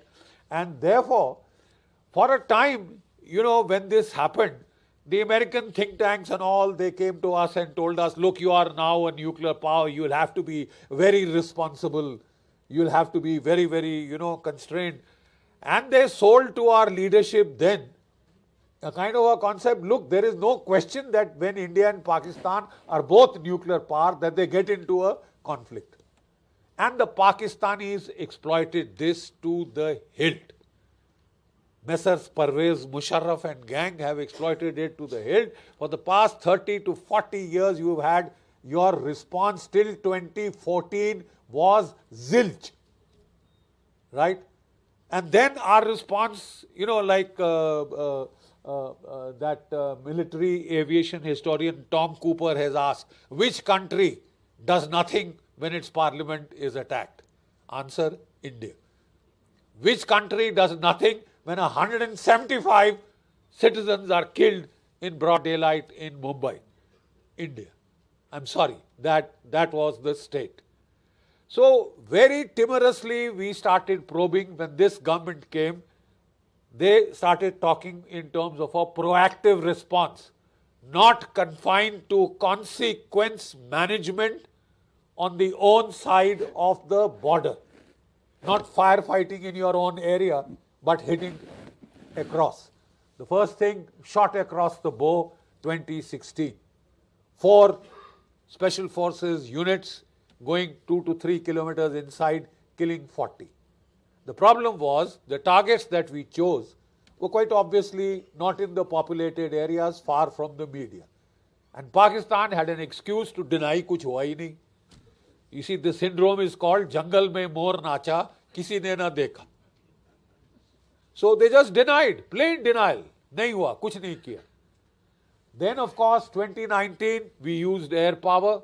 80 kilometers inside, we hit the training camp, right? We hit the training camp and 200 odd terrorists were killed. Again, a remote location, Jungle mein mor nacha. And the denials came more from our opposition.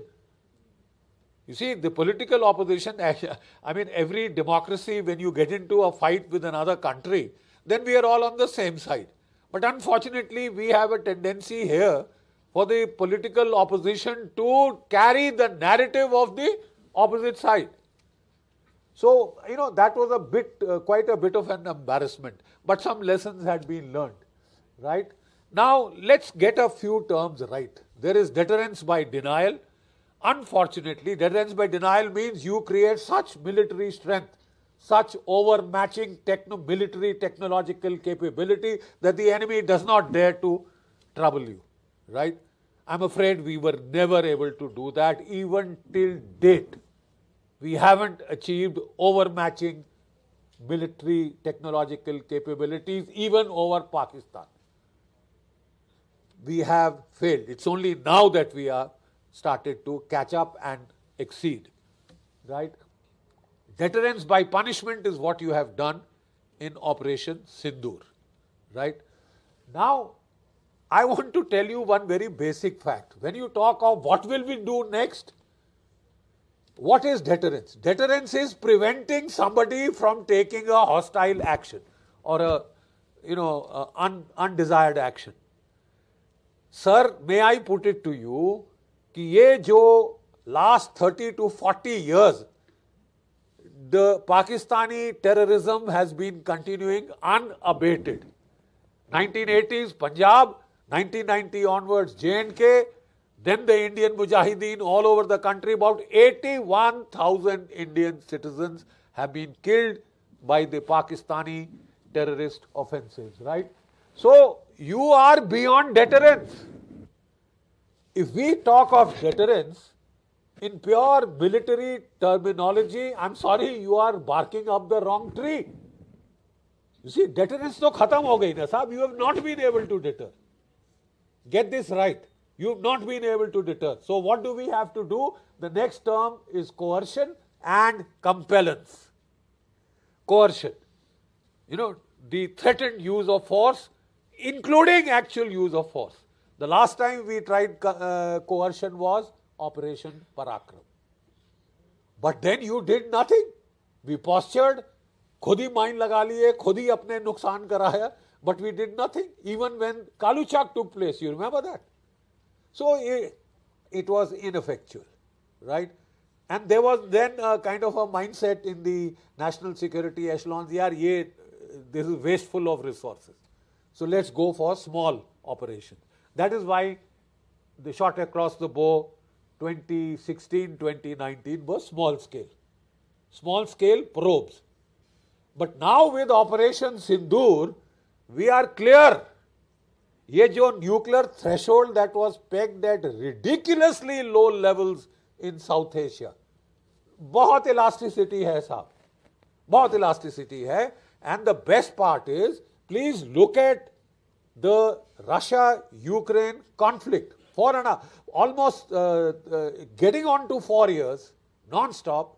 They have the largest nuclear arsenal, over 6,000 weapons. Have you seen one being used? And just by the way, Kargil lasted for 3 months. Did you see one nuke being used? So, for far too long we have been taken for a ride. And what the Prime Minister told you in this speech, the day this operation concluded, this nuclear blackmail tamasha is now over, right? So the stage of deterrence is well past. India has no option but to compel Pakistan. Get this end state right. You have to compel, and compellence requires a hell of a lot of military force. Tokenism will not do. कि साहब मैंने यहाँ गुदगुदी कर दी, उसने यहाँ गुदगुदी कर दी, ये चोंचलेबाजी नहीं चलेगी. Next. Right? Now, let me, I was commissioned in 71, 1 month before the war. We are the born to battle batch. So we took part in that war. Then 1971, India had faced a dangerous security situation. Now, that is the time we acted in a very proactive and offensive manner. Despite massive American and Chinese military support, despite the 7th Fleet coming into the Bay of Bengal, we broke Pakistan in two. It was a decisive war. How do you define a decisive war? March on an enemy capital, regime change, mass surrender of prisoners. You can tick all three boxes for 1971 war. It was a quasi-total war, not limited, quasi-total war, right? And we were able to achieve decisive outcomes. Now with recent American and Pakistani interventions in our periphery, the entire security restructuring that we had done in 1971 has been undone. Period. Has been undone. And you will have to restructure South Asian security. Your preeminence, You know, we used to say that the Chinese have got us in a string of pearls. I'm sorry, our American friends have put us in a ring of fire. Sri Lanka, colored revolution. Bangladesh, colored revolution. Nepal, colored revolution. Ladakh, heading to, looks like a colored revolution. So, and all the CIA has been collaborating very bluntly with the ISI. Jamaat-e-Islami. I mean, they are the same cadres who were supplying women to the Pakistan army when we were fighting. They are back in play. You are not in a 2.5 front war anymore. Sir, you are in a 3.5 front war. You know, China, Pakistan, Bangladesh, and of course the familiar internal front. So there is a dire need to act proactively and repeat 1971 despite a nuclear backdrop. Next. Next please. Now what is the strategic dilemma then? Why can't we do it? Very simple. In 1971, there was no nuclear backdrop. Now you have a nuclear backdrop, but we have been probing this nuclear threshold. 3 bar probe कर लिया है. And let me assure you, if the Russia-Ukraine war can go on for almost 4 years, I'm sorry, your next war with Pakistan could also, if not go on for 4 years, be far more ambitious in terms of the results that you want to achieve. We don't want to give a chance again कि जंगल में मोर नाचा किसी ने ना देखा. You see, and can that be done? Yes, that can be done. Operation Sindoor has shown us a way to negate the Pakistani nuclear threat by conventional military means. Not only defensive, not only a leak-proof missile shield, but also the attack on the 4 airfields from where the fighter bombers modified for nuclear toss bombing. Sargoda, Jacobabad, etc. Rahim Yar Khan, Rafiqi. They were all hit. Pakistan has only 2 nuclear delivery vectors. Missiles, and the second is fighter bombers. They don't have a nuclear triad. That means theoretically India could stymie, go for broke. You understand what I'm saying? Go for broke and still stymie his nuclear overhang. This bluff has been called, and next time it needs to be called decisively. Yes, sounds reckless, but I'm afraid there are lots of countries which are investing hard dollars in this kind of a leak-proof umbrella concept. It is not as far-fetched as we think. And Operation Sudarshan, you know, the Sudarshan that we are planning, is the way to go. And also, there are speculations in the media, backed up by Maxar satellite photographs, despite what the Air Ops Air Marshal Tiwari said. We hit Kirana. We hit the storage sites. The weapons are in a demated condition most of the time. You hit the entrance doors of those tunnels, which are pretty heavy, steel, and they require electric motors. You knock out those electric motors, I'm afraid you can't take out those warheads. So there are a whole series of methodologies by which you can go hell for leather in the next round, and you should. Because the time to restructure continental security is upon us. So we need to decide, based on the lessons of Op Sindoor, what kind of a limited war will we have to fight in Op Sindoor 2.0 that could lead to decisive outcomes, right? I'm deliberately trying to challenge this group of military leaders here, right? Next, please. What's a limited war? You know, what are the limitations in war? This is straight from Brody, limited war theory. You limit a war in space or area of coverage. You say we'll only go for J&K, we'll only go for POK. will only go for Gilgit-Baltistan, but get decisive results. That means at the end of it, Pakistan will not be able to say, hum ladai jeet gaye, or start doing the bhangdas that they have done again this time. But just by the way, when we were fighting in 71, and when the surrender was taking place in Dhaka, Pakistan claimed that it was a victory. So I wouldn't lay too much store by Pakistani claims, but you have to do something where the results are evident to the whole world, including to the Pakistani population. So, limitations in the time dimension. In 71 war, the only limitation we took on was time. Because the Russian friends were telling us, jaldi karo, jaldi karo, jaldi karo. We can't hold the veto in the UN Security Council. So we did it in 13 days. 550 kilometers inside Bangladesh from 3 directions. Right? Kyiv is 110, by the way. Huh? We went in 550 kilometers in one of the most defensible terrains of the world. And 93,000 prisoners of war had surrendered. Limitations in aim, objectives and scope, limitations in weapon usage, but the prime limitation is no use of nuclear weapons. We have a no first use policy. You can debate whether you want to continue or otherwise, but we have a no first use policy. China has a no first use policy. Right? Next, please. Now, this is a very interesting graph. It shows you the number of divisions that India has used in each war since 1947. Immediately 47-48 J&K operations, about 3 divisions were involved. 62, again about 3 divisions were involved. No Air Force. 47-48 we used the Air Force. 62 we eschewed the use of the Air Force offensive air support. Absolutely. Biggest blunder. 65, 12 divisions are involved. The entire Western Air Command is involved, committed.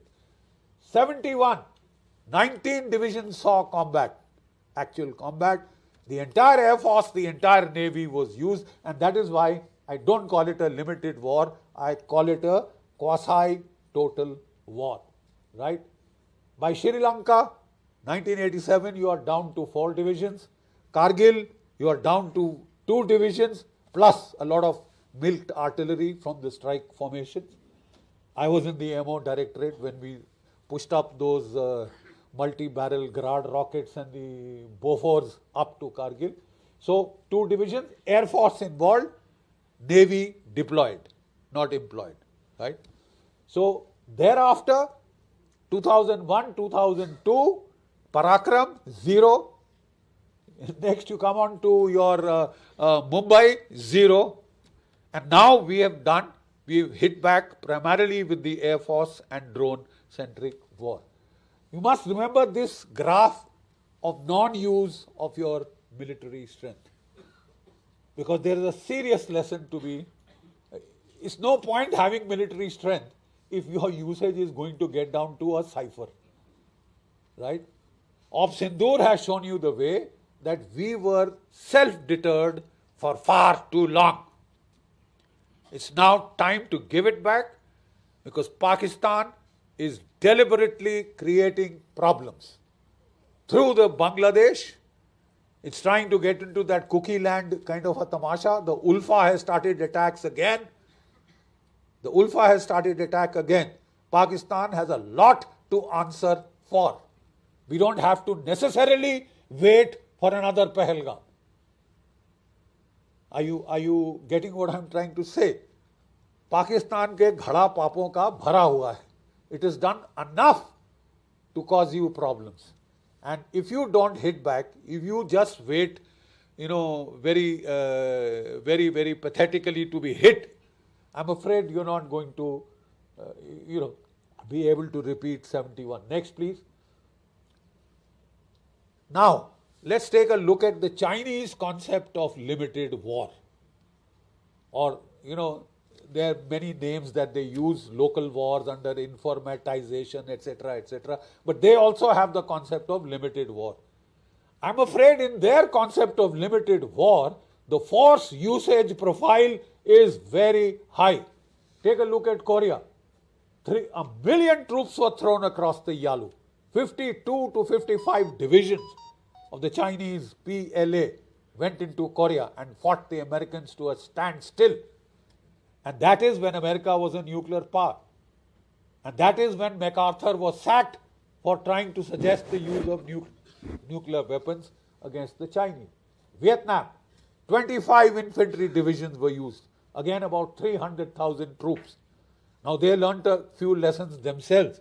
But the simple fact is, साहब, उसके बाद Sino-Vietnam border पे कुछ नहीं हुआ है.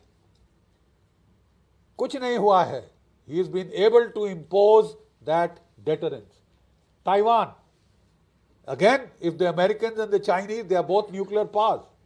But the Chinese are prepared to throw in 300,000 troops for the initial invasion. And when push comes to shove, and if America intervenes and your anti-access area denial fails, well, then they could even put in up to 1 million troops in this conflict. And yet it is a limited war.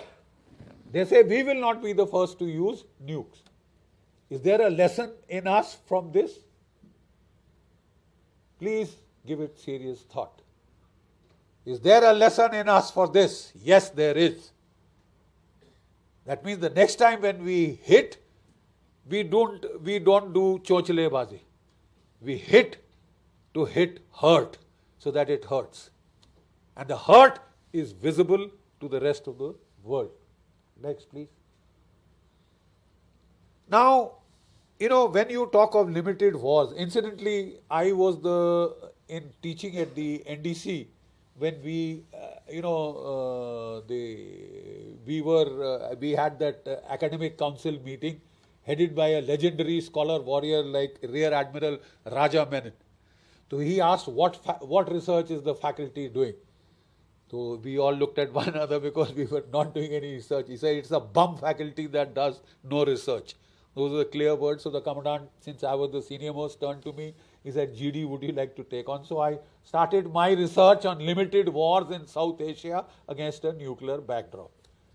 Right? I was the first PhD from the NDC, and the recommendations then were that we had tried to put across was that air power is the best instrument for a limited war. Why? Aircraft can fly across national borders, geographical obstacles, hit target deep inside. Highly calibrated escalation as well as disengagement control is possible. Any aircraft going even halfway can be called back. You can't do that with the army. Once a strike corps is launched, once your local offensives are launched, they get horribly mixed up and extricated. Pulling troops back is virtually impossible in a land conflict. Air power would be a prime asset in a limited war. It would set the stage for a larger conflict. Calibrated airstrikes would generally extract only air power responses. This has been fully justified in Op Sindoor. We went in air specific, he responded air specific. He responded with drones, 1,200 drones to be more specific. And it's only when he was in a panic, when our S-400s made mincemeat out of that AVAC 316 kilometers inside, and then about 5 aircraft were shot down while trying to get to our airfields, and he stopped. That is when he turned to the missiles. 2 Fateh 2s were fired. 1 Shaheen 2 was fired. Shaheen 2 aimed at Delhi, Fateh 2 aimed at Delhi, 1 Fateh 2 aimed at Harmandir Sahib, Amritsar. Right? All 3 shot down over Sirsa. All 3 shot down. 100% interception rate. This will only improve. And if there were any doubts, I think we have also hit, as per the Maxar satellites, Kirana and possibly Chagai. So you can use offensive and defensive means to stymie the nuclear response, right? And please don't forget that air power sets the stage for the employment of the army and the navy. Once you gain air dominance, that is phase 1. And then you go in for the phase 2 once air superiority is gained. Next, please. Now, in terms of, you see, my heart bleeds for my naval colleagues. In terms of the power differential, the Indian Navy has the greatest power differential over Pakistan. Period. 1971, we've seen what these guys did.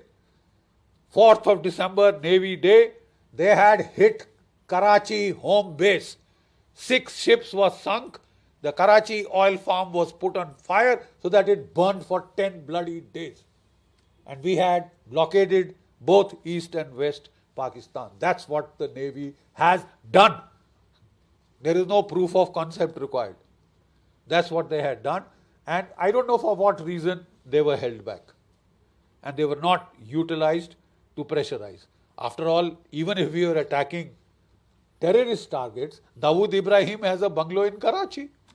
And I thought that was the most logical target for the Navy to do. I'm sure that even the Raksha Mantri has assured you that the next time, you won't be held back. Next, please. Next. And this is that layered air defense. S-400s, MR-SAM, Barakates, Akash, Spider. And combined with the guns, the upgraded AD guns linked to our radar, which have made you Iron Dome, the Indian Iron Dome. And it is this that gives you the leeway to do serious damage the next time. Next, please. And lastly, because Baba Kalyani was here, I'd like to end with this. Ladies and gentlemen, I have done 2 tenures in the MO Directorate. My second tenure was from 1999 to 2000. At that stage, and actually this goes back earlier to General Sundarji's era.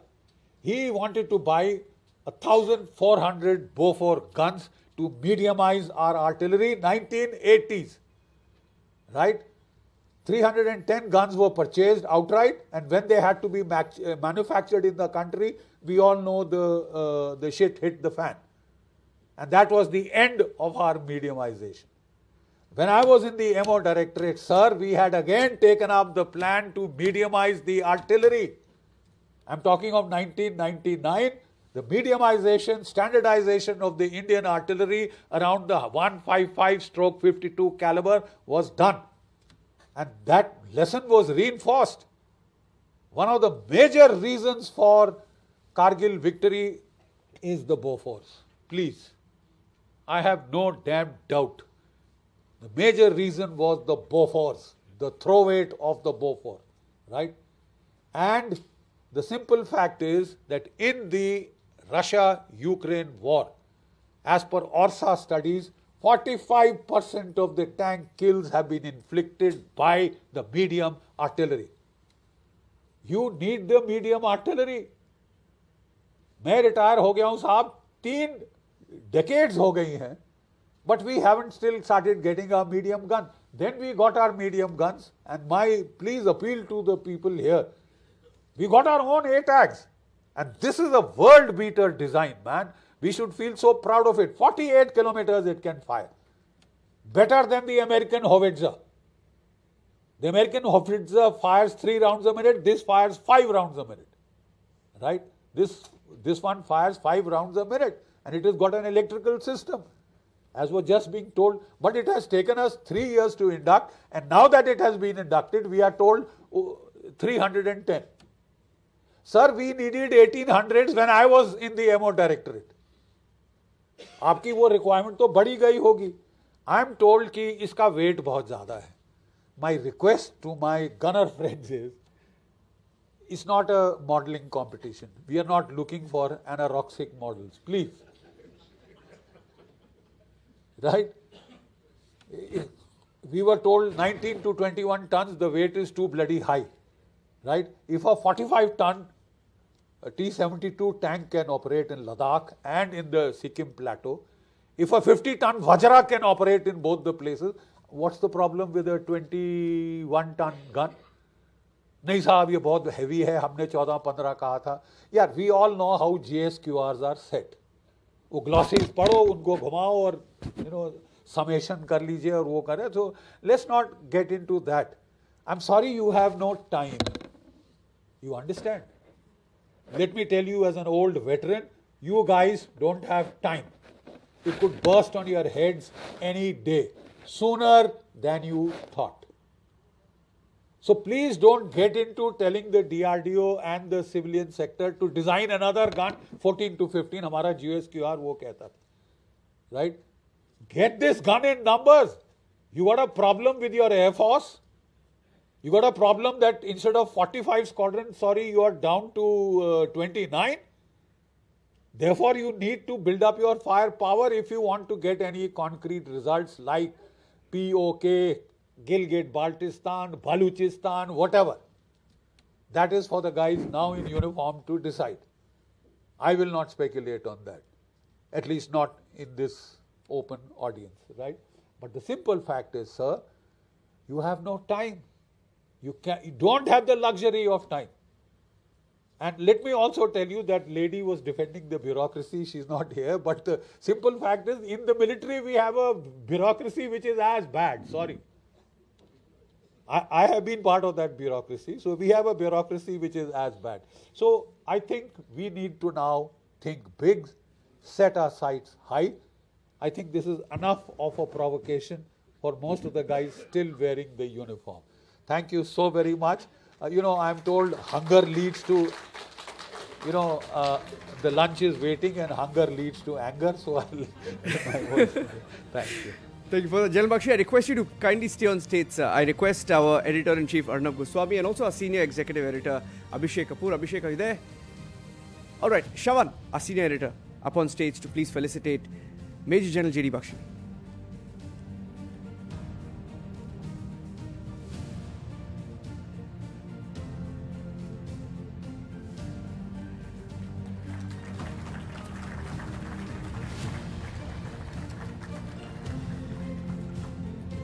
Thank you for that. Ladies and gentlemen, it's now time for lunch. Please proceed to the banquet hall. We request you to reassemble by 3:10. 3:10 sharp we begin. And we will continue with the afternoon sessions and discussions at the Forces First Conclave 2025, presented by Kalyani, strengthening Atmanirbhar Bharat in defense, and our celebration partner, Radico, the spirit of excellence. We break for lunch now. 3:10, ladies and gentlemen. Actually, after Mr. Arnab's inaugurating talk, there's nothing left for me to speak because he summed up everything. And when you give the keynote address, you cannot venture into any specialist field because there are specialists sitting here. And the journalist thing has already been covered, so I don't know what is to be done, but I'll still make an endeavor. And great to see the galaxy of elites here. We have the Devendra to Devendra sitting this side, and of course from Dwivedi, where I have left, to Dikuna. So I can see all the kind of elites sitting here. So I'll try and take some names and miss out some names. So, of course, Air Chief Marshal R.K. Bhaduria, sir, former Chief of Air Staff. And, of course, Arun Sinha, sir, is here. Our former Chairman Brahmos is here. General Dushyant is here. Devendra already spoken. And Baba Kalyani, who is the icon in all fields. So the leadership is concerned, Atmanirbharta is concerned. And GD Bakshi, sir, whom we have been seeing from our academy days. That is from 1981 onwards. We have been following him. And good to see Baba Kalyani, sir, with full family. And again, so many people, but I may not be able to take the name, but I can just say that the senior leadership of the three services, officers and veterans, distinguished panelists, members of the media, ladies and gentlemen, and anyone who is left out, consider that I have already addressed to you. So, firstly, it's a great privilege to come for this different kind of symposium or a conclave, where the audience is also of all flavors what we can talk about. And this is something where the first time the media house has, I think if I can say that, collaborated with the think tank of Army and tried to come out with a different flavor called as Forces First Conclave. This is timely as well as thoughtful, and it is reflecting the times of our, the realities what we are having. And in Mr. Arnab, if I need to say that he is the right combination of three P's, that is passion, perseverance, and purpose. So thank you for bringing us all together under one umbrella. So ladies and gentlemen, we live in an era of profound flux where the triad of competition, contestation, and conflict defines the character of interstate engagements. Almost every morning when you get up, we see a news of fresh strike in an ongoing conflict, not always kinetic. Sometimes in cyberspace, sometimes in narratives as already brought out. So across the world today, we have approximately 56 conflicts which are raging on with approximately 90 nations directly or indirectly. And it keeps changing every day, keeps increasing. It's not decreasing by any chance. So all this tells us that we live in an age of constant conflicts, if not wars. So even though Simon Sinek said that start with why, understanding the causes of nation or the modern conflicts does not necessarily make its course any more predictable. If anything, it deepens the complexity of anticipating how and where the next spark may ignite. First of all, a very good morning to all of you. I miss our Army Chief, General Dwivedi, who was here a little while ago. But we have Air Chief Marshal R.K. Bhaduria, whom I have known for some time, Srimati Deepti Chawla, who is like a rock standing in the MOD, guiding all of us and the ministry. Lieutenant General Dendra Sharma,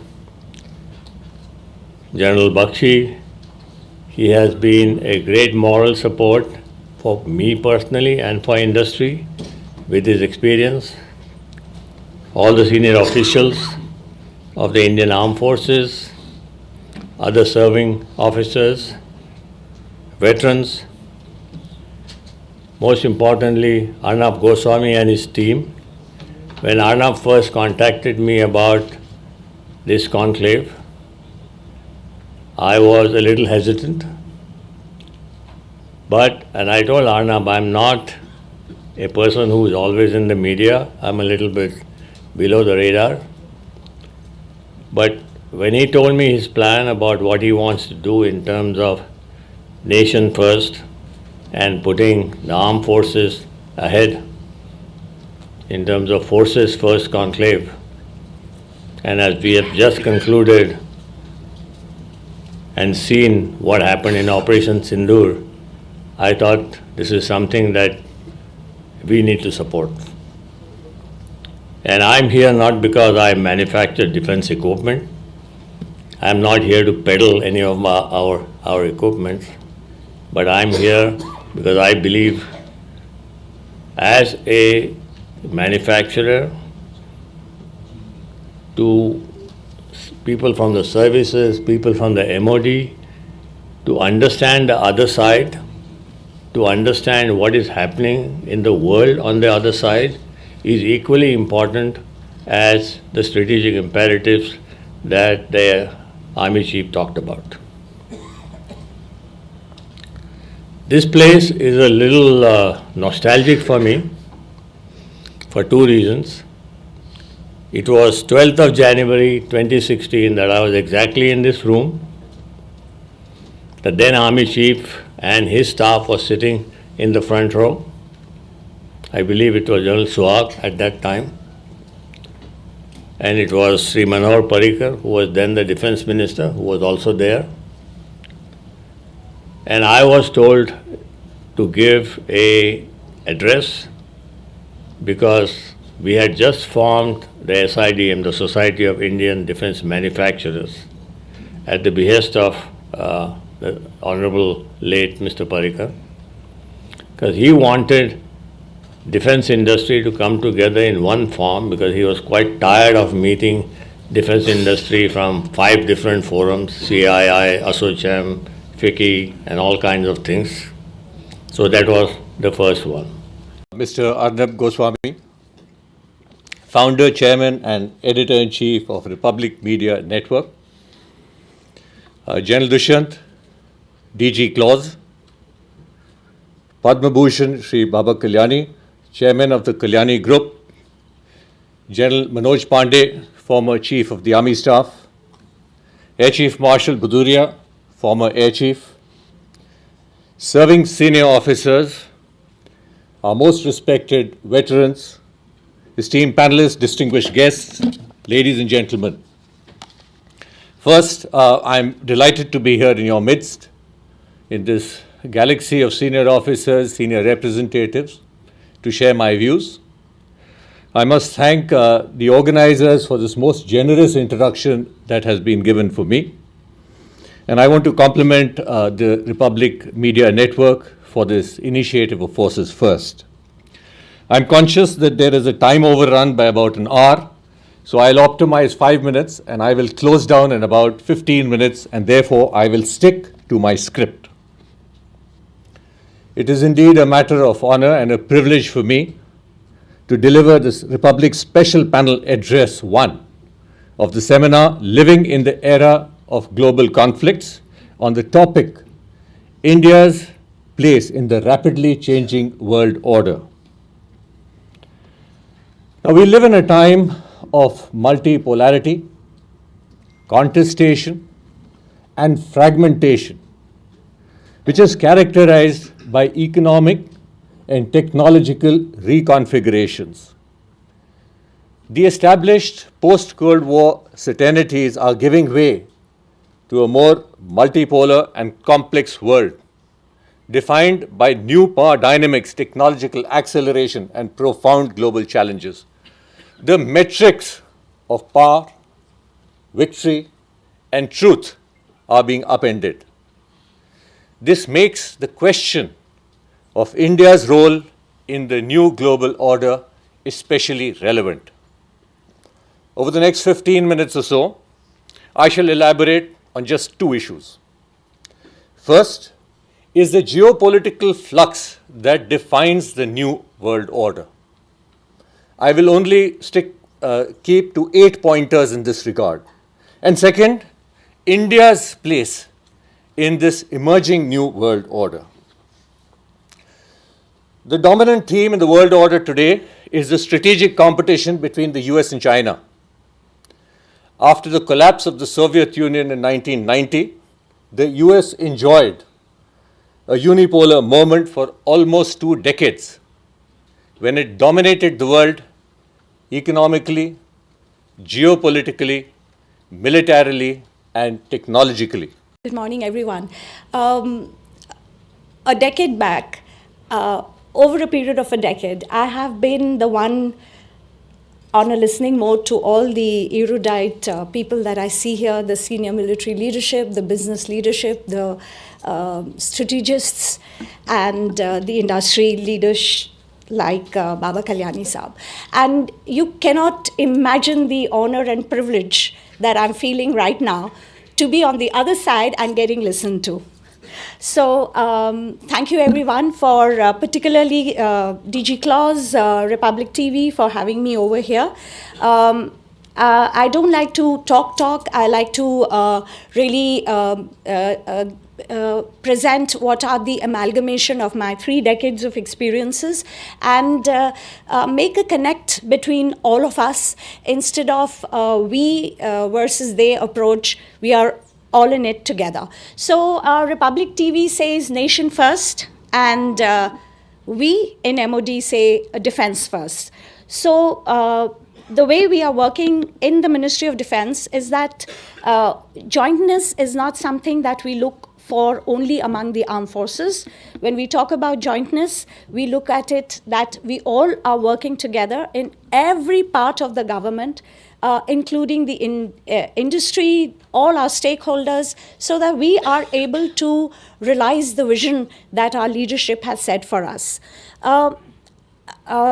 Unfortunate for the nation that this vision really got articulated 2014 onwards under the Honorable Prime Minister's leadership, who started with the Make in India concept and moved it on to Atmanirbhar Bharat. It has been a very thoughtful and a very deliberate progression to what all of you know, and I do not need to reiterate the importance of Atmanirbharta. So, Kalyani Saab talked about Manohar Parrikar Saab. I will tell you, I've had the honor and privilege of working with him. And it is a fact that what you brought out, both your January experience as well as your experience of what it took in America versus what it took in India. We need these kind of reality checks. I wish we had it earlier so that we realize what are the gaps and disconnects and we keep addressing those so that ultimately we are able to be strong, resilient, secure, and leading economy of the world. So you all know why Atmanirbharta is required. It is required both from the security and strategic perspective that we do not have any foreign dependencies in our global supply chain. We are well prepared in any eventuality and any operation to be able to run things ourselves. But we also need Atmanirbharta so that we are able to develop our economy and be the suppliers of the world and not the recipients of arms and ammunitions. May I thank the organizers for a well-made introductory video on the Navy and self. It makes my job, the current tasks, simpler. Former, I think, chiefs left. Mr. Arnab Goswami, DG Clause, distinguished guests from various ministries, defense forces, strategic community, scientists, academia, industry partners, friends from friendly foreign countries, and media, ladies and gentlemen. Good afternoon to you all. At the outset, let me convey my sincere gratitude to Clause and Republic team for organizing this enriching Forces First Conclave and for providing me an opportunity to speak on the subject of enduring relevance. I would like to reiterate what General Sharma just highlighted about the maritime domain. Our nation's economic progress is inextricably linked to the maritime domain, which serves as the lifeline of our trade, energy security, and strategic outreach. Over 90% of India's trade by volume and 77% by value, and nearly all of our energy imports transit through the seas. The oceans therefore are not distant frontiers. They are vital areas of our national prosperity. However, in recent times, the oceans have emerged as a mirror of the world's complexities, open, interconnected, yet increasingly contested. Before I dwell deeper into how the Indian Navy safeguards the national and regional maritime interests, it may be important to underscore that India's maritime interests are wide-ranging and are vital to our national progress. At their core, they encompass protection of India's sovereignty and territorial integrity against threats emanating from or through the maritime domain. Safety and security of trade and commerce, which form the backbone of our economic growth and global engagement, and the pursuit of peace, stability, and security in our areas of maritime interests. These interests collectively define India's maritime outlook and guide Indian Navy's efforts. Over the next few minutes, I shall endeavor to elaborate on the complex operational environment in the Indian Ocean region and the actions of Indian Navy to safeguard our national maritime interests. Actually, after Mr. Arnab's inaugurating talk, there is nothing left for me to speak because he summed up everything. And when you give the keynote address, you cannot venture into any specialist field because there are specialists sitting here. And the journalist thing has already been covered, so I don't know what is to be done, but I'll still make an endeavor. And great to see the galaxy of elites here. We have the Devendra to Devendra sitting this side, and of course from Dwivedi, where I have left, to Dikuna. So I can see all the kind of elites sitting here. So I'll try and take some names and miss out some names.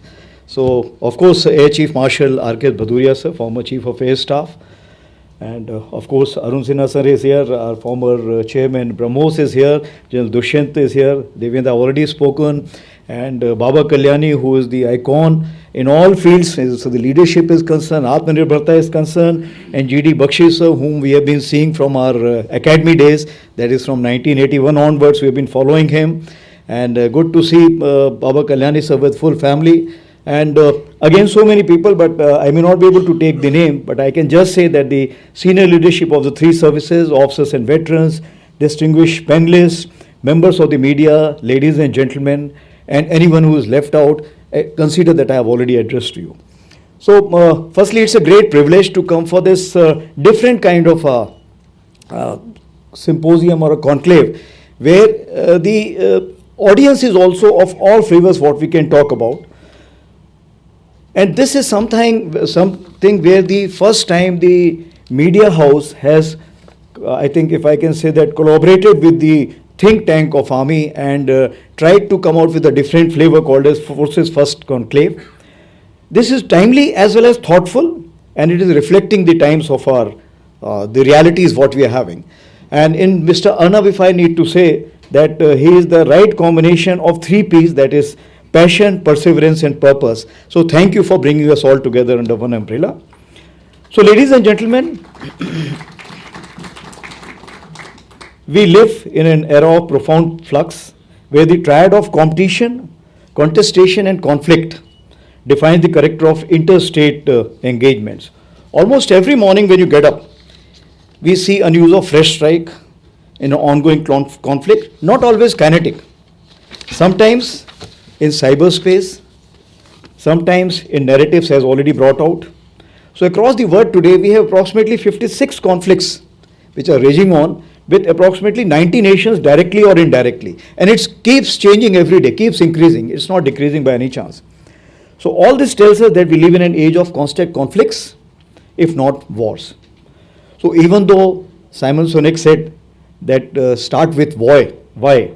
Understanding the causes of nation or the modern conflicts does not necessarily make its course any more predictable.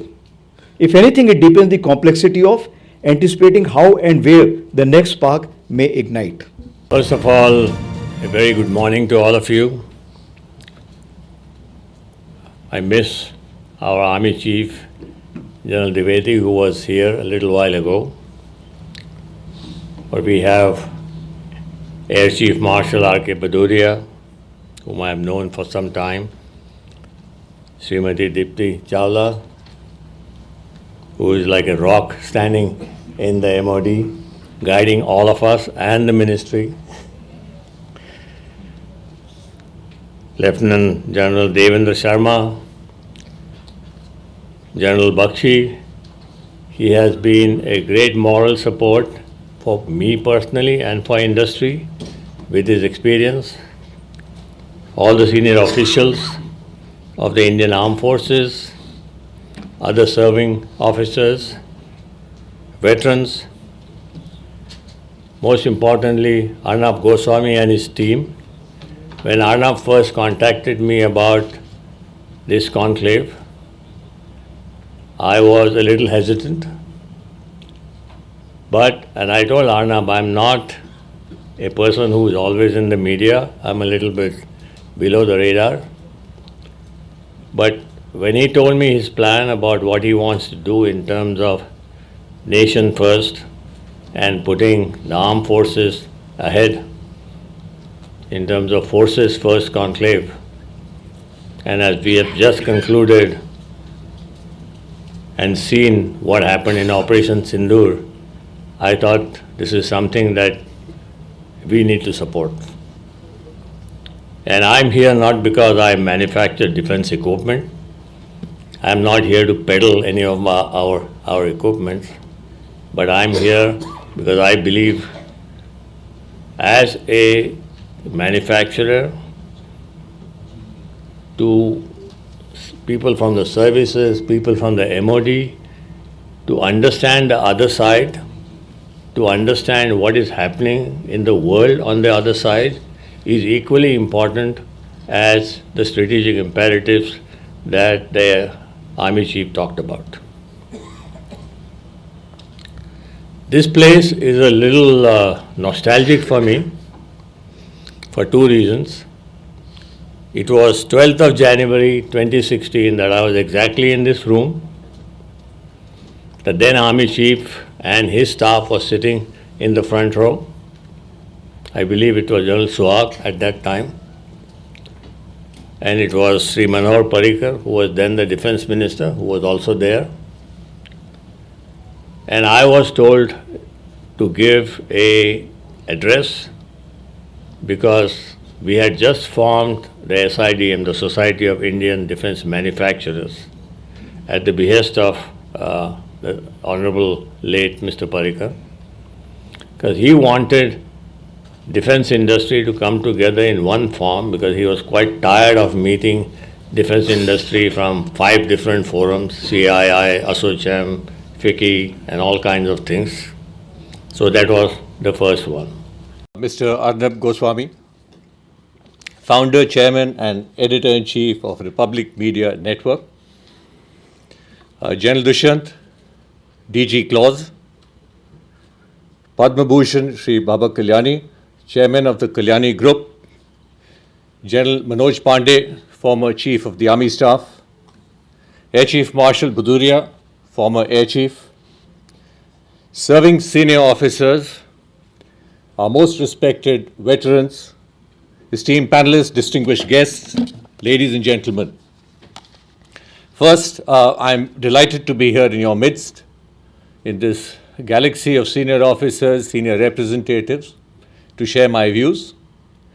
I must thank the organizers for this most generous introduction that has been given for me. And I want to compliment the Republic Media Network for this initiative of Forces First. I'm conscious that there is a time overrun by about an hour, so I'll optimize 5 minutes and I will close down in about 15 minutes, and therefore I will stick to my script. It is indeed a matter of honor and a privilege for me to deliver this Republic Special Panel Address 1 of the seminar Living in the Era of Global Conflicts on the topic India's Place in the Rapidly Changing World Order. Now, we live in a time of multipolarity, contestation, and fragmentation, which is characterized by economic and technological reconfigurations. The established post-Cold War certainties are giving way to a more multipolar and complex world, defined by new power dynamics, technological acceleration, and profound global challenges. The metrics of power, victory, and truth are being upended. This makes the question of India's role in the new global order especially relevant. Over the next 15 minutes or so, I shall elaborate on just 2 issues. First is the geopolitical flux that defines the new world order. I will only keep to 8 pointers in this regard. And second, India's place in this emerging new world order. The dominant theme in the world order today is the strategic competition between the US and China. After the collapse of the Soviet Union in 1990, the US enjoyed a unipolar moment for almost 2 decades, when it dominated the world economically, geopolitically, militarily, and technologically. Good morning, everyone. A decade back, over a period of a decade, I have been the one on a listening mode to all the erudite people that I see here, the senior military leadership, the business leadership, the strategists, and the industry leaders like Baba Kalyani Saab. And you cannot imagine the honor and privilege that I'm feeling right now to be on the other side and getting listened to. So thank you everyone for particularly DG Clause, Republic TV for having me over here.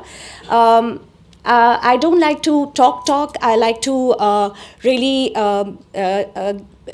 present what are the amalgamation of my 3 decades of experiences and make a connect between all of us instead of we versus they approach. We are all in it together. So Republic TV says nation first, and we in MOD say defense first. So the way we are working in the Ministry of Defense is that jointness is not something that we look for only among the armed forces. When we talk about jointness, we look at it that we all are working together in every part of the government, including the industry, all our stakeholders, so that we are able to realize the vision that our leadership has set for us. Unfortunate for the nation that this vision really got articulated 2014 onwards under the Honorable Prime Minister's leadership, who started with the Make in India concept and moved it on to Atmanirbhar Bharat. It has been a very thoughtful and a very deliberate progression to what all of you know, and I do not need to reiterate the importance of Atmanirbharta. So, Kalyani Saab talked about Manohar Parrikar Saab. I will tell you, I've had the honor and privilege of working with him. And it is a fact that what you brought out, both your January experience as well as your experience of what it took in America versus what it took in India. We need these kind of reality checks. I wish we had it earlier so that we realize what are the gaps and disconnects and we keep addressing those so that ultimately we are able to be strong, resilient, secure, and leading economy of the world.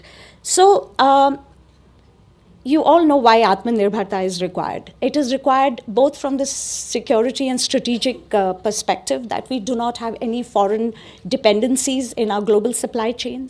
We are well prepared in any eventuality and any operation to be able to run things ourselves.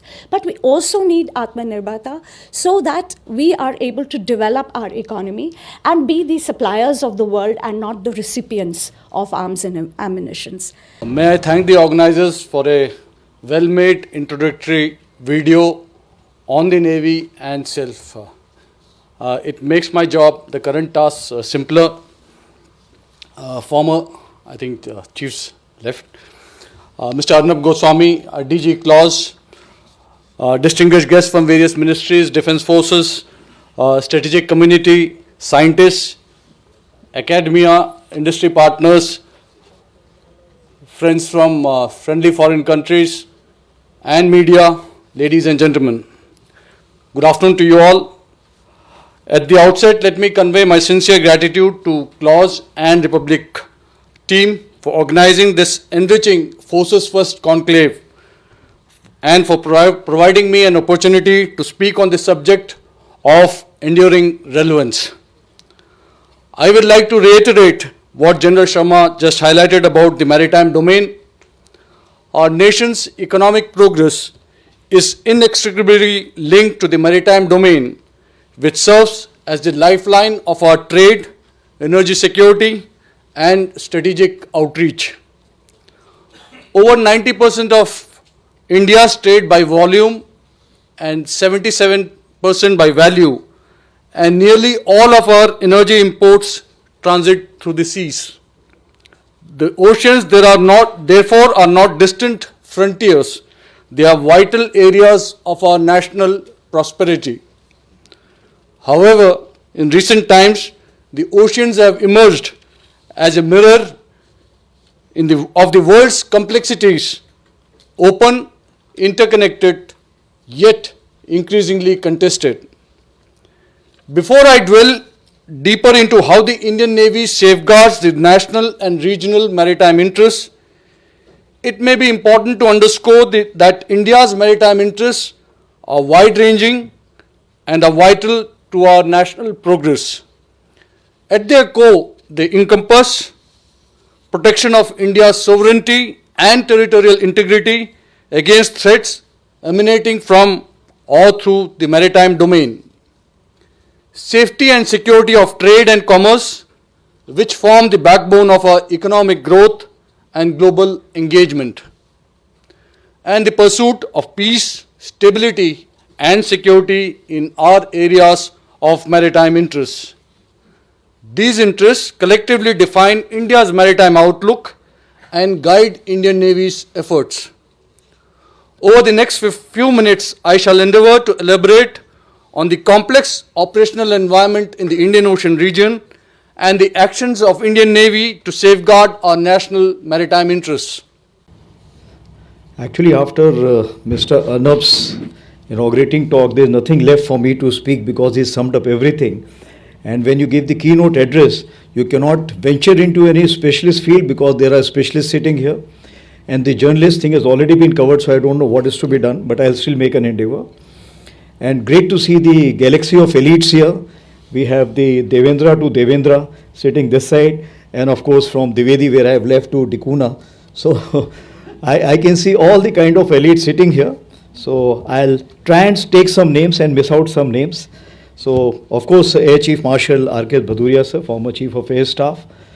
And of course Arun Sinha sir is here, our former Chairman Brahmos is here, General Dushyant is here, Devendra already spoken, and Baba Kalyani, who is the icon in all fields, so the leadership is concerned, Atmanirbharta is concerned, and GD Bakshi sir, whom we have been seeing from our academy days, that is from 1981 onwards, we have been following him. And good to see Baba Kalyani sir with full family. And again, so many people, but I may not be able to take the name, but I can just say that the senior leadership of the three services, officers and veterans, distinguished panelists, members of the media, ladies and gentlemen, and anyone who is left out, consider that I have already addressed to you. So, firstly, it's a great privilege to come for this. Actually, after Mr. Arnab's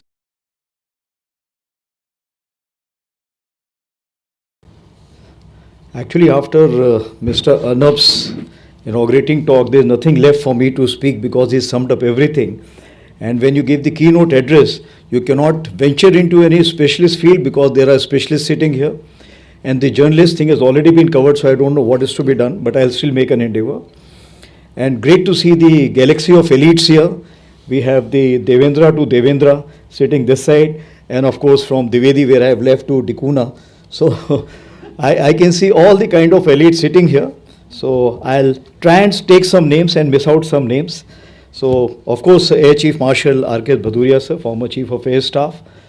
And of course Arun Sinha sir is here, our former Chairman Brahmos is here, General Dushyant is here, Devendra already spoken, and Baba Kalyani, who is the icon in all fields, so the leadership is concerned, Atmanirbharta is concerned, and GD Bakshi sir, whom we have been seeing from our academy days, that is from 1981 onwards, we have been following him. And good to see Baba Kalyani sir with full family. And again, so many people, but I may not be able to take the name, but I can just say that the senior leadership of the three services, officers and veterans, distinguished panelists, members of the media, ladies and gentlemen, and anyone who is left out, consider that I have already addressed to you. So, firstly, it's a great privilege to come for this different kind of symposium or a conclave, where the audience is also of all flavors, what we can talk about. And this is something where the first time the media house has, I think if I can say that, collaborated with the think tank of Army and tried to come out with a different flavor called as Forces First Conclave. This is timely as well as thoughtful, and it is reflecting the times of our, the realities what we are having. And in Mr. Arnab, if I need to say that he is the right combination of three P's, that is passion, perseverance and purpose. So thank you for bringing us all together under one umbrella. So ladies and gentlemen, we live in an era of profound flux where the triad of competition, contestation and conflict defines the character of interstate engagements. Almost every morning when you get up, we see a news of fresh strike in an ongoing conflict, not always kinetic. Sometimes in cyberspace, sometimes in narratives as already brought out. So across the world today, we have approximately 56 conflicts which are raging on with approximately 90 nations directly or indirectly. And it keeps changing every day, keeps increasing. It's not decreasing by any chance. So all this tells us that we live in an age of constant conflicts, if not wars. So even though Simon Sinek said that start with why? Understanding the causes of nation or the modern conflicts does not necessarily make its course any more predictable. If anything, it deepens the complexity of anticipating how and where the next spark may ignite. First of all, a very good morning to all of you.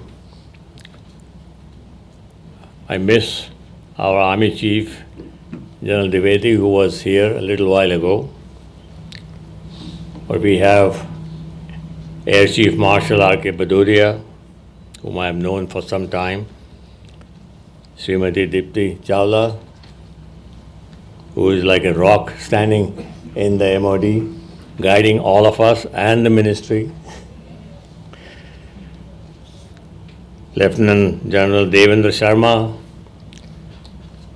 General Bakshi. He has been a great moral support for me personally and for industry with his experience. All the senior officials of the Indian Armed Forces, other serving officers, veterans, most importantly, Arnab Goswami and his team. When Arnab first contacted me about this conclave, I was a little hesitant. And I told Arnab, I'm not a person who is always in the media. I'm a little bit below the radar.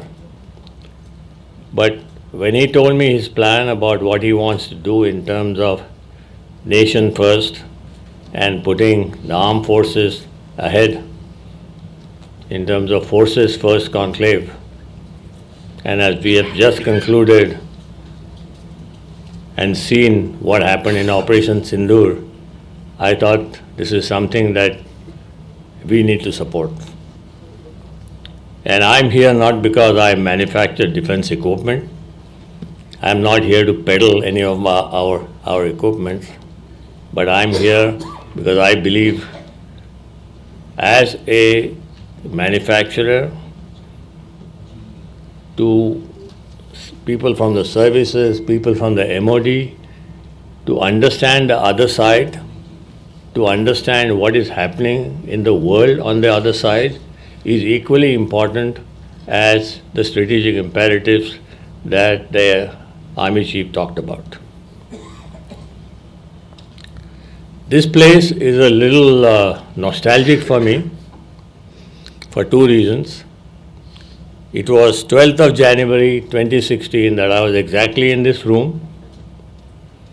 The then Army Chief and his staff was sitting in the front row. I believe it was General Suhag at that time. And it was Sri Manohar Parrikar, who was then the Defense Minister, who was also there.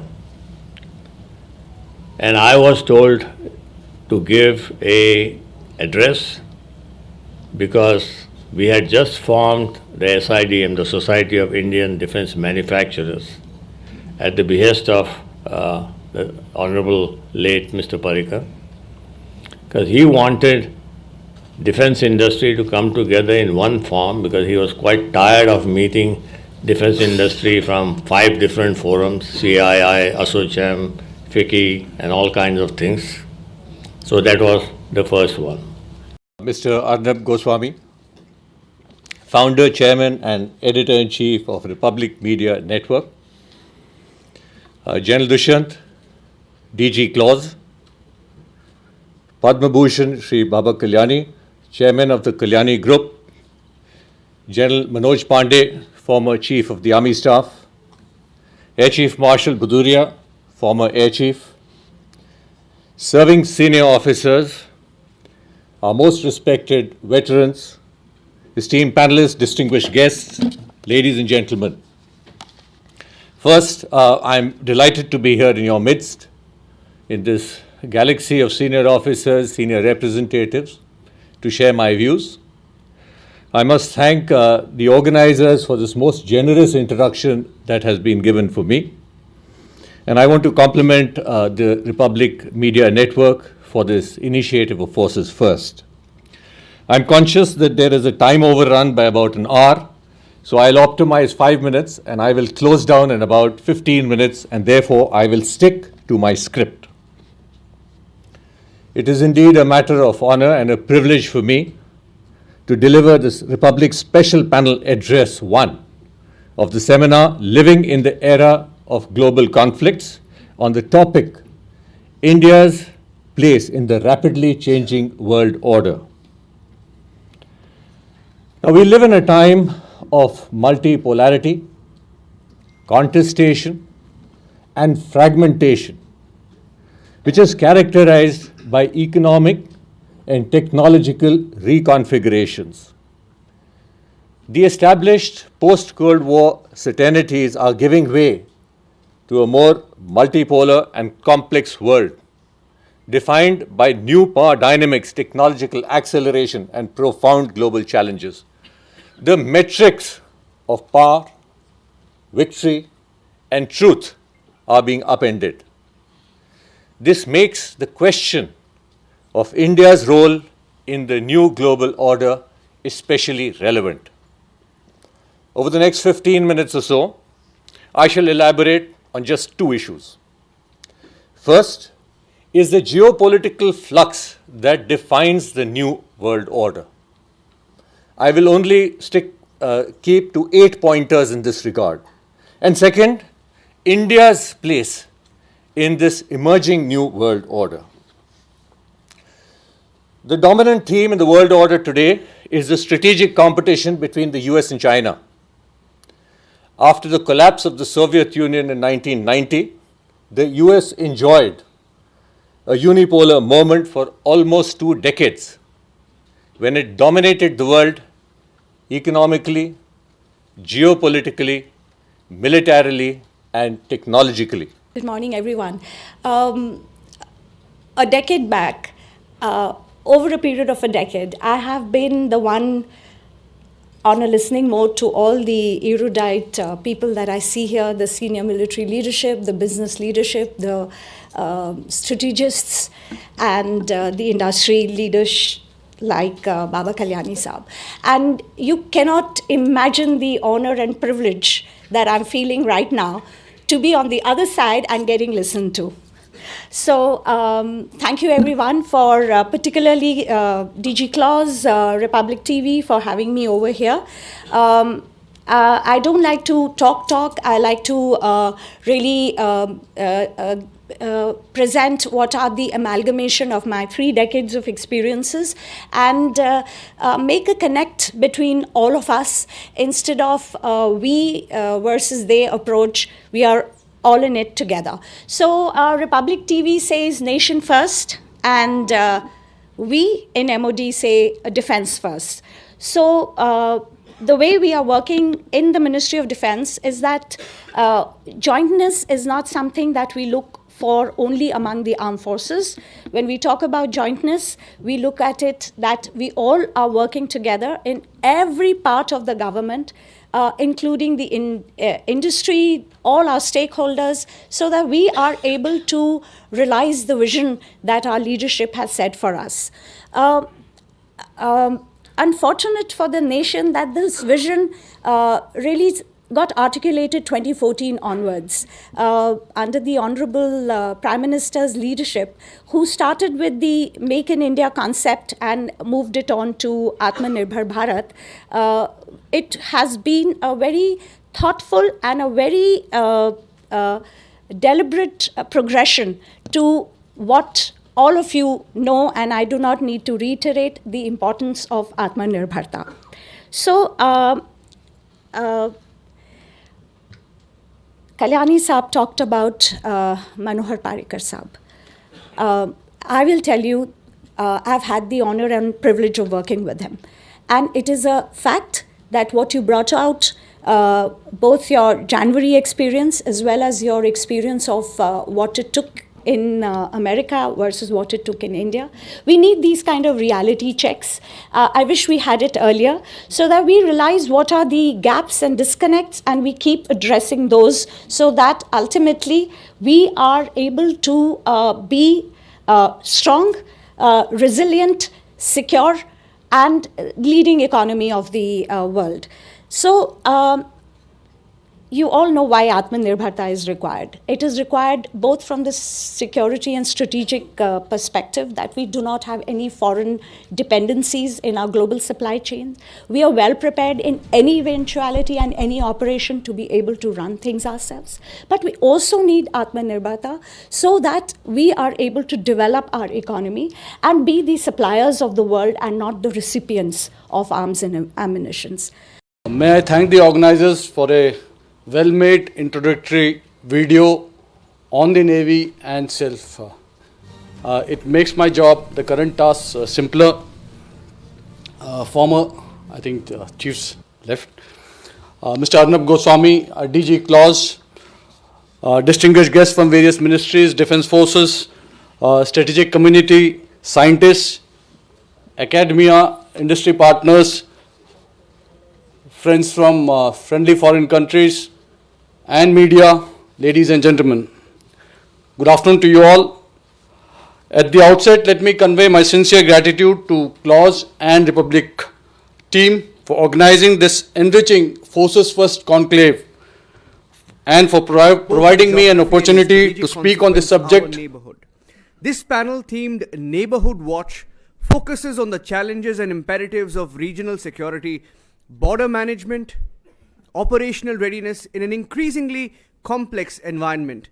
To open this panel, we are privileged to welcome Lieutenant General Abhijit S. Pendharkar, AVSM, YSM, General Officer Commanding 3 Corps for a special address on border management to battle space readiness. And in a career spanning over 3 decades, General Pendharkar has commanded units from battalion to corps level, conducting counter-insurgency operations in Jammu and Kashmir and held pivotal staff appointments, including Director General of the Territorial Army.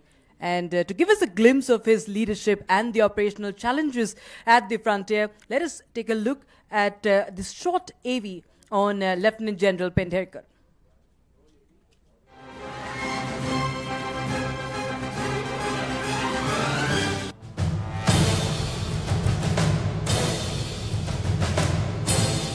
Amid unforgiving frontiers where resolve meets reality, commands a strategist forging India's unbreakable shield. Lieutenant General Abhijit Pendharkar, Ati Vishesh Seva Medal, Youth Seva Medal, General Officer Commanding 3 Corps. Commissioned into the Assam Regiment in 1990, he led counter-insurgency operations in Jammu and Kashmir and commanded divisions along the line of control with tactical precision and iron resolve. Decorated with Ati Vishisht Seva Medal, Yuddha Seva Medal, Chief of the Army Staff Commendation, and GOC in Sea Central Command Commendation, his service reflects both valor and vision. 34 years of courage, from securing borders to uniting the Northeast in spirit and strength. Ladies and gentlemen, Lieutenant General Abhijit Pendharkar, AVSM, YSM, the spear that guards India's sovereign edge. Ladies and gentlemen, please join us in welcoming Lieutenant General Abhijit Pendharkar to the stage for his special address on border management to battle space readiness. Sir, the stage is yours.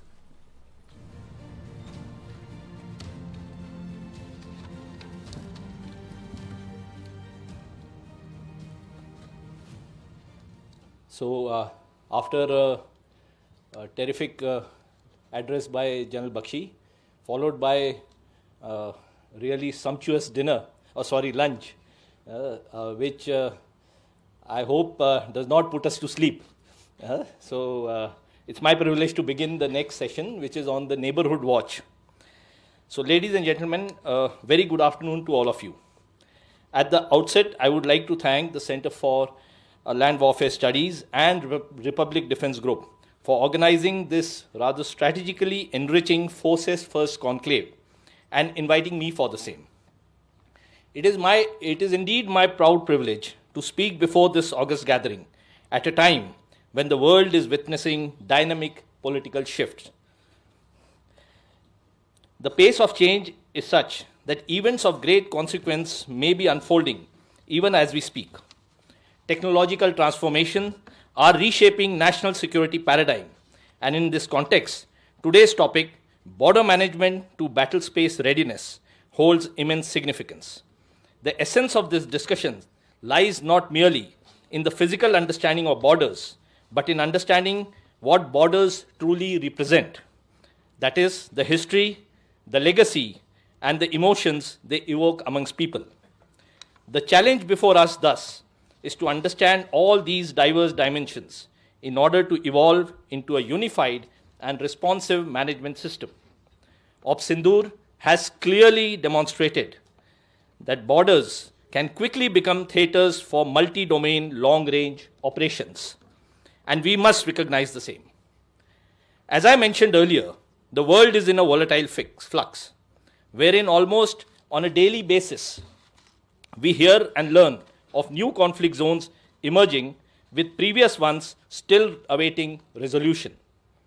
At the heart of most conflicts often lies the legacy border issues between the said nations.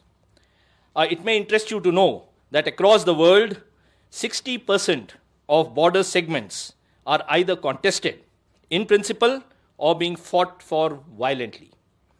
Over 90 plus nations are involved directly or indirectly in border conflicts, which my friend Chanpuria mentioned were about 110 now. So what does the border entail actually? At the core are the people of both affected nations. The historical perceptions, legacy laws, common terrain, emotions superimposed with political drives and geostrategic constraints influence how nations guard, do business across or manage the said borders. The same is done either by policing by the concerned border guarding force or by enforcing own perceptions militarily through dense deployments, holding, guarding, or patrolling every inch of the said border. We need to appreciate that borders exist everywhere and they run the risk of being contested. We often miss the fact that most conflicts around the world stem from border-related issues. But the larger point remains, borders should actually serve to regulate relations between nations, not become the cause of new confrontations. So what does drive border exploitation? It is maybe the greed or self-perceived right to gain more of what is available, more resources, more landmass, more of everything. Social and geopolitical issues, economic disparity, and demographic issues that exist between neighbors that often manifest into borders being exploited. Coupled with all this are the dark business structures of narcotics, human trafficking, weapon smuggling, and the devious intent to push state and non-state actors to create instability in the neighboring nation. The sum total being that any nation which primarily wants well-being of its citizens cannot allow its borders to be exploited or land be encroached upon. In our national context, we have over 15,000 kilometers of the land borders and over 7,500 kilometers of the maritime zone spread across almost 7 different categories, to include the international boundary, the line of control, the line of actual control, and so on, with equal types of varied terrain from deserts to the glaciers, with up to almost 4,500 kilometers of these borders under some kind of a dispute. The border guarding forces of our nation face a daunting challenge to cover this vast, varied landscape. The overlap of multiple border guarding agencies and different bilateral arrangements across each of these borders makes the task immensely complex, wherein every sector requires different type of handling mechanisms and modus operandi. Amidst it all, we must and we do respect the ground realities and the emotions of people on either side. While we have a roti beti ka rishta with Nepal and the erstwhile free, which is now restricted, move regime with Myanmar, these stand as examples of our sensitivity to the ground realities and the shared emotions of the people living on both sides of these borders, something not mirrored with our other neighboring nations. At the heart of the complete concept is the whole of nation approach, wherein borders are required to be looked from perspective of national security, with ultimate aim being to respect all, but finally keeping our national interest and sovereignty paramount. Now, since I am coming from the Northeast, this is an excellent platform to present the Eastern Theatre to you. Border management in the Northeast involves looking after 5 nations spread across more than 8,000 kilometers of frontage, ranging from fenced, unfenced, open, troop-intensive, and some portions still being fenced. The challenges that the border guarding forces face in Northeast are immense, with unmarked borders, insurgencies, and the impact of external factors like cross-border smuggling of arms and narcotics, shadowed under the influence of some neighboring nations. Added to this are the natural and logistical hardships, the difficult terrain, unpredictable weather, remoteness of location, extreme climatic conditions, sparse population, poor connectivity, and infrastructural bottlenecks that test both the military and the civil administration in equal measure. Hence, the broad question remains, do we have enough focus on our borders? And here, I would like to take one of the terms which you would often see on a border road as you are moving on the borders made by the roads made by the BRO, Savdhani hati, Durghatna ghati. The conundrum will always remain, but our eyes can never be taken off it. One has to remain alert at all times, constantly attuned to the myriad signs and subtle indicators along these frontiers. With the internal dynamics of some of our neighbors in a perpetual state of fluidity, border management in the Northeast is an ever-evolving and dynamic endeavor, demanding the highest level of coordination amongst all stakeholders. Compounding these challenges is the shadow cast by greater powers, most prominently China, over our neighborhood. Over more than a year now, we have also witnessed the growing involvement of Pakistan in Bangladesh's domestic and geopolitical affairs, adding yet another layer of complexity to the Northeast security calculus. As we understand the challenges before us, the prevailing concept has been to guard the borders physically with fences and troops. This approach gained emphasis in the 1990s with the aim of creating administratively controlled infrastructure, posts, watchtowers, and fencing to sustain, survive, and prevent intrusions. While this was necessary at this time, the method largely leaned upon policing rather than agile, dynamic response. In doing so, we have probably been slow to adapt to the rapidly evolving nature of border infringements.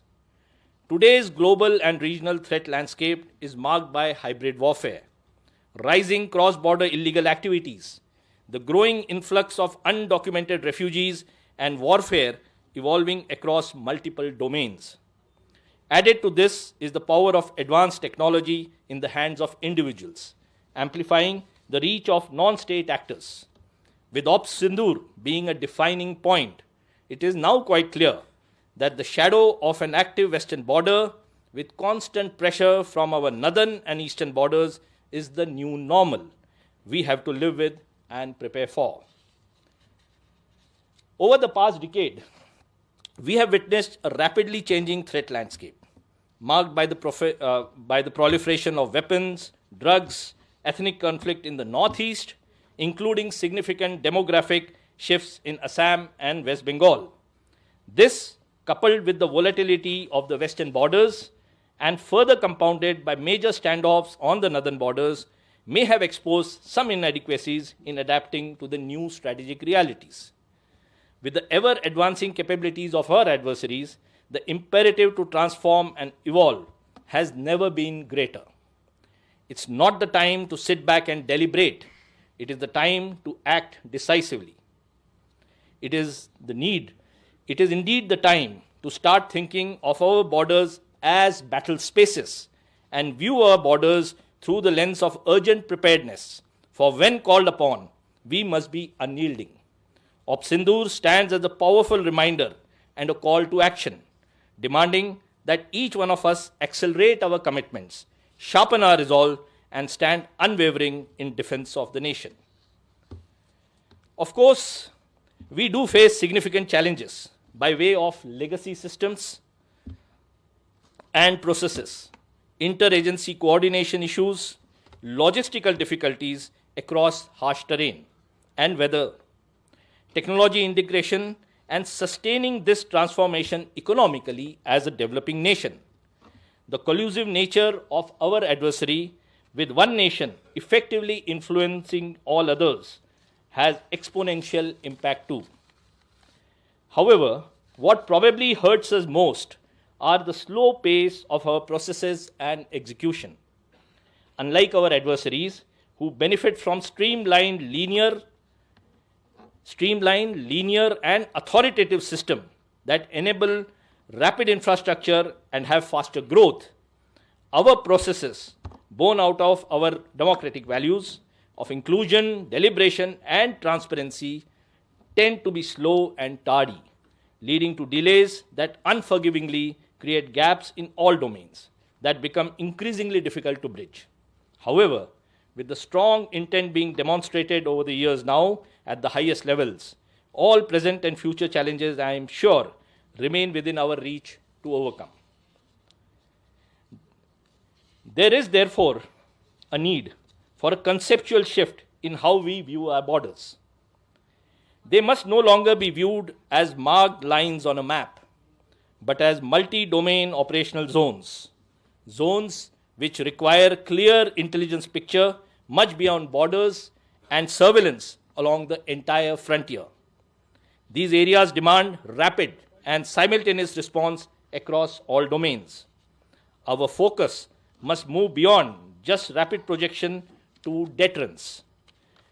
Guarding the sovereign edge of our nation has to be an integrated whole-of-nation effort, and one solution does not fit all border segments.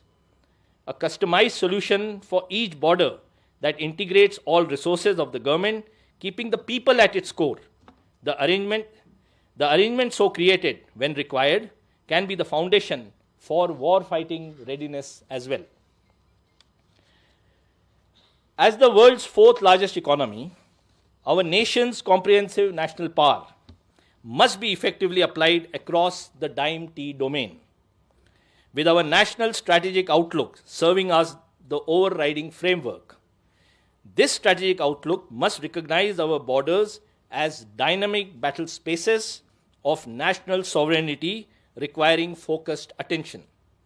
True strength across all domains is essential, and the intent, resolve, and urgency we demonstrate today will ultimately determine how we will protect our borders tomorrow. It is imperative that all stakeholders, especially the border guarding forces, continuously enhance their level of preparedness and capability, operating in a fully integrated manner across all domains to defend and fight effectively. So, in my opinion, the way forward lies in adopting a whole-of-nation approach, or rather a whole-of-stakeholder approach. We need to institutionalize multi-domain thinking, to invest in surveillance and rapid mobility of our border guarding forces. The same must be overlapped with the coordinated border area development plan, dual-use infrastructure like we saw in the Bharatmala projects as well. Policies must be revisited to effectively manage migration and the refugee crisis. In many areas of the Northeast, reverse migration is also necessary, and efforts should focus on encouraging people to return by making it more attractive through initiatives such as improved infrastructure, enhanced livelihood opportunities, better access to education and healthcare, and targeted economic incentives that make reverse migration both feasible and desirable. We need to encourage border area tourism and make the vibrant border villages our priority. Civil administrators operating in these areas must be sensitized towards national security challenges, as every timely action by them can enhance our nation's long-term security. For example, timely clearance given or a dual infrastructure project proposal passed may lead to long-term positive strategic implications. Similarly, our national security agencies need to ride on the technological overdrive being initiated by the Government of India. They need to upgrade, adapt, and achieve expertise in ISR, cyber, artificial intelligence, and other fields. All outputs then on could be shared in real-time basis with all those who matter, regardless of the color of the uniform one wears or from which ministry one belongs to. All uniformed forces need to create organizations and structures which are threat and terrain based, and hence are agile and lethal. In the case of the army, the newly created structures like the Bhairav battalions and the Rudra brigades represent a significant step towards this goal. Superimposed over all this should be integrated planning and operational logistic. Both factors combined will enable us to have a coordinated approach to emerging and dynamic threats, ensuring our transition to a better linked, reactive, and agile force. All these changes, of course, must be executed under the overarching ambit of exploiting new technology. Niche fields, for example, 3D printing, tunnel boring, etc., for infrastructure creation, artificial intelligence, big data, and quantum computing for faster sensor analysis and decision making, and exploiting the unmanned systems is a mandatory requirement to augment the human capability today. Systems based on new technology can be a force multiplier when we look at transforming ourselves into a battle space ready, cohesive, multi-domain force.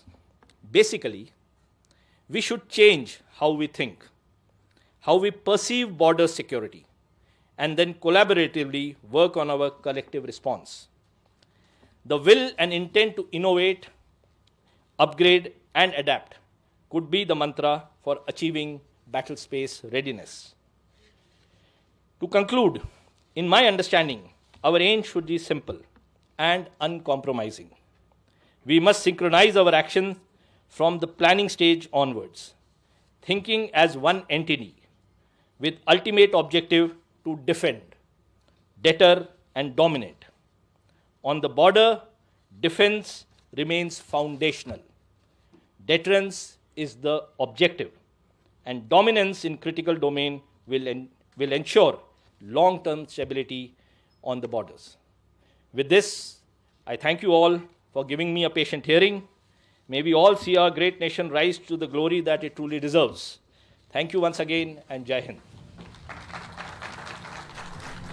General Pendharkar, thank you very much for that insightful address, which perfectly frames the neighborhood watch theme, demonstrating how stronger border management is central to India's regional security and operational preparedness. I would like to call upon stage Mr. Abhishek Kapoor, Senior Executive Editor, Republic, to felicitate General Pendharkar.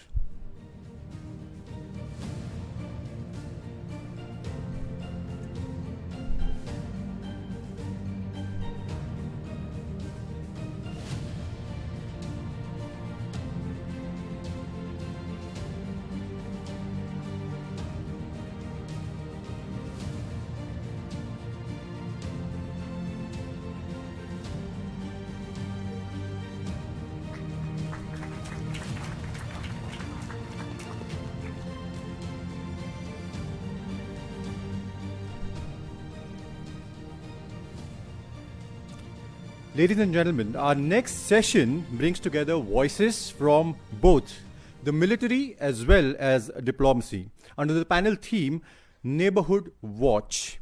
This discussion will explore regional security, strategic partnerships, and the evolving dynamics of India's immediate neighborhood.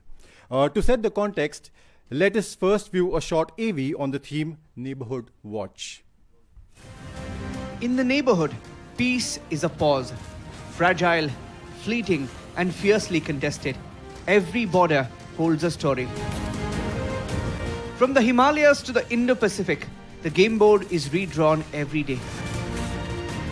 At the heart of preparedness lies integration, the power to fuse land, air, sea, cyber, and space into one coherent command.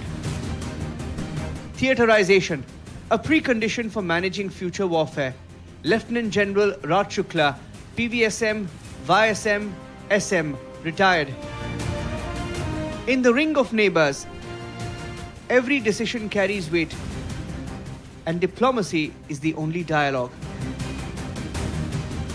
Managing the immediate neighborhood dynamics, Ambassador Meera Shankar. Strategic partnership in the extended region, Ambassador and Professor Veena Sikri. Together, they decode the power equations that define India's security, diplomacy, and destiny. We are privileged to be joined by a distinguished panel. Lieutenant General Raj Shukla, PVSM, YSM, SM, retired, former commander of RTRAC, who will speak on theaterization, a precondition for managing future warfare. Also joining him is Ambassador Meera Shankar, former Ambassador of India to the United States, who will share her perspective on managing the immediate neighborhood dynamics, and Ambassador Professor Veena Sikri, former High Commissioner to Bangladesh and a leading scholar on South Asia, who will speak on strategic partnerships in the extended region. This session will be moderated by Republic Media Network's Executive Editor Niranjan Narayanaswamy, along with anchor and special correspondent Rakshita.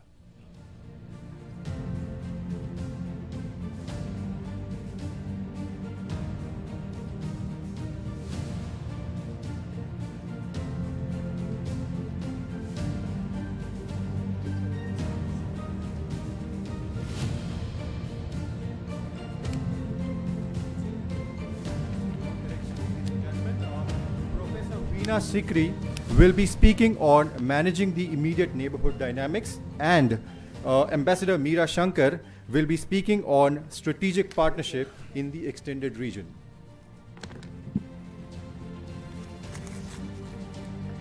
Thank you for joining us and being with us and being so patient through what is now a little bit of a delayed session. We speak to most of you on a daily basis on television, Lieutenant General Raj Shukla and Ambassador Veena Sikri, Ambassador Meera Shankar, but it's good to have all of you on stage. And I'd like to start with talking about Neighborhood Watch. General Shukla, I'd like to start with you. And we heard from the generals this, all of this morning and this afternoon. Given the evolving threats from both Western, Northern, now also Eastern borders, how does theaterization enhance India's ability to manage a multi-front scenario? And how does it change how we view deterrence in the subcontinent, sir? So, let me just give a small backdrop to this theaterization. And then I'll make 2 to 3 points. This whole concept of theaterization evolved from the Kargil Review Committee report and the national security reforms that followed. And the key architect was, of course, Mr. Subramaniam. Now see, what did he say? He first spoke of a DIA, then he spoke of theatre commanders, and then a CDS. Now, what was this trio supposed to do? The first and foremost, it was meant to take the Indian military out of its defensive crouch, start looking beyond LC and LAC. So the DIA was supposed to be modeled on the American DIA, who had a global, shall we say, visage. Now, if it is not global, in our case, it should at least be regional. And the three were to be meant to be executed together. So the DIA refashions how you look at intelligence from the military lens. The theatre commanders, theaterization is not merely about air power. Air power is a speck in this whole larger debate. The theatre commander, say the Western theatre commander, would have a quasi-diplomatic visage. He would look at Pakistan, Afghanistan, possibly West Asia, and see how those realities are now coming together. Because it is just not Pakistan, it is just the Western horizons. Yes. Eastern theatre commander would look at the chaos in Myanmar and Bangladesh, and in concert with DIA, not wait and watch, but shape it. The maritime theatre commander would connect with the IPACOM. And the CDS, of course, was meant to operate in the strategic military domain with a far larger, shall we say, responsibility in diplomacy, not merely force. He's not merely the wielder of force, but diplomacy. Now, since, as usually, made a hash out of it, we first get the DIA, then restrict the DIA's role to the LC. Theaterization, so it's nowhere in sight. And, of course, we created the CDS. But unless all these three things come together, a foreign policy which rests on two pillars, force and diplomacy, will continue to punch below its weight. Let me give you some examples from Sindoor. The streets of Washington and the doors of the White House were opened to Munir by Kuruwilla, the CENTCOM boss, military man. So military to military diplomacy matters. We don't even have a presence. In my last year as the army commander, when the whole argument was being made, we settled for a colonel. A colonel cannot match Munir. A country of India's size, and shall I also say now what we are getting, Viksit and all that, all those ambitions we have, should have a 3-star in IPACOM and a 3-star in CENTCOM. It matters. I happened to be in Washington the same week that Asim Munir was there. The point was not that why he was lunched by Trump. He was the toast of all Washington think tanks. Our military diplomacy has regressed. Yeah. So the point is this, that, we ideate and then we fall back on all these issues. So theaterization has to be seen in that. Let me make just one more point. Sure. So this is how we have regressed. How has the world moved? Look at Ukraine. World War II, you hear of Montgomery, Patton. 71, you hear of Manekshaw. 65, Arbaksh. Who are the generals in Ukraine? Elon Musk, Alex Karp, Palmer Luckey. That is the reality. If you see what has happened, look at our whole Sindoor. BVR combat seem to have stalemated. The two air forces are not able to close in. The only way, in my view, you can break out of this stalemate is, one is, of course, through stealth and air power. The other is in things like dronery. Does it surprise you that Ukraine, a country without an air force and a navy, has held a very formidable military power at bay for 3.5 years? There is, of course, the other model, the Israeli air power model, but then they get everything from the Americans. We do not get such stuff from the Americans. So the only way to break out of this stalemate is to invest in what I call fusion, not mere integration, but fusion, and in, say, dronery. So I'll just give you an example. Since there's no time, dronery has developed as a new aerial flank. Yes. This year, the Ukrainians are buying 8 million drones, more than the artillery fired last year. So I was here in the first session and I listened very carefully. The narrative was that we've done very well in Sindoor, तो सब ठीक है, थोड़ा और करना है. I'm saying we did well in Sindoor, but we have to transform. We have to disrupt. It cannot be tinkering. Correct. It has to be, and so one last point I want to make. Please go ahead. So, in Ukraine, the reality is that artillery is challenged. The tanks don't move. I'm quoting to you Dave Petrius, who says, pehle all-arm maneuver was artillery, infantry, engineers. He says now it is 3 Russians moving in a golf cart because the tank gets hit, with 2 surveillance drones protecting him, and those 2 surveillance drones are linked to 3 strike drones. Yeah. So it is surveillance drones, strike drones. It is developed as a new aerial flank. You have to admit that. So if BVR combat has stalemated, should the army pitch for a new aerial flank in the forms of drones? Now I know a lot of good stuff is happening, but not in that degree. So what has really happened in Ukraine is that the warfighter, the technologist, the entrepreneur have come together. So it is not theaterization. You've got to go all the way there. And the theatre of war and the marketplace have come together. And just one last point. Of course, the Chinese lead in this. The Americans have conceded. Det 201 is what? The order which Hegseth and Trump signed a month back. Yes. When the American military said that we cannot share data with civilians, with technologists, they said, all right, get them in as lieutenant colonels and colonels. They come as lieutenant colonels, the CTO of Palantir, this, that, and the other. And now you're sharing data, they have access to your ops rooms, all this stuff. Now, this is the wrong season to, speak of excess confidentiality with Ashley Tellis and all. But Eric Skimmett has got security clearances equal to the Chairman Joint Chiefs. Now, I'm saying India has to decide. One argument is that we have regressed from the days of Kargil Review Committee in terms of integration. We have not progressed, we have regressed. And look where the world has moved, in Ukraine. Now, between these two metrics, see where you are honestly. In my view, we are not budging. And we could pay fatal consequences. The consequences could be fatal. So we have to honestly see where we are in terms of what we ourselves articulated in terms of Kargil Review Committee and where the world has gone. So I think we really need not to tinker, but to transform. The point that General Bakshi was making, you have to disrupt. How do you disrupt? By creating combat overmatch with Pakistan. One part is defense budgets, inventories. All the rest is all these structural, cultural corrections, which you don't do. Jointmanship, all this stuff. This is budget agnostic. It is just thinking. And with China, it has to be technological innovation, what I call asymmetric deterrence. So the sum and substance of my argument, it is just not theaterization. Is it, do we wish to transform across domains? If we are going to become this military of the kind the Prime Minister envisages, Sudarshan Chakra, then we need to transform beyond measure. What we have done is mere tinkering.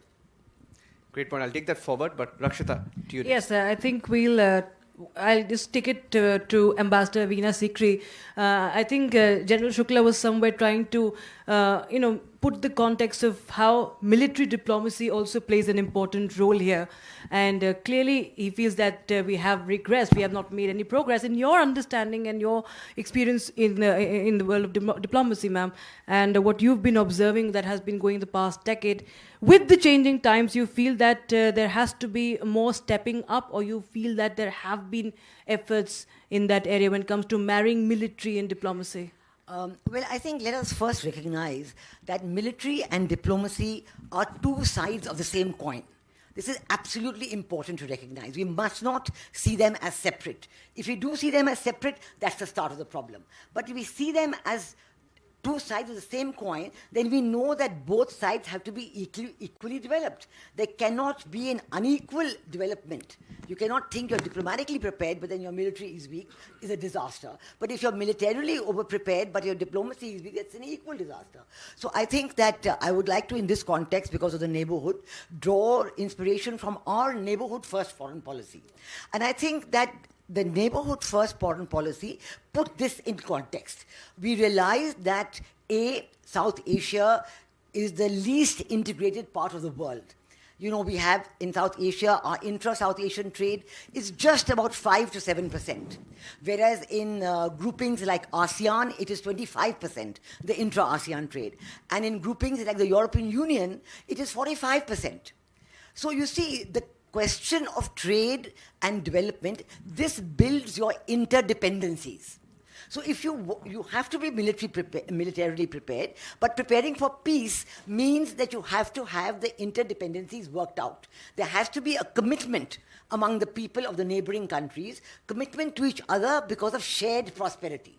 And that is why I think one of the most important aspects that we took up in our neighborhood first foreign policy was connectivity, because there was very poor connectivity between the countries of South Asia. Roads, railway, sea lanes of communication, of course air travel was there, but other than that, railways, absolutely nothing. So it took, for example, for a product to reach from Delhi to Dhaka could take up to a week or 10 days. There was no containerization, there was no railway travel. So building the infrastructure of trade, the infrastructure of connectivity, which moves people also, brings you the commitment to come to each other's country instead of going far away. And also we realize that borders cannot be only militarized. Borders are vital for security, but if borders are only militarized with no people-to-people connectivity, it's a recipe for disaster. Because then the people move away and there are empty spaces where either illegal immigrants or illegal activities, drug smuggling, people smuggling, women smuggling, children smuggling, all that stepped in. So that is why the whole idea of the neighborhood first foreign policy is to blend the importance of security with the importance of living together. So we have in addition to building your connectivity, trade and development, you also have 5 principles that we are trying to develop for our neighborhood first foreign policy.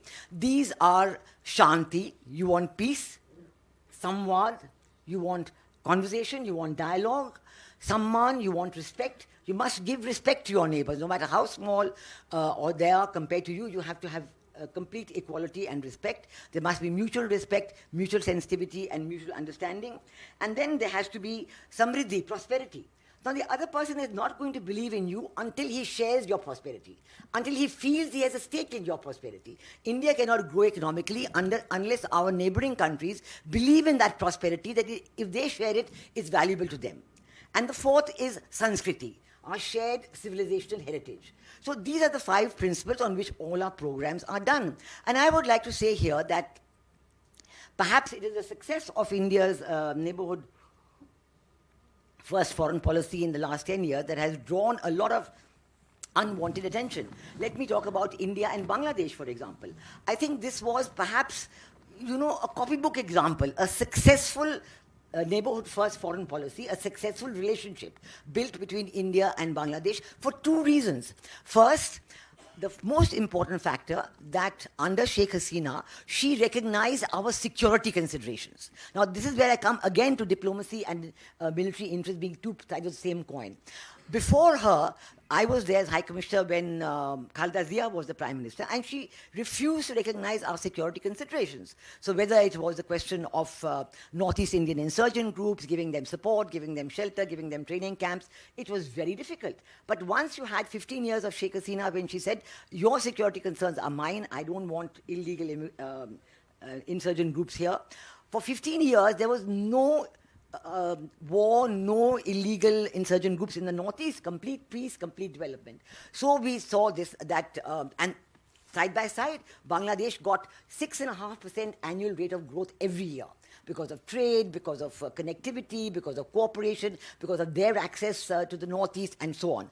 But the moment this I would say this excellent compact combination of diplomacy and security was broken, as happened last year when there was a regime change operation. No students revolt here. It was a clear and simple regime change operation. No spontaneity, no students involved. We've seen how we are going back to what it was when Pakistan was very active in Bangladesh under Khaleda Zia. So we see that unless you can build up and sustain your trade and development, your security interests are very seriously affected. And we're seeing this all over South Asia, right from 2022. In 2022, it was Pakistan and Sri Lanka. In 2024, it was Bangladesh. In 2025, it is Nepal. And in each case, it is a very deliberate regime change operation. But we've seen that in some cases, like Sri Lanka, the Gen Z came on the streets, but then went back to constitutionality.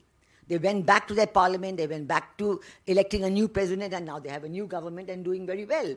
And we saw yesterday when Prime Minister Harini Anasuya, she's still here, she actually thanked India's neighborhood first foreign policy and says it is a great positive influence in the neighborhood, and she thanked us for all the help that we have given to the Sri Lankan government when they were in their dire economic straits.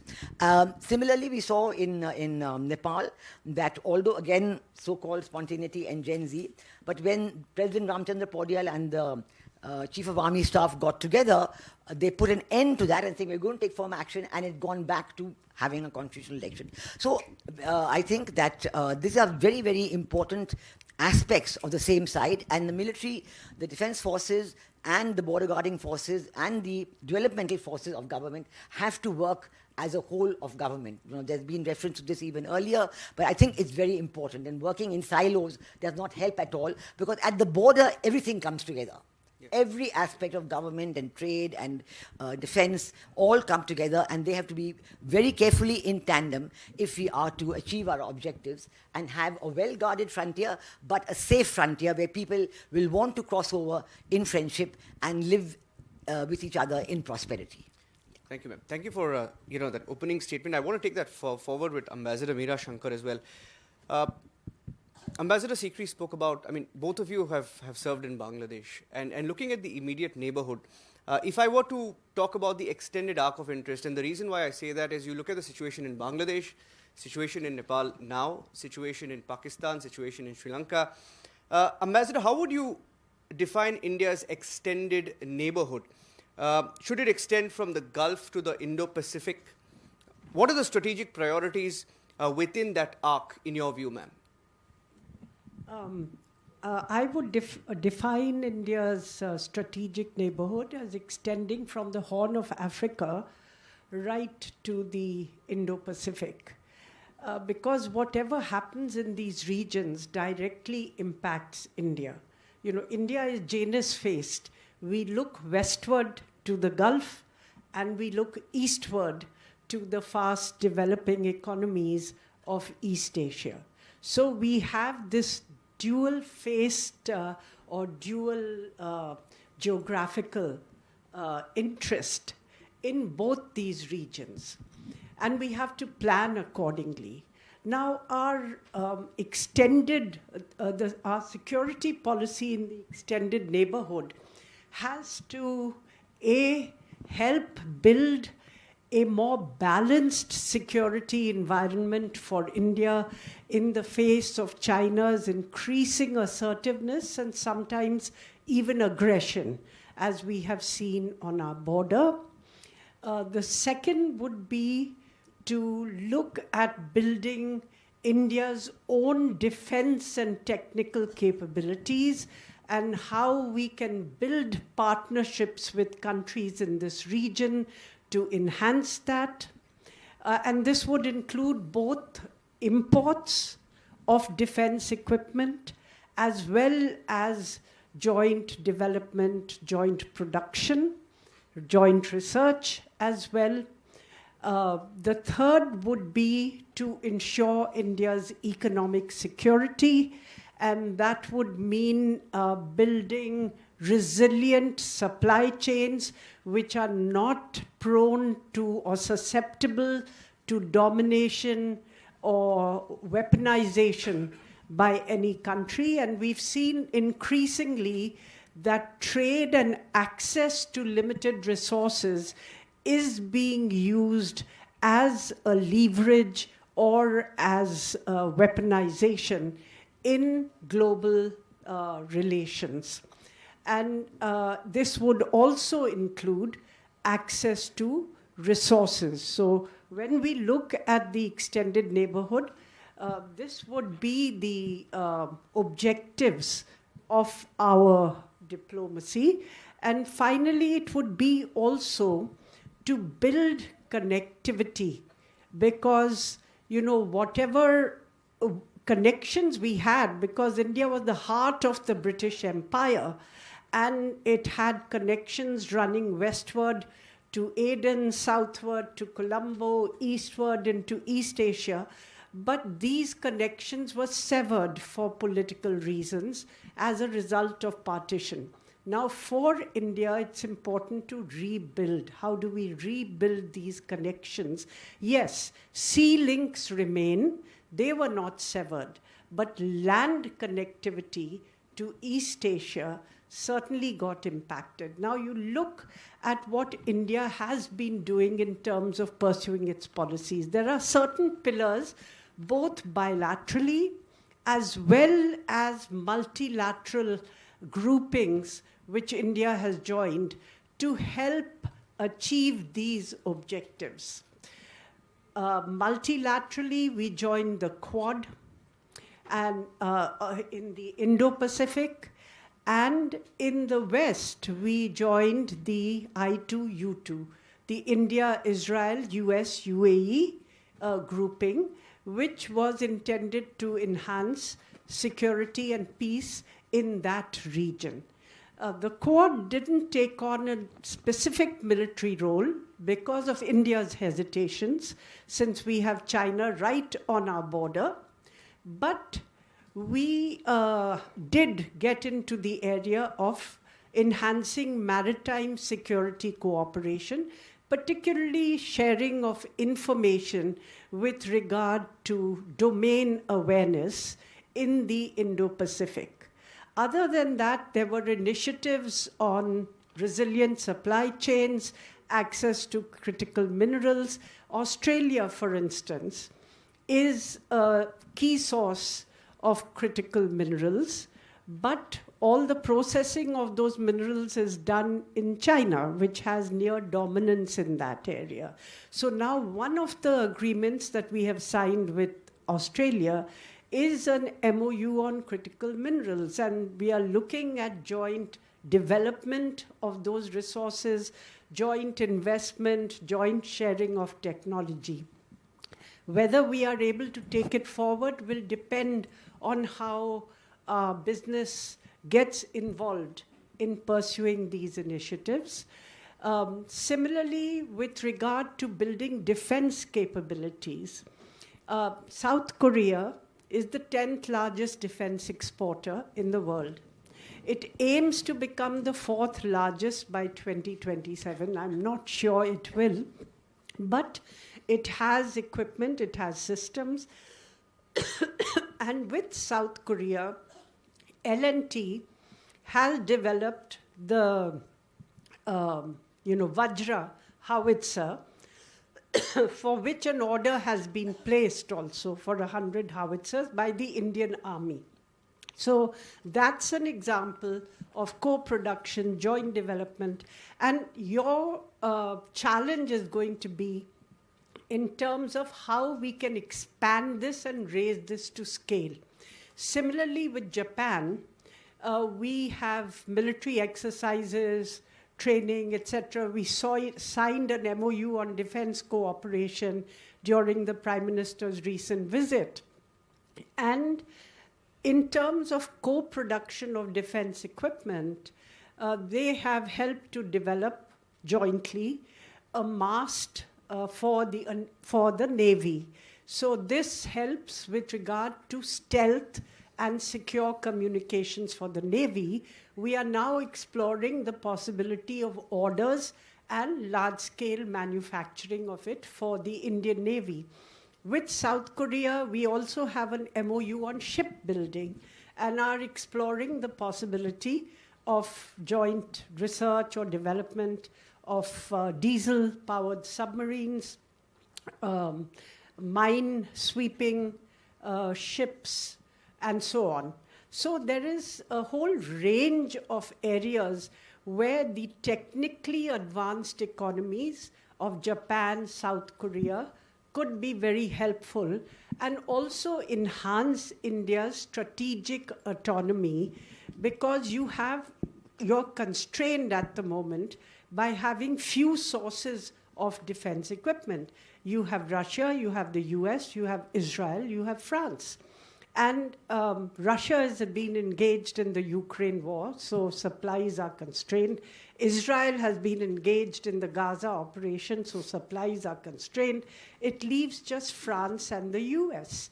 And you would want to have a larger basket of suppliers, and suppliers who are willing to help you build your capabilities.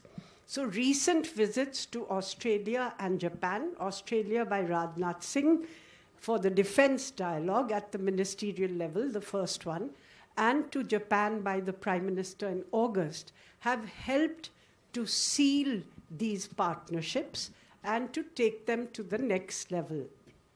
in Japan, Japan has committed $67 billion of investment in India over the next decade. That is one major outcome of the visit. It has also signed, MOUs on economic security, including working together for ensuring resilient supply chains and access to critical minerals. And the areas identified are semiconductors, pharma, artificial intelligence, and so on. So these are all critical areas.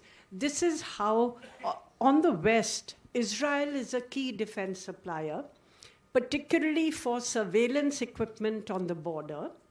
And we've used mainly Israeli equipment on our borders. Secondly, we are also working with Israel on drones, unmanned weapon systems, artificial intelligence, and cyber security. In the May 25 cross-border, conflict, we used Israeli drones and missiles. The Barak 8 missile and the Harap kamikaze drone were part of the systems that we had deployed. So this is how you have to look at your security in a much wider arc. The immediate neighborhood is important, but you cannot allow yourself to be hemmed in by the immediate neighborhood and have to break into a much larger arc to be able to even balance the neighborhood and build your own, or achieve your own objectives to enhance your security. Thank you for that. Very elaborate and well put. I'd like to get a concluding remark from General Shukla there. General Shukla, because you had a very strong view on theaterization. So I wanted to ask you, speaking about the neighborhood, with the neighborhood in mind, if you can summarize for our viewers, because a lot of our generals here today spoke about theaterization, and you had very strong views on that. If you can summarize for us, if we have to become increasingly multi-domain, land, sea, cyber, space, information warfare, part of it, what structural or doctrinal changes, right, must accompany that theaterization in your view to make us future ready? So, since you say concluding remarks, just let me make three quick points. We have to take note of two things. One is, it seems to me that, the arc of geopolitics is tending towards hard power and national security like never before. If that is a fact, then we need to do far more. You see, the conversations we heard since this morning was, "Bhai, pehle se to hum achhe hain." Of course, but are you better than China? China is not tucked away in Latin America. Aapke bagal mein.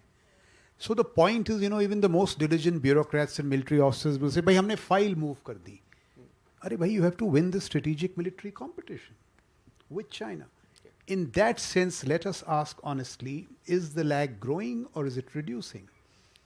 It is better to be honest before the event than blame game after the event. So if you look at these two to three things, we have to really step up our game and shed shibboleths of the past. As Ambassador Sikri said, just collapse the silos. India में इतना talent है कि अगर आपने ये silos खत्म कर दिए, private sector, government, startups, all that, I mean, we will be on talent pathways. We will do a great deal. So just let me give you, say, one example of shibboleths of the past. When the second attack took place on the Afghan embassy, I was in the MO Directorate, where Rajiv Ghai is here now, and I was sent by General Bikram to Kabul. So the chief of the Afghan army, I don't recall his name, but he was a Sanders trained guy. मैं उसको बोलने लगा वहाँ sir non lethal aid, because वो हमारी conversation थी. He said यार I am a military man, if you come to lecture me on non lethal aid, let's close this conversation, have whisky with me and go back. And then you know what he told me, he said we are a very proud military, Afghan military, we have tanks, we have artillery, हमसे आपसे कुछ spheres मांग रहे हैं. मैं यहाँ वापस आया, लंबा चौड़ा प्रेजेंटेशन हुआ, and it was concluded in one thing, no we don't give non lethal aid. The militaries ask for lethal aid, yeah? They won't ask. It is these shibboleths must be shelled. On this metaphor of non-lethal aid, we have lost at one time, we may have recovered the Sri Lankans, the Nepalese, and Afghanistan. हमने वही कहानी नेपाल को बताया नेक्सल के बाद. We have to revisit these things, and especially in Sindoor, because Sindoor should be a warning to us that India's rise will be undermined by friends, neighbors, partners, adversaries, competitors alike. So we have to step up our game. ये कहना कि भाई हम पहले से अच्छे हैं. Now the concluding remarks. So where are we honestly and where we need to go? In my view, and this is a very informed audience, we can have a question-answer session. We are where the Americans were in 1949 when they set up a permanent chairman joint chiefs. That is what we have, CDS. Uske baad dekho Americans ko kya hua. They suffered the ignominy of Iran. They were just like us. They said coordinated jointness. 6 mahine rehearsal kiya. It led to that fiasco of that Iran. General Dushant is here. He heralded he led a great study on jointmanship and theaterization. Anyway, so the point is, Iran, it was a fiasco in this coordinated jointness.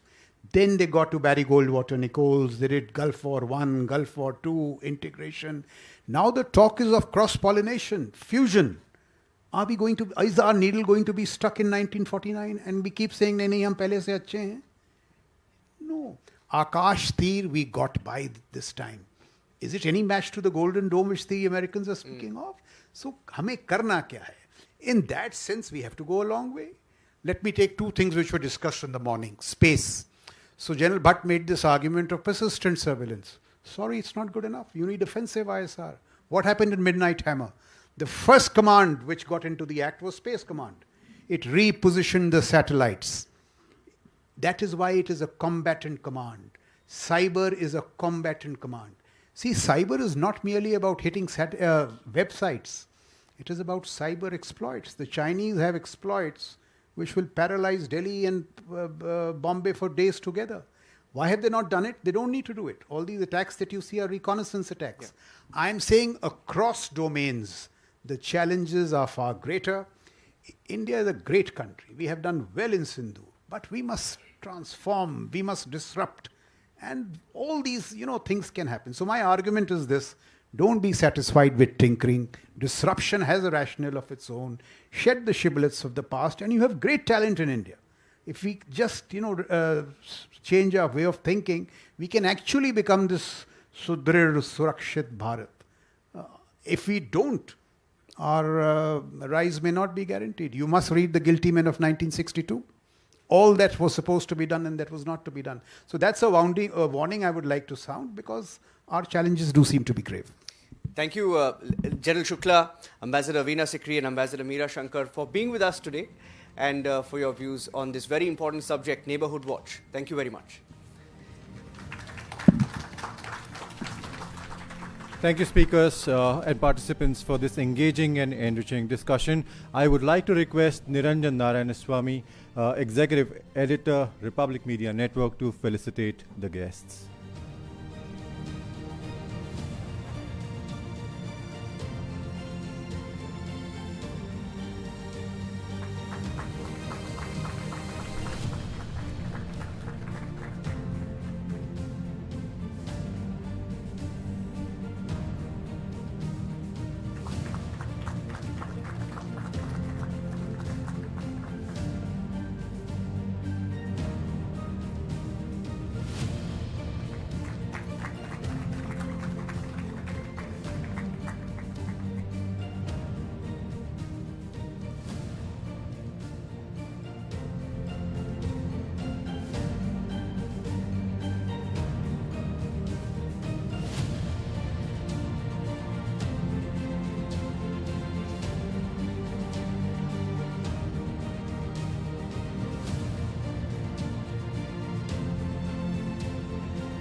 So, ladies and gentlemen, our next session is a fireside chat on counterintelligence and the importance of human intelligence in today's times. And this conversation will explore how intelligence gathering, human networks, and on-ground insight remain critical in an era defined by hybrid and grey zone threats. We are honored today to be joined by Brigadier Sushil Tanwar, Vishisht Seva Medal, an alumnus of the National Defence Academy with over 25 years of distinguished service, including more than 14 years in counter-insurgency operations in Jammu and Kashmir, Brigadier Tanwar has also represented India in the UN peacekeeping mission in Sudan and has contributed as a senior research fellow at the Center for Air Power Studies in New Delhi. And to set the stage for this very insightful conversation, let us first view a short AV on Brigadier Sushil Tanwar.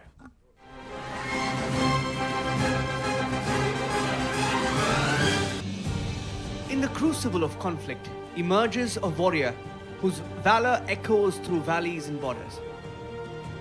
Brigadier Sushil Tanwar is a recipient of Vishisht Seva Medal, an officer decorated with Chief of Army Staff Commendation Card twice and GOC in C Northern Command Commendation Card. Wounded in counter-terror operations, yet unbreakable. From Kargil insights to Sudan peacekeeping, his service spans decades of daring. As a young officer, he was injured in an encounter with terrorists and is a battle casualty of Operation Rakshak. The officer has a rich experience of over 15 years of service in the counter-terrorism environment of Jammu and Kashmir and has commanded the elite 15 Corps Intelligence Unit based in Srinagar. Ladies and gentlemen, Brigadier Sushil Tanwar, VSM, the frontline force of our nation's resolve. And ladies and gentlemen, please join me in welcoming Brigadier Sushil Tanwar to the stage for this fireside chat on counterintelligence, moderated by Republic Media Network senior editor Shavan Sen.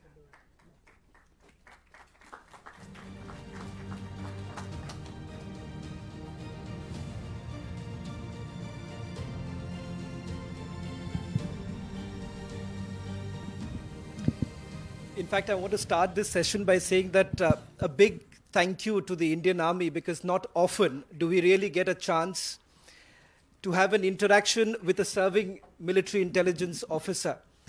I take the immense pride that Brigadier Sushil Tanwar, who started 27 years ago after Operation Parakram, entered into military intelligence. Brigadier Tanwar, I want to begin by asking you, not an easy task when you actually started in military intelligence 27 years ago. In Jammu and Kashmir, things were very, very different. And that shows the changing nature of intelligence. That point in time, we were told that you cannot trust anyone in Jammu and Kashmir. Having an asset inside Jammu and Kashmir at that point in time, I want to start with that. Thank you. Although I am not as primitive as your question and my answer would suggest, but definitely a lot of things have changed over the last many years. And I would just encapsulate them in 6 M's, or 6 mores as I call them. First is more threats. The complexity and the diversity of threats has increased. National security is no longer only about armed forces or counter-terror operations. Organized crime networks, transnational groups, narco-terror linkages, social unrest, disinformation, and all of that. And intelligence agencies now have to respond to all of these complex threats. The second is more information. We no longer have to rely on single or a select source of information. Earlier, if the adversary was making a road or a bridge, somebody had to go and photograph it. Now we have satellite imagery, communication, electronic intelligence. So the number of sensors has increased. The third is more speed. The way this data or the information is flowing is very fast. Yesterday, when the fighter aircrafts of Pakistan and the drones took off from Peshawar and Nur Khan and bombed the civil areas in Afghanistan, within minutes everybody knew. So the speed of information has dramatically changed. The fourth is more users. Everyone wants intelligence. The soldier on the line of control, the units in the counter-terror operations, the law enforcement agencies, the business institutions, the policy planners. And therefore, intelligence agencies have to curate the intelligence responses to all these differing requirements. The fifth is more providers. now we have various agencies, cyber, technical, human, internally, financial, and therefore the challenge is how do you aggregate and analyze the inputs coming from various providers. And the last one, and probably the most important one, is more expectations and responsibility. So we have to be more responsible to all of these requirements. So these 6 broad additions, 6 mores, are driven by one single fundamental factor, and that is the advent of technology, how it has transformed the way intelligence is seen. And obviously we have seen how the nature of warfare itself is changing, and the world of intelligence is not immune to these changes. Coming back to J&K, there was a time when the degree and the time of interaction with the source was paramount. There was a lot of physical interaction with the source. The individuals were in far-flung area, they had to physically reach out to you. So that has changed. Now means of communication are much faster.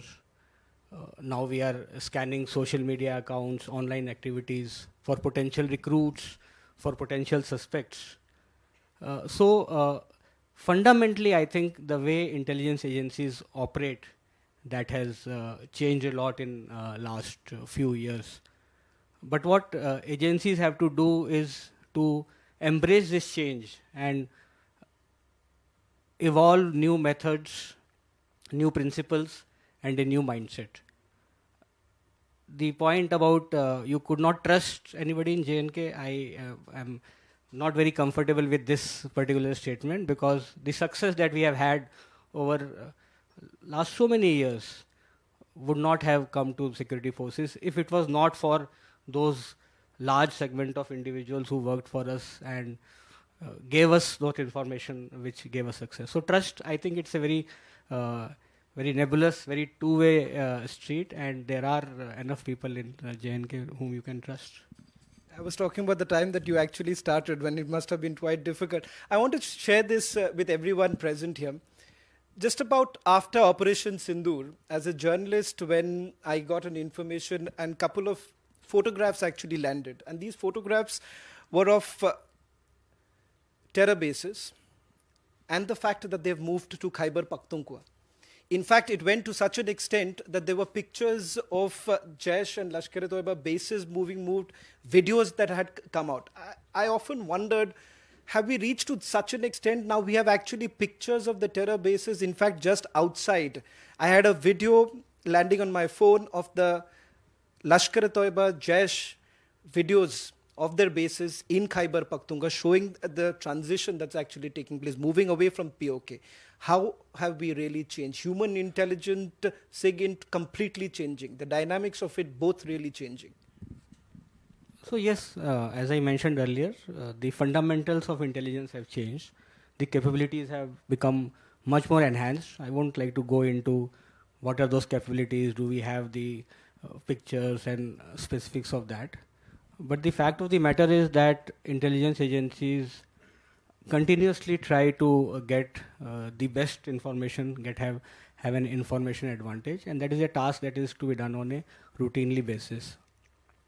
The capabilities, certainly because of various technologies, as I mentioned, communication, satellite imagery, electronic, and all of these, they have changed. But to me, the human interaction and engagement, it remains the basic skill set of an intelligence operator. So the basic traits for which individuals provide information, ideology, compromise, revenge, ego, incentive, money.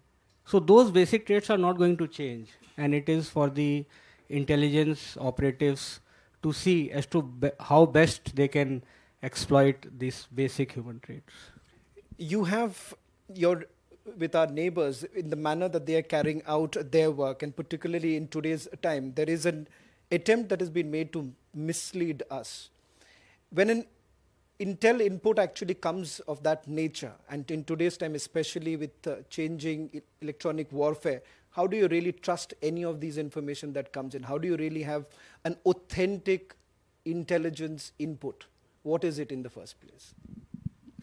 I think as far as an input is concerned, so we've mentioned that there are various ways through which inputs are coming. Human inputs are generally easy to judge because you have had a long interaction with the source. So the handler is, I think, with experience, with knowledge and with skill, is in a reasonable position to estimate the veracity of the input. And that is why we have a system of grading of inputs. But what probably helps also now is that there are multiple other ways of checking on an input. So for example, hypothetically speaking, if you would get an input of the presence of terrorists in a particular area, there would be other ways also to check whether that input is right, and that those other ways could be some other source, some other agency, some technical surveillance over that area. So the ambiguity of an input has to be removed by the handler. And that is a part of the skill set that an intelligence operative needs to have, is not to blindly trust and report any input, analyze it at his own end, correlate, collate, and synthesize it with other inputs that are available, and then give a reasonably clear picture to the commander or to the hierarchy. Brigadier Tanwar, many a times when you have a Pahalgam, or starting from Kargil, almost everyone is quick to come to a conclusion saying that intel failure hai. Be it the media or anyone would come to the first thing, intel failure hai, without realizing the number of successes that you may have actually seen preventing a Kargil, preventing a Pahalgam. I want to ask you, intelligence failure, what does it mean for a military intelligence officer, and what goes through your mind when you are actually told every time, ye intel failure tha? Intel failure is the elephant in the room, and frankly, when without going into again the specifics, there may have been times when int agencies may have misread or misinterpreted or failed to detect certain indicators. But overall, I think intelligence failure is a very convenient and a very reflexive response to any action. When we look at intelligence failure, and I just want to break it down for you and the audience, there could be 4 parts of an intelligence failure. First is intelligence to collect or acquire information, when the agencies do not actually get any input. The second is intelligence failure to share the intelligence. Like in Pearl Harbor, the US naval ships were intercepting the communication of the Japanese, but it was not shared. The third is the failure to analyze. When there are certain indicators, when you fail to join the dots and you fail to present a cogent picture. And the fourth is the failure to act, when the user or when the responder does not have enough trust in the input or does not take the input seriously. So intelligence failure is a very complex term, and it's got many stakeholders, and it is very easy to actually brandish this term. But notwithstanding that, I think the intelligence agencies have to carry the burden of proof, and they have to ensure that they are ahead of the curve, and they don't take their eyes off the ball. When you fail, what happens? When you fail and when you actually, you're essentially told, because you will be behind the scenes all your time. Even if you have a success, you will not be, perhaps, no one is going to come and pat your back by saying that great job. No, I don't agree to that. I think there is enough motivation and encouragement for the agencies in wherever they are. But obviously, failures can happen. I mean, nobody is infallible. As an intelligence professional myself, there have been times when I felt that I should have known a thing better. And there is no shame in admitting that the failures may happen. It would happen. But one has to learn from that failure and ensure that it doesn't happen again. Unfortunately, the cost of the failures of intelligence is quite high. And therefore, I think it is a collective responsibility as well. I don't,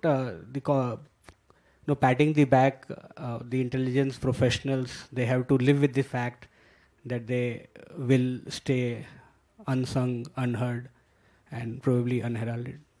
I want to ask you this because from my experience of covering the Ukraine war at the beginning of it, what we essentially witnessed was this.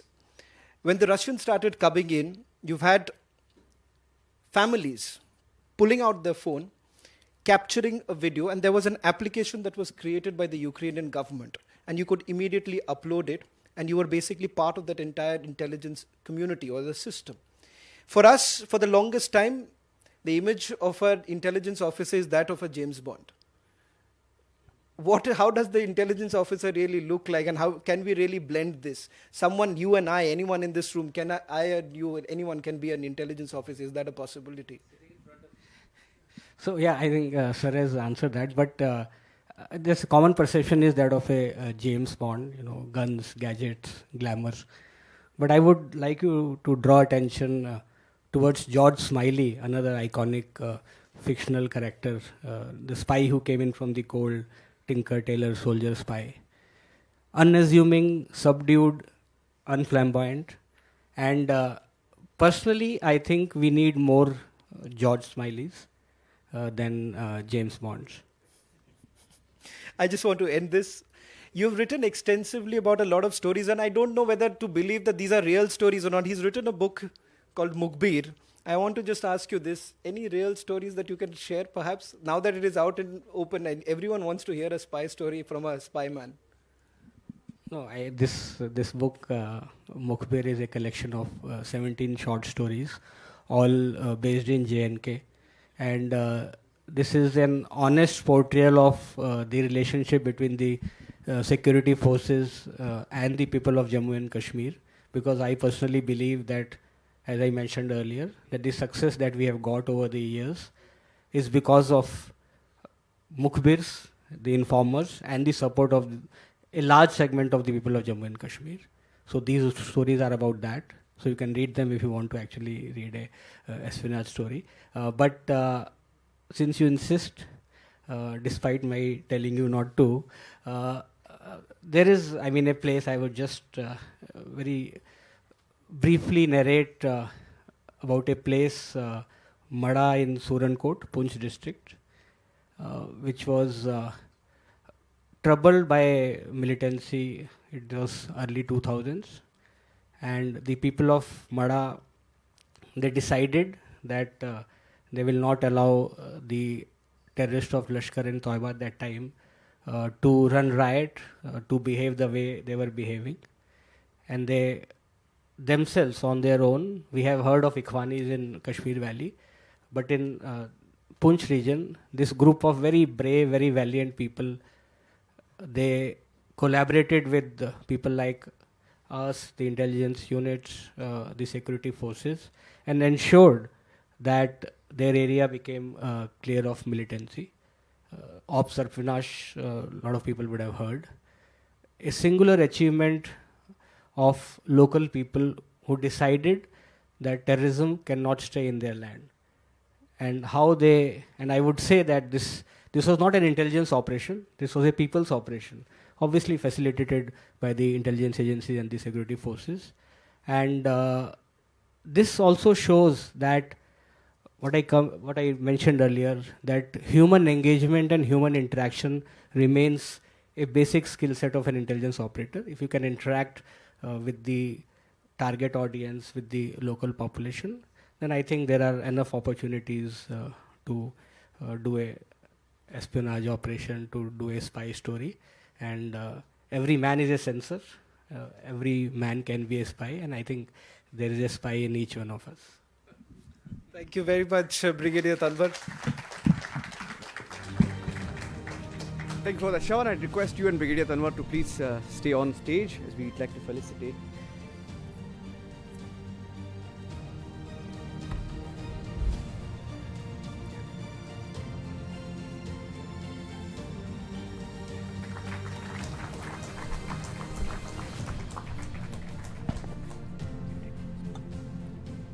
Thank you, Brigadier Tanwar. Thank you for being with us. Thank you so much, gentlemen. And we now turn our attention to lessons drawn from one of the most significant operational experiences of our armed forces, the new normal Operation Sindoor.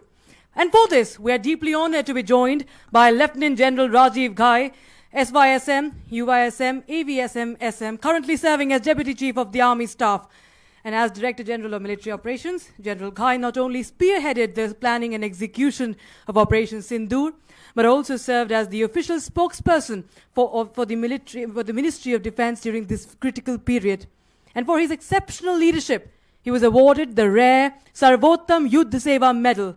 And today, he oversees doctrinal planning and long-term force structuring at the strategic apex of the Indian Army. His special address this afternoon will focus on major lessons from Operation Sindoor. To set the context, let's first take a look at a short audio-visual on Lieutenant General Rajiv Ghai.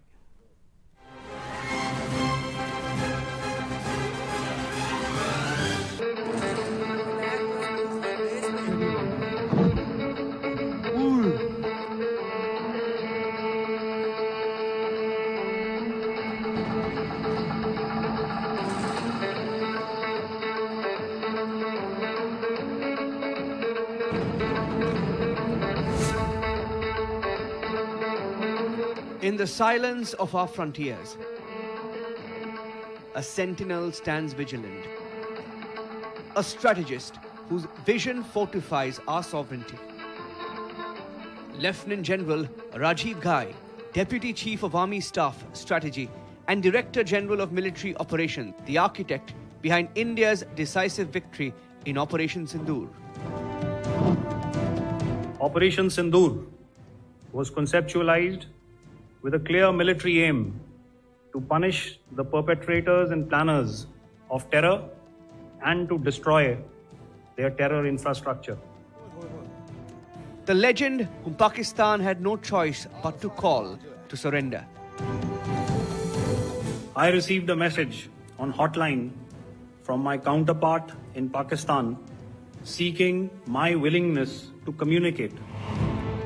A postgraduate in strategic studies, commissioned into the Kumaon Regiment in 1989, he has commanded from the icy heights of the northern border to the volatile valleys of Kashmir, turning every threat into triumph.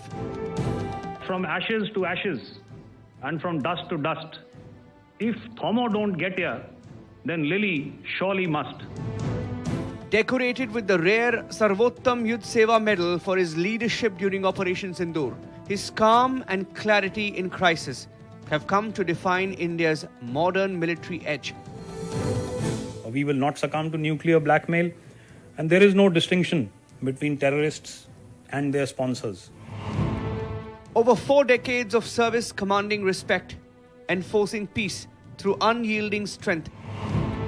Ladies and gentlemen, Lieutenant General Rajiv Ghai, recipient of the Sarvottam Yudh Seva Medal, Uttam Yudh Seva Medal, Ati Vishisht Seva Medal, bar to the Sena Medal twice, a soldier, a strategist, a symbol of India's resolve. Please join us in welcoming Lieutenant General Rajiv Ghai to the stage for his special address on major lessons from Operation Sindoor.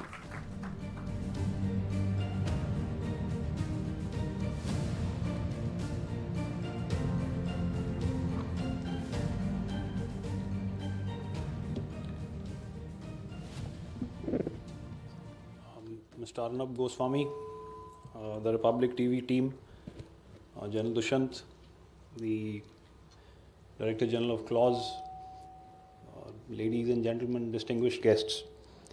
You know, when you were introduced in this manner, you do tend to walk on cloud 9 for the moment.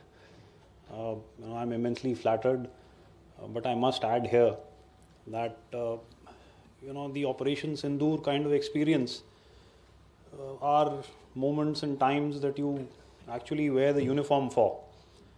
And for it to come at the time that it did, for all of us to be associated with it, for me personally, to be at the helm of the Military Operations Directorate as the DGMO at that time was providential. But I do want to place on record here that the Indian Army soldier is the best soldier in the world. I have no doubt in my mind about that.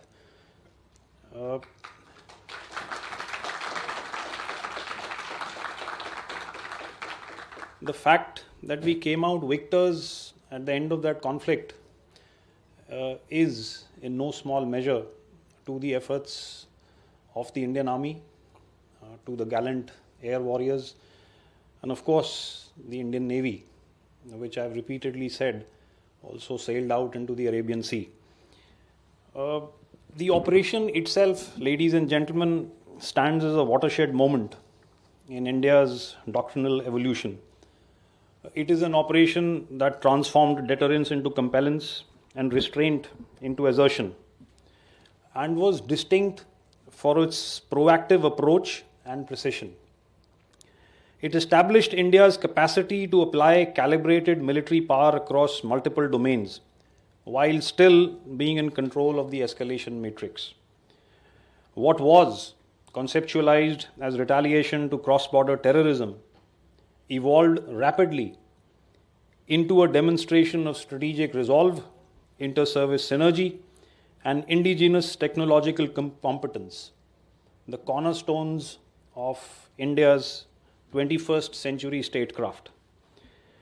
So what I'm going to do very quickly, we are at the end of a very long day, is speak about some strategic, operational and military lessons.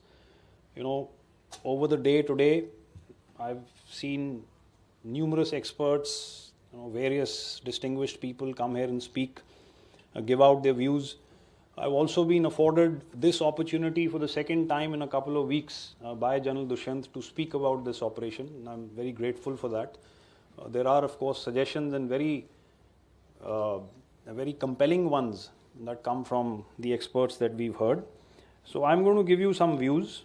General Raj Shukla spoke as forcefully as he did about disruption. I will just make very brief mentions to that. We've started. Whether it turns out to be disruption in the manner that he foresaw it, time will tell.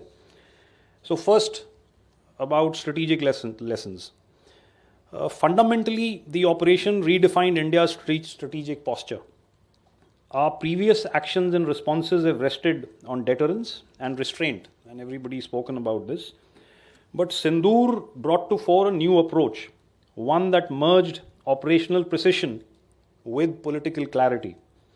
By launching cross-line of control and border strikes systematically and daringly, India showed up Pakistan's propensity to exploit the space between subconventional terrorism and war. Terror attacks are now being viewed through a different prism, and I'm obviously referring to the doctrinal changes that the Prime Minister has spoken about, and therefore these will now increasingly not be seen as isolated incidents. The operation challenged the assumption that Pakistan's nuclear arsenal could provide perpetual immunity against punitive Indian actions. By employing long-range precision weapons, ammunition and loitering munition, India exposed the limits of nuclear blackmail, proving that calibrated force can indeed coexist with nuclear stability. Now, I don't know how many of you, you've been sitting here for the better part of the day, have had occasion to listen to the Pakistan Army Chief's address earlier today, I think, at the Pakistan Military Academy at Kakul. And he's yet again spoken about this. And in the tone that he normally does, and he's warned India that there is no space for war when two countries such as India and Pakistan are involved. Now, the very fact that he and the Academy in Pakistan repeatedly speak about this aspect suggests to me that we've for once been able to call the bluff, and therefore there is definitely concern on the other side as far as this matter is concerned. Diplomatically, Operation Sindoor consolidated India's strategic sovereignty. India brooked no interference, setting the expectation that cross-border aggression would be met with autonomous, lawful, and proportionate responses. This framework enhanced our credibility while simultaneously forcing our adversaries to recalibrate their assumptions. Strategically, the operation underscored the necessity for theatre-level integration. The Ministry of Defence and the service headquarters functioned cohesively during the limited operation, but future multi-domain conflicts will demand unified theatre commands, and much has been said and written about it, much has been said today also, capable of sustained multi-space operations across the land, air, sea, cyber and space domains. General Manoj Pandey, I heard him speak earlier today.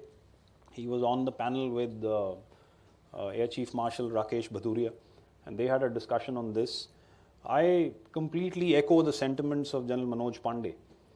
The structures are already in place. Whether or not you want to tweak them or modify them because you learned certain lessons during Operation Sindoor, and I have my views on that, because at the end of the day it was a limited operation. That's a call that you can take. But to get into a regressive mode and say that now this process is not relevant anymore, well, I think we would do that at our own peril. And I think General Raj Shukla's views in the panel earlier today were very telling. Now, to some operational lessons, ladies and gentlemen. A defining strength of Operation Sindoor was the synchronization of the political will and military planning and execution. Objectives were realistic, unambiguous, and proportionate. And I think I can vouch for this because I was in the engine room when all the planning was taking place. And the flexibility that was afforded to the armed forces has been much spoken about. And I can vouch for that again. The aim to target and neutralize terror infrastructure, avoid escalation, and yet be prepared for third, fourth, and fifth order effects was not only planned but achieved through effective command coordination and operational discipline. The operation validated India's advances in C4 ISR integration. The precise strikes was supported by a synergized intelligence plan that included satellite images and joint targeting data shared across domains, shortening the sensor-to-shooter loop activity. However, again referring to the panel earlier, General Shukla spoke about the space aspect. We need much more in this regard, ladies and gentlemen. I've had occasion to attend certain meetings of our space program as part of the governing body council. I'm a member of that. We are making progress. ISRO is one of our finest agencies, and hopefully in times to come we will be nearer to the capability that we are seeking in this regard. Operational design emphasized surprise, momentum and proportionality. Ladies and gentlemen, as I got ready to come and attend the seminar today, I was doing some work at home. One of my daughters lives in Delhi. I see her occasionally. She's married. And coincidentally, on the night on which the strikes were planned, as I moved out late at night out of my house, and that was part of the whole surprise plan, she happened to be in the house that day. And when she came to learn that I was going to speak on Operation Sindoor today, she reminded me of that day. Surprise was such that if I was to tell you that the 2-star generals, and we have 2 of them in the Military Operations Directorate, till a couple of hours before the strikes went in, were not aware of the time on target. While they knew that the strikes were planned, they weren't exactly aware as to when these strikes would go in. So therefore, that's the kind of surprise that we were looking to achieve. Coordinations and rehearsals that we carried out with other government agencies, such as air drills, blackouts, I think we just had to sound the Home Ministry, the Home Secretary, everybody was on board. And I think that whole environment managed to create that momentum that we were looking for. And I think that's one of the key areas because of which we were able to achieve surprise. The employment of precision weapons and munitions and indigenous vectors allowed deep and accurate penetration against terror hubs while alleviating the problem of collateral damage. I think some of those pictures and videos that you've seen where the munition has gone right through the roof will tell you what I'm speaking about. Escalation was managed through a controlled release of information and maintenance of a communication channel with the Pakistan Army. And when I say this, I'm obviously referring to the DGMO's hotline, which at that time and which at most times is the only channel of communication that exists between the two countries. Operation Sindoor marked the first operational deployment of loiter munitions, which revealed both the potential and some drawbacks of these vectors. Future conflicts will demand robust counter-drone measures and swarm coordination systems. Tactical drones with frontline units and integrated anti-UAS grids have thus become doctrinal imperatives, an area that is now being addressed through structural changes in our fighting arms. Earlier this year, you would have heard the Chief of Army Staff speak from Dras, from the Kargil War Memorial, on the Kargil Vijay Divas. That was at the end of July. And he announced that day about the structural changes that we were going ahead and carrying out. I must tell you here today that many of those now are on the verge of completion. I will not label those as disruptions because right now the scale that we are doing that cannot be categorized as that. However, I think you'll bear with me and with us when I say that these have to be validated. We have to test these. But tomorrow, if we were to have another edition of Operation Sindoor, and the Chief of Army Staff has also spoken about that, you could well have these newer structures swing into action for the roles that they've been designed for. We've got one of our co-commanders sitting here from the Western Front, and maybe over a cup of tea you could ask him. And I think these are fast getting ready. Our procedures are such that equipment does take a while to come in, but there are many measures that we are taking at our formation levels to ensure that these newer units and structures are actually empowered to carry out the role that they're designed for. The enemy's use of misinformation, disinformation, malinformation highlighted the emergence of information and perception warfare as a decisive front. While we successfully countered false narratives through unified communications across the Ministry of External Affairs, the Ministry of Defense, and media outlets, but the episode reinforced that perception management must be pre-planned and that there is a certain investment that you need to make in this regard. And there is yet some thought and work that is required in this area. Over lunch, I was speaking with Arnab about this, and therefore, this is an area that we could spend more time and effort on. Military lessons. While the Army, Navy, and Air Force achieved unprecedented coordination during Operation Sindoor, the operation did highlight the strategic necessity of theatre commands. Future conflicts will, in all probability, not afford the flexibility of siloed methods. Silos were earlier spoken about in a different manner though. That may have been employed on occasion during Operation Sindoor, especially if the threat emerges simultaneously on either one of our contested borders. Indigenous technology. Missiles, EW suits, drones, communication networks, these were core success enablers. Homegrown C4 ISR I've spoken about ensured data integrity, strategic autonomy, and rapid responsiveness. The operation thus validated the fact that technological sovereignty, and Ajay Chandpuria spoke about this earlier, I heard his address, is now synonymous with strategic security. The Indian military demonstrated that compellence can be exercised within calibrated thresholds. This new escalation ladder allows management of intensity levels that are commensurate to objectives. And I think that probably will answer, a lot of maybe naysayers, possibly not correct to call them that, who often come and ask me or many others as to, did we stop at the right time? An essential shift from deterrence to active coercion while retaining moral and legal legitimacy. As India faces blended threats, terrorism, cyber attacks, misinformation, and conventional war, the Operation Sindoor model does offer an adaptable framework. General Manoj Pandey said earlier, I think he was sounding a little or putting up a little red flag that conflicts such as these, we should not be hasty in drawing our lessons.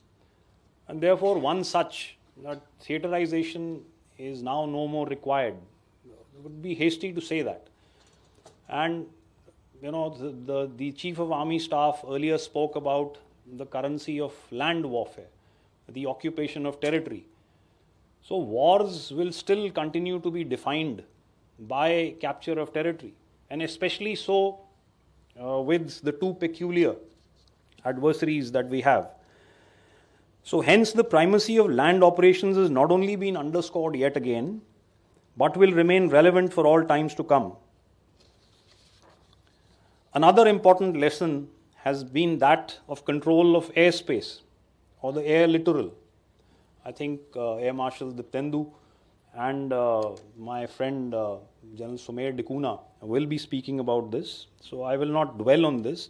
But it did emerge in the few days, especially after hostilities had been ceased and when the Pak Army violated and launched a large number of drones across the borders in LC, that the control and ability to detect and destroy these must rest with the commander of this battle space on ground, which is the Corps Commander. In this regard, we may need to review existing command and control arrangements and formulate newer methods and procedures, as also amend and change the distances that define this airspace to enable a swift and cogent response and action to any attempted violations. So finally, ladies and gentlemen, Operation Sindoor will be remembered not only for its tactical brilliance, but for redesigning India's strategic orientation. It affirmed that national resolve backed by institutional integration and indigenous innovation can ensure success in very complex and vexing operational situations. The greatest legacy of this operation lies in its clarity, the affirmation that India will act with precision, purpose, and proportionality. The next step lies in translating these lessons into enduring structures, formal doctrines, functional theatre commands, and permanent multi-domain readiness. Operation Sindoor is also symbolic on multiple levels. It represents confidence in controlled escalation, deterring through demonstrated capacity to act without fear of consequence. It signals India's will to define, not adhere to externally imposed or perceivable thresholds. It also sets a benchmark for how DIME instruments converge to achieve strategic aims in contested environments. Thank you, ladies and gentlemen. Thank you for that address, General Ghai. We request you to kindly stay on stage, sir, and I'm requesting our Republic Media Network Editor-in-Chief Arnab Goswami up on stage to felicitate Lieutenant General Rajiv Ghai.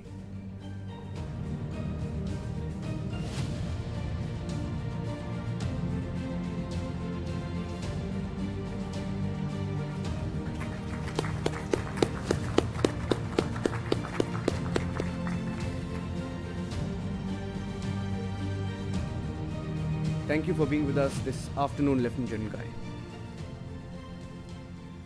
Thank you so much. And now, ladies and gentlemen, our next discussion focuses on airspace control, managing the challenges, a critical dimension of modern operational preparedness.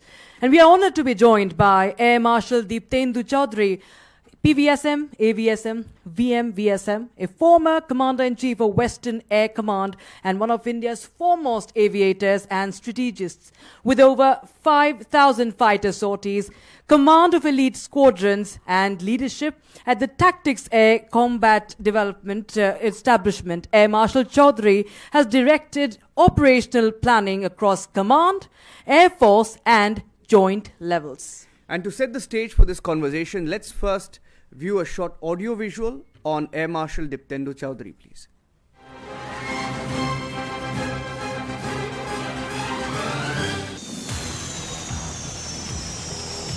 Over 5,000 sorties on fighters, commanding fighter squadrons, operational wings commanding India's airspace. This is the career of Air Marshal Upendra Dwivedi. An aviator and strategist, he has led India's elite tactics air combat development establishment and directed operational planning across command, Air Force and joint levels.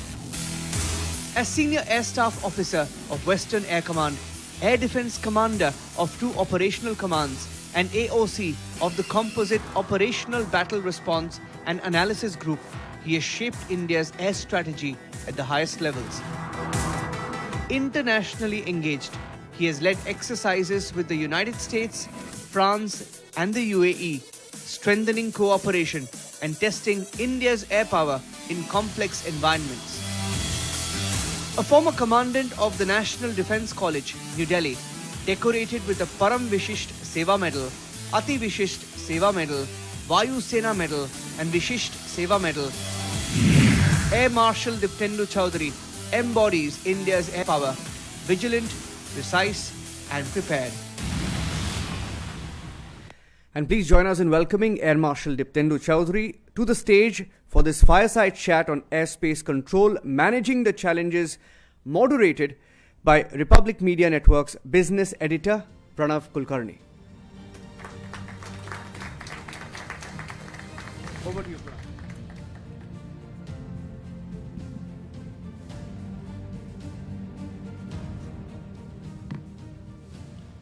Marshal Chaudhary, thank you very much for joining us. You've flown all the way from Pune to be with us. We really appreciate that.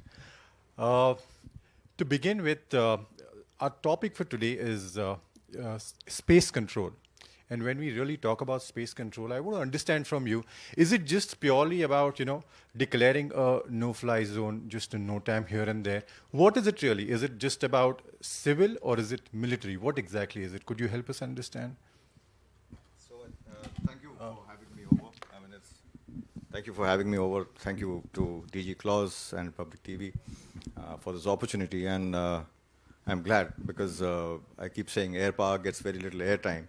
And when it does get it, it's usually to packed houses, So, beg your pardon, sir? You're on line in here. No, that's on the light, absolutely in the lighter vein. No, yes, control of air. Now, control of air means different things to different people. There's a control of air and there's airspace control. And control of air is a larger construct. Airspace control is a subset of control of air. Control of air means being able to dominate, or it's about the degree of ownership of not just your own sovereign airspace. That is your own. Control of air in operational terms means decisive control of adversarial airspaces. And that is what will define and has defined a warfare for the longest time, ever since air power came into the being. And this has more been so over the last several decades. In India, I think we've it's receded to our mind because I think it was brought out in the morning session that 71 was 50 years ago. As the last time we had full-fledged employment of air power, last and the only time. Air power was constrained before that in every conflict, after that in every conflict, that is 99 as well, except possibly for this time. So my larger picture point of view, 71, 50 years ago, we've forgotten the use of air power and what is actually the main role is. So if you do not control the vertical dimension over any surface domain, their seeking, dominance over that domain will not be possible, especially in today's case. Because if the adversary has control of the air over you, it will come in the way of all your surface operations. And this has come out in the history of every recent war. So this is one aspect of controlling of air. Air superiority was a term that brought out. And the other terminologies like this, favorable air situation, air dominance, are loosely used. But all it effectively means is to be able to dominate an adversary's airspace, whether with total lack of air opposition, that is air supremacy, air superiority, a little lesser degree. Favorable air situation means control of air or adverse spaces in limited time and space for limited periods. Okay, so it's a degree. Whereas airspace control is to having the total situational awareness of what is there in that airspace volume in your sovereign airspace and during war over contested airspaces. So conventionally, our approach has been holding ground or looking at adversaries. Also, we normally look at adversaries who are, immediate neighbors in terms of land neighbors. If we really have to look at it from an Air Force perspective, who are your threats? Who are your real threats in terms of aerial neighborhood? This is something I keep talking about whenever I get an opportunity. When I say that the danger is today, first is in the lighter vein, I think post-op Sindoor, we have more air power specialists than officers who were there in the Indian Air Force. So that's a challenge. But besides that, what has happened is, I think when we look at recent conflicts, we tend to draw wrong lessons. Unlike other countries all over the world, and indeed air warfare or aerial use of air power in the last 2-3 decades, there's one drastic change and difference which we need to bear in mind is the contexts are very different from India. All the lessons which you see in the past 20 years of use of air power has been against conditions with little or no air opposition. Please look at Ukraine. Ukrainian Air Force lasted for a very short period of time. Today it is having to prosecute the warfare the way it is, not because of its choice, because drones are its only answer now. It didn't have an air power adequate enough to defend itself, let alone have an air power with an offensive capability. So in the absence of its offensive capability, it has adapted to warfare differently. Russian Air Force has never been conceived in it structurally and organizationally and doctrinally to dominate adversarial airspaces. They don't need air superiority in their air warfare doctrine. Because for them, air power is a clear subset of the surface campaign. Israel is an entirely different kettle of fish because its adversaries do not have air forces. But in our case, we have 2 strong air forces against us, who are air forces which one is a near peer air force, one is a larger air force. And both are very well integrated into the military strategy and the national security of the nations. So there is a huge difference in Indian context. But when you say in terms of Indian context, on one side you're saying that the last time we actually were in a full-blown war, the others were either conflicts or strikes, was in 1971. And in between that period, we have, army, which has, forever advocated that holding ground is extremely important. We have the Navy, which says that we are catering to your economic interests. What is the Air Force's argument in terms of, probably, what is the role of the Air Force beyond just guarding the skies when there is a conflict or a skirmish, such as the one that took place recently?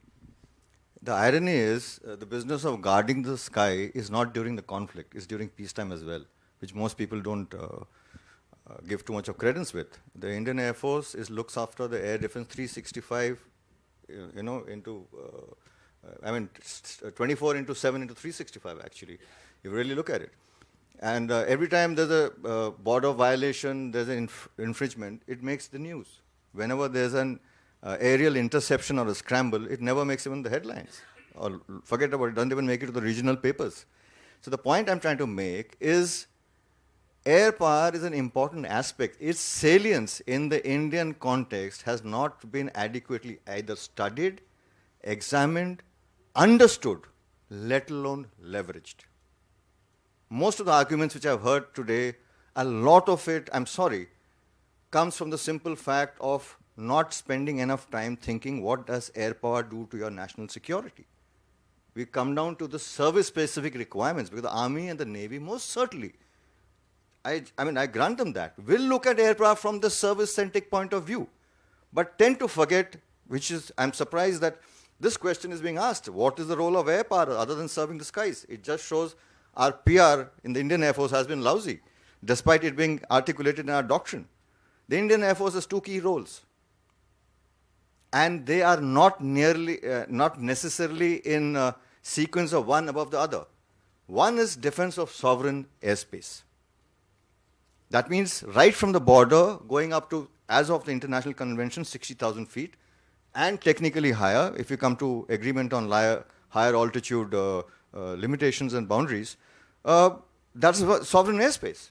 And that is during peacetime. So it just doesn't mean about the kinetic aspects, it means 24/7 weaving all your radars in the entire Indian Air Force and the civilian radar, and now of late the Army radars as well, into a larger situational awareness of insecurity of a nation. That's the peacetime role. Operational role are two. One is a strategic offensive air power, which we haven't given adequate thought on the effects and outcomes. 1971, I'll take you back, Air Chief Marshal P.C. Lal, phenomenal, prescient, foresighted strategy of employment of air power. Incidentally, there is very little known on the use of Indian Air Force and air power on the Western Front because the Eastern Front has sucked in all the oxygen. But I would argue that if we study the war fighting, both the Army and the Air Force, on the Western Front, you will have way more critical lessons relevant to the Indian context. Because that is a lesson we didn't invest enough study and research in, and we forgot about it. Air power made a decisive role there. He's brought in this strategy of targeting enemy target systems. So one was an air system because obviously it's air power. Second was energy systems, fuel tanks, refineries. Third was communication system, roads, railway lines, shipping yards, everything possible. And obviously, fifth was the more critical aspect, was the military aspect of it, the conventional enemy warfighting machine, which was there all through. 3% of IF's effort was spent on strategic targeting. Kiyamari tanks in Karachi, though there was a little discussion on who did it first, let's put it simply in the greater things of jointness, we both did it together. In slight difference in sequences, that's all. But the fact is, Kiyamari oil tanks, the Karachi tanks, the refinery and the Sui gas plant. Within the war, it set the fuel production and availability of Pakistan back. During the war, it had to import fuel by road from Iran. Now that's strategic outcome, but we spent only 3% of our effort on it because we didn't have the capability. Indian Air Force has come a long way in terms of strategic capabilities and creating strategic outcomes with this kind of targeting. So this is the primary role. Other is air defense. Now air defense today, one quick point here, that unlike the past today, air defense is a misnomer in the term. When you use the word defense, actually it's offensive. Because A, you have a situational awareness and oversight into the adversary's airspace. That means you're seeing him when getting airborne. And now you have the ability to shoot him down in his own airspace. So air defense from the earlier 70s construct where you waited for him because you didn't have the capability to come into your territory to shoot him down, now you're doing it in his own territory. And very interestingly, the IF's latest doctrine, in his chapter on no war, no peace operations, in against external threat, underpins saying that operations will be on these two strengths. One is offensive air power capability and offensive air defense, and it is held true. So we saw in terms of attacking the systems, we actually saw a number of precision strikes that trampled various establishments within Pakistan. What, in your view, actually brought Pakistan to, ask for ceasefire in Operation Sindoor? Okay, I'll start this answering the question in a little different manner, Because of late, I realized, in fact, all of us have seen that, the Ukraine war brought in the first change of outlook towards air defense. Relooked at, forcing us to relook at air defense entirely differently. That it reached that situation was a flaw in the Russian strategy, because it didn't take out its air defense with the kind of goal and precision and the overwhelming manner it is needed. Okay. So they came in a strategy of air denial. Now, air denial, I want to put it on record, is a strategy of a weak nation which does not have an adequate or a capable air power. I'm sorry. Indian Air Force has just been declared the third in the world MMDR rankings. That's a different issue. But the point is, why has this change come with reducing numbers? It's just because of demonstrated capability, what it can achieve. Okay. So the point I'm trying to make here is that Indian air defense, people started suggesting that probably air denial is the idea to go forward. Okay. Look at Israel. Iron Dome, the innermost layer of its three-tier concept of air defense protection. Iron Dome is the innermost layer. Small country, but it couldn't prevent 100% missile and drone threats. And that is the reality. Look at India's scale and size. There is no way you will get enough air defense to prevent, to seal off the entire country. Missiles, drones, and aircraft, I am sorry, will come through. Yes. How effectively are you in engaging them, in what number of manners?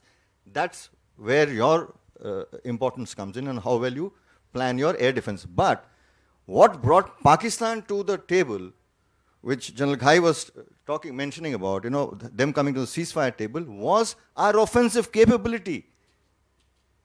Air power hurting them in a manner where they realize if they continue to be hit like this for a little more time, will bring in irreparable damage, because air power resurrection comes at a huge cost, especially because it's high tech. So my point of argument, which I'm trying to make it in front of you, is please understand that a nation's ability to force its will or bring in decisive outcomes is with its offensive capability. Air defense prevented us from getting clobbered by him, prevented us, kept us safe. So there's a huge difference here. But the important point is you can't do one without the other. Both are integral parts of air defense, and offensive air power are integral parts of air power, which I call, they're like the synergistic twins, the Siamese twins. You can't do this, joint at the hip. Okay. Could you, this particular Operation Sindoor especially saw, a non-conventional warfare, in the sense a lot of drones exchanging and being shot down, the visuals. How do you, or how would you, what then is the role, or what then is the vision for conventional warfare in terms of conventional platforms and, piloted aircraft? What is the role for that, part of the Air Force, or that, element of the Air Force as we look forward, as we go ahead? Mr. Musk again. He said that all the guys who are pursuing the F-35 programs are absolute idiots. I don't know what to say, whether I agree or disagree, but I most certainly disagree on him on one aspect. Drones and missiles, I'm not surprised. If people here are surprised that they were a part of Sindoor, then I'm sorry, you've been reading things wrong. Drones and missiles have been a part of warfare for ages. It has lent an ability to carry out coercion or punitive effects without committing your forces into a full-fledged fight. Someone mentioned this morning that, short wars were a past reality of the... Yes, but we built that myth.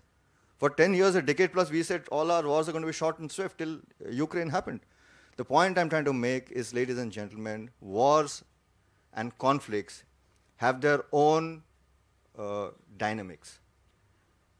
The biggest challenge will be, and the biggest danger lies in taking away lessons from Op Sindoor, thinking it was a war. I think that was made absolutely clear. It was just an operation. What air power did is not what air power can do in its entirety. It was just a showcase. but it is also a showcase of capability. The larger point is that every context of warfare will bring in a fact that how will this war or this conflict be fought. Our problem is in the absence of really deeper study and analysis, a lot of anecdotal reporting, points of view, we have drawn the wrong lessons from the right wars. Our context is different. Indian context is vastly different, whether it is in the, let's face it, continental threat is our fundamental threat. Navy in Indian Ocean is a strategic requirement. It's not a security requirement as yet, for heaven's sake. Continental threat is your security environment, borders, unresolved borders, a hostile neighborhood that was brought out in the last panel. So where does air power fit into this? It fits in to bringing your war-fighting capability towards a larger military strategic goal and a national goal rather than service-specific requirements.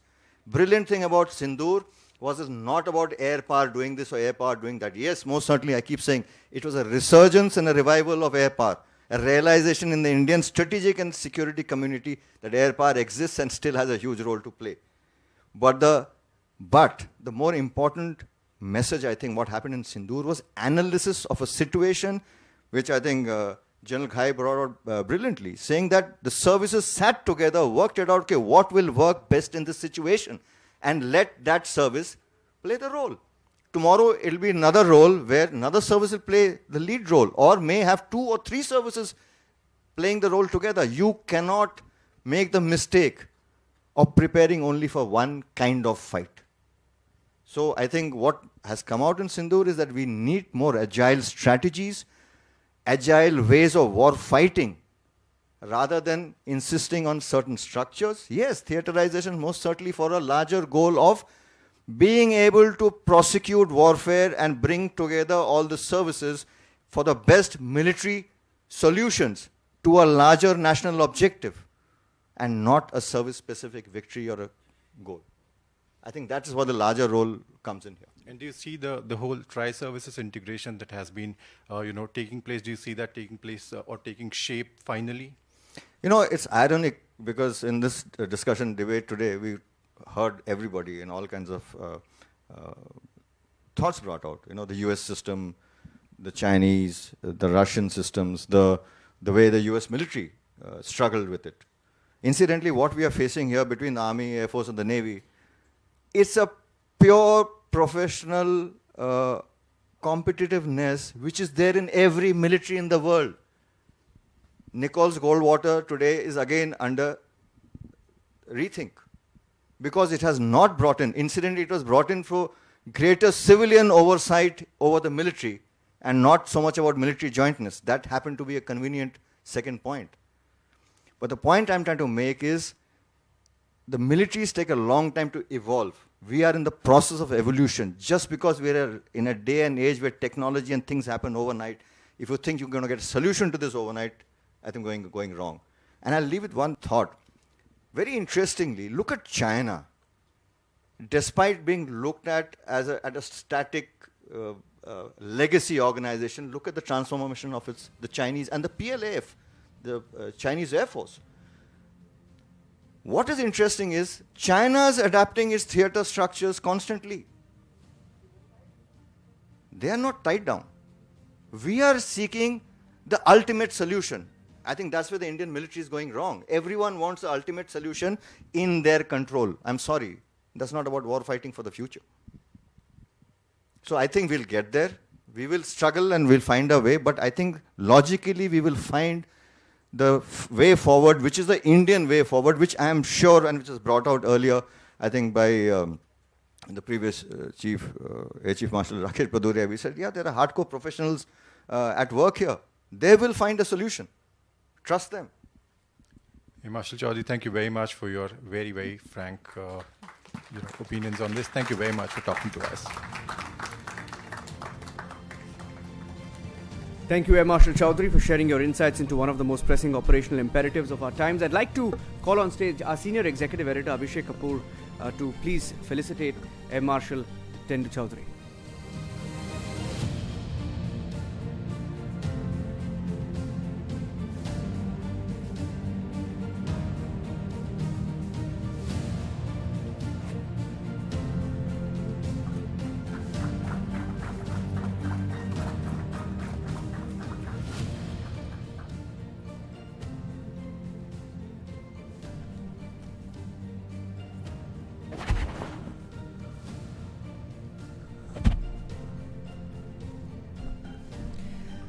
Ladies and gentlemen, the following discussion is the new normal Operation Sindoor. The panel will cover two pivotal aspects of modern conflict: the challenges of grey zone warfare and the strategic implications of air littoral operations. Let's take a look at the audio visual to set the tone for this theme. Operation Sindoor. The night the rules changed and India's military doctrine shifted. Operation Sindoor was a message that terror will now have a cost. In a world where war begins with disinformation and ends in denial, truth itself is the new battleground. Grey zone warfare and disinformation as a threat of conflict. Lieutenant General Dushant Singh, PVSM, AVSM, retired, DG Clause. And on the edge, where the skies meet the sea, India's shield stands ready. Air Littoral, managing the challenges.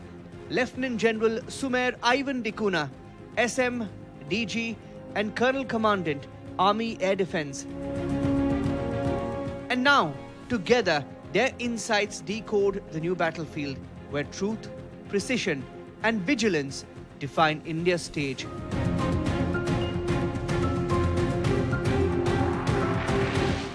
And to open the session, we are honored to welcome Lieutenant General Dushant Singh, Param Vishisht Seva Medal, Ati Vishisht Seva Medal, commissioned into the Maratha Light Infantry in 1981. General Singh has commanded at every level from battalion to corps, served twice in the National Security Guard and even led the Army War College. A distinguished soldier, scholar, he has authored extensively on counter-terrorism, strategy and grey zone warfare, including his recent book, Grey Zone Warfare, Way Ahead for India. And today, he will share his insights on grey zone warfare and disinformation as a threat of conflict. And alongside him, we are privileged to welcome Lieutenant General Sumer Ivan Dikuna, Sena Medal, the current Director General and Colonel Commandant, Army Air Defense. Distinct from our earlier panels, we are particularly honored to have a serving officer on this panel. Grateful that General Dikuna has agreed to join us today. And before we invite him to stage, let's take a look at the short AV on General Dikuna.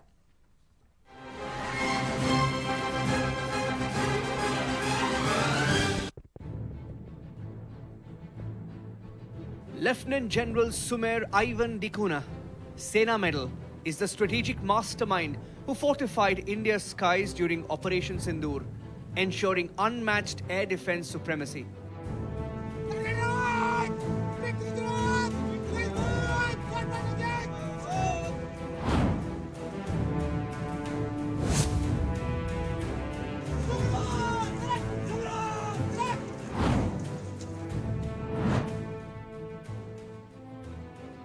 A proud second-generation officer from Goa. He stands decorated with the Chief of Army Staff and GOC in C commendation cards and the prestigious Sena Medal. A soldier scholar in the truest sense, he combines operational brilliance with academic depth, holding advanced degrees in radar systems, defense studies, and management.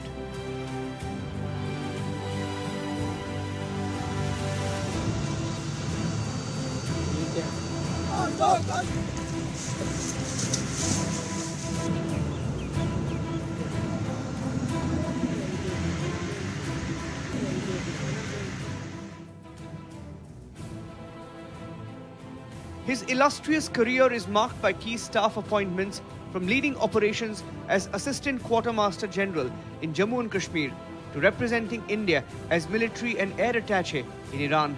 As Director General of Army Air Defense since October 2023, he continues to fortify the nation's skies with strategic depth and command excellence.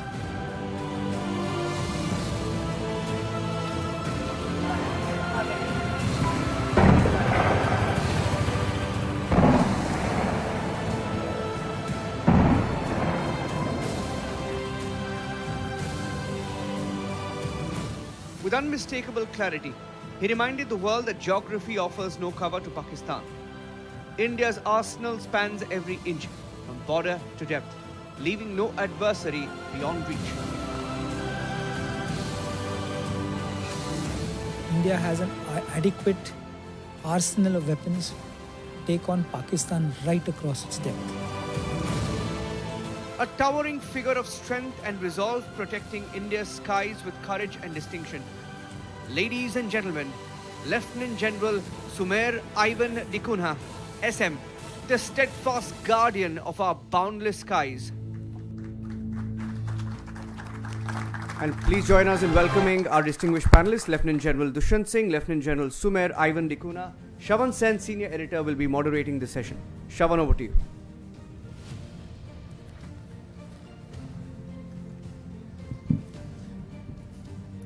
Thank you very much. It's been a long day, but we're ending with a session where I would say, General Dikunha, thank you very much.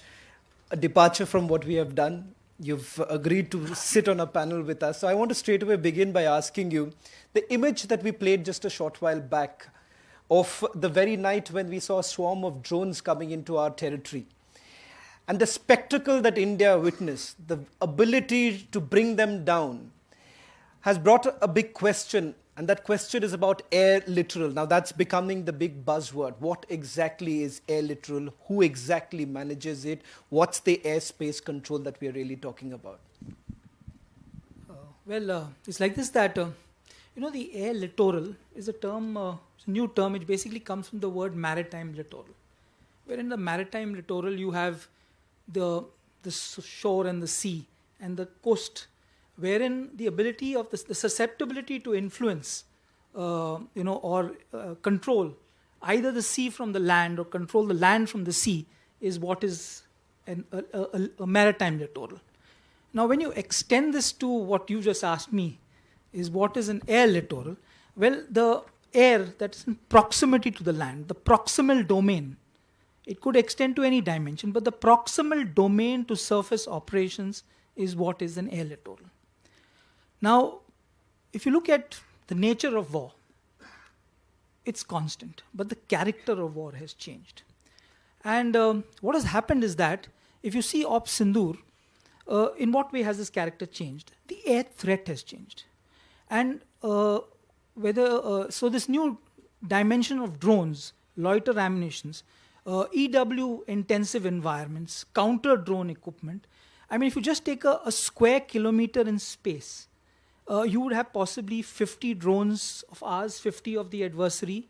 You had about 25 counter-UAS systems to bring down those drones. You would have about 25 EW systems, electronic warfare systems. So this particular proximal domain has got complicated.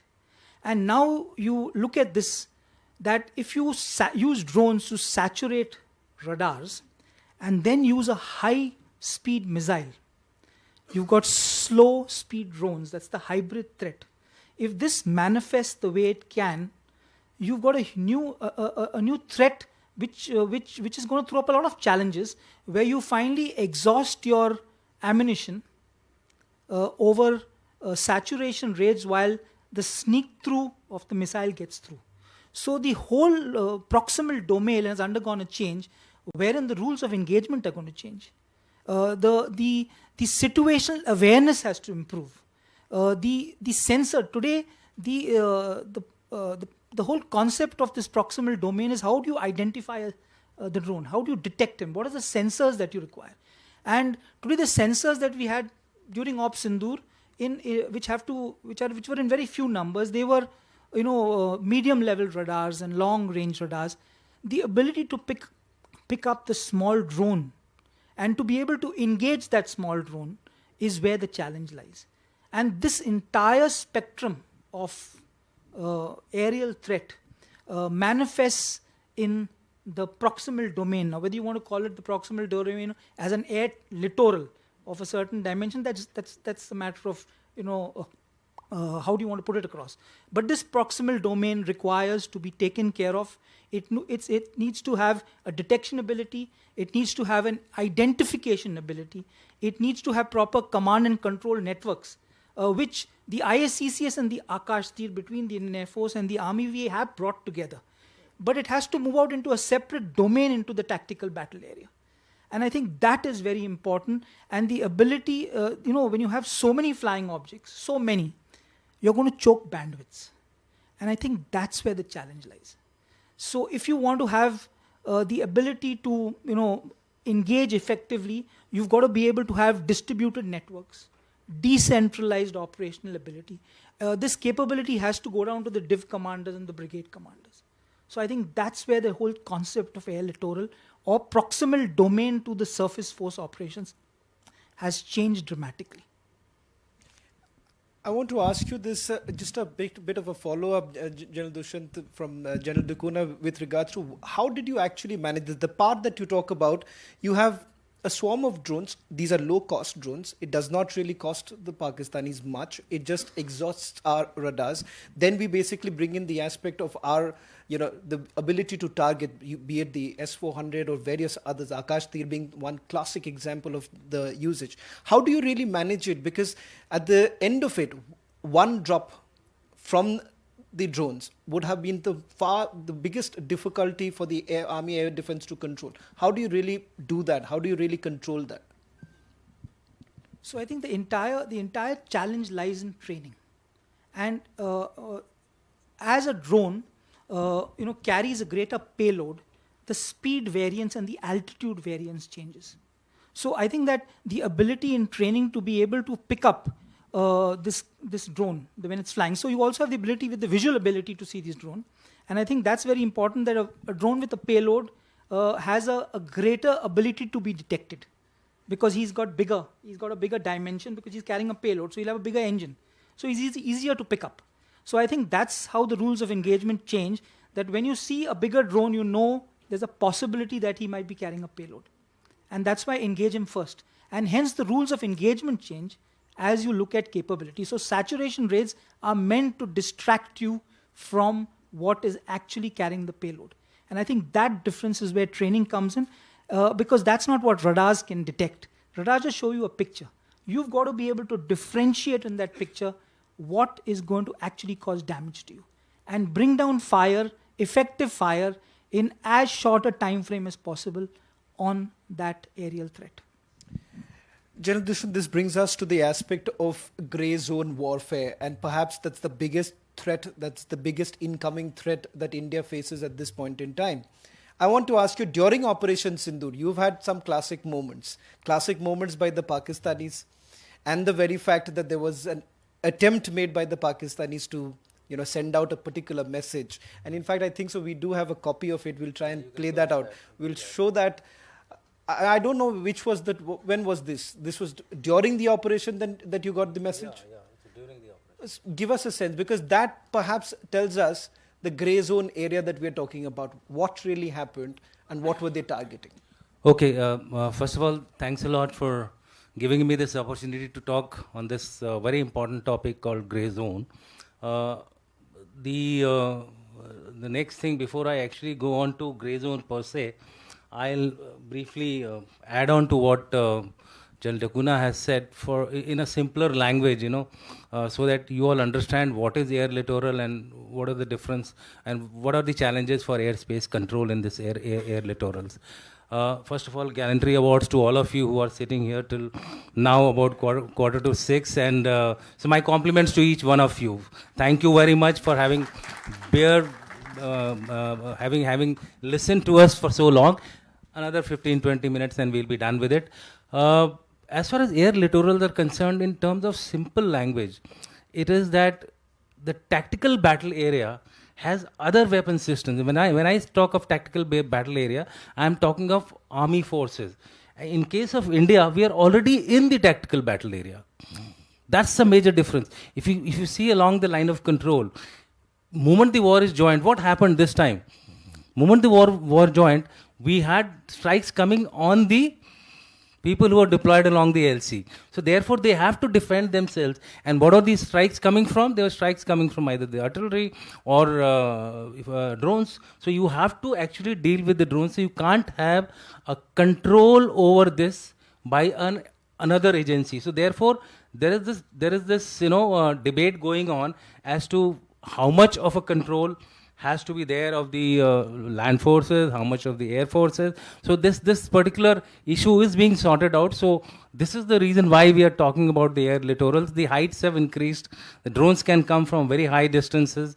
They are not seen by the radars, but visually, like he said, they can be seen. So therefore, we can actually identify and probably engage them in a much better manner. So these are the issues which are there. So that's about the air littoral. Coming down to the grey zone. Look, grey zone has changed everything. You must have seen in the first slide which GOC 11 course gave, Chandpurya, that there are 110 conflicts. The chief mentioned 52 conflicts. I have mentioned somewhere 31 conflicts. Why these differences? These differences are coming because of grey zone. Do you think the conflict between India and Pakistan has stopped? No, sir. 1947 onwards till today, we are in conflict with India, with Pakistan. So therefore, our conflict is going on. It is either sometimes kinetic and sometimes non-kinetic. That is the actual impact of grey zone warfare. It is continuing the conflict into domains because of its, I would say, deniability, because of its unpredictability, because of the fact that you cannot pinpoint who is the adversary who is doing this to you. So there are many factors in grey zone warfare. Russia-Ukraine war, it's not from the last 3.5 years. It is from 2014 onwards. Grey zone war is taking place in that place. So when the Operation Sindoor started off, I'll give you 2-3 quick examples so that you all understand. There was a YouTube program which was going on, Formidable Pakistan Air Force. This was a short YouTube video which went on during the, I think, 7th or the 8th May night. By the time this program finished in Pakistan, the viewership was about 900 people. That's all. I woke up in the morning and I saw it was around 10,000 and multiple platforms. By the evening, 50 million. 50 million views. What does it make? It actually takes this particular video across to other frontiers, international arena. In fact, you found this video playing very, very fast in the US, because in the US there is TikTok, so TikTok picked it up. We don't have a TikTok in the US. So our narrative was not even going there. You'll be surprised to see the kind of comments which we were getting on our YouTube, which we do with 2-3 of our friends together, about what was actually being played out in the US. I will request if you have those, if you have it, fine. Otherwise, okay. This is the listeners' feedback of YouTube program or the TikTok programs which were going on in the US. Look at the narratives which were going on. There was no one to counter it. No one. India was already on the back foot on the first day, as far as international narratives go. And people make their views from these kind of videos. These are all 2.5, 3 and 30 seconds, 1 minute videos, that kind of a thing. So what the feedback that fellow gave to us, look, he's also giving us a solution also. Go to the next one. India can't fight this narrative war from Indian soil alone. I think there is a big message here. When we ban a TikTok, either we are virtually present there or we use our diaspora by funding, by budgeting, whatever you want to do. This is the age of Krishna. V.S. Sutankar actually described Krishna as he is a cynic who preaches high morality and stoops down to the lowest tricks in the trade. And then he goes on to add that he made a man who had never said a lie tell a lie only once in his life. This is the era which we are fighting, and if you look at this, he suggests, give the narrative to Gen Z, we will fight your war. I think there is a big message for us in this particular, these 2 slides which I am showing you all, that in the next time round, we need to do a lot of things as far as grey zone war is concerned. Attacking the mind is very important, not only within India, but outside India. So therefore, message to all the leading channels. I know you all are having your the world channels, etc. But I think we need to go beyond that. We need to go in the digital era. I'll tell you what is the, and this is the second one. This was a direct tweet to me. This is a direct tweet to me in which he says, General, I mean, he addresses me, it's an ISI handle, you can make it, this handle is gone now. General, initially we were not aware what was happening. Kudos to our media which actually swept the narrative. Kudos to our planning where we actually orchestrated the Sindoor narrative war initially quite well. But look at his second tweet. In the thread which is mentioned next to the first one, he says, now the narrative has changed. Even Imran Khan is actually endorsing that the army is now being recognized as a better or in control of things in Pakistan, and it's only the army which can control Pakistan. And finally, he gives a message for the future. You think IWT is, you've done a great job with IWT? The blood will flow in the water, and what else he has said, I think I can't read here, but there will be a religious war within your country. This is if you read the language properly, it's a typically ISI handle which has responded to a particular thing. So what it is happening is that they are not only monitoring the big channels, they are also monitoring people who are in places of authority who can do something to change the mindset of the people. So my take is that in the next round, we should be focusing more and more on information war, on the cognitive domain, hitting the mind of various people, dividing your categories. You have to hit the Pak military also. You have to hit the Pak people also. You have to hit a number of targets in this particular, war of cognitive war or attacking the mind, etc. is concerned. I'll give you one last example of what happened in Pakistan. There was a narrative which was set in Pakistan after the Sindoor, and it was glorious in peace, victorious in war. And I want to add today to this, is equal to makes you a field marshal. Okay, this was the narrative which was played in across the board in the country before he was made the field marshal. So what I'm saying is, half truths can become full truth, and full truth can give you victory, which may not be actually a victory, but it has become a victory for Pakistan. We need to work on two areas. One is our outside narrative. Two is our international reach has to increase. I'm sorry, I'm pointing out here that we also found that either the briefings were not going regularly to them. Our international diplomats, etc., they should have come out more vociferously on the international media. I think that was something which I feel next time round we should be doing something about it. Thank you.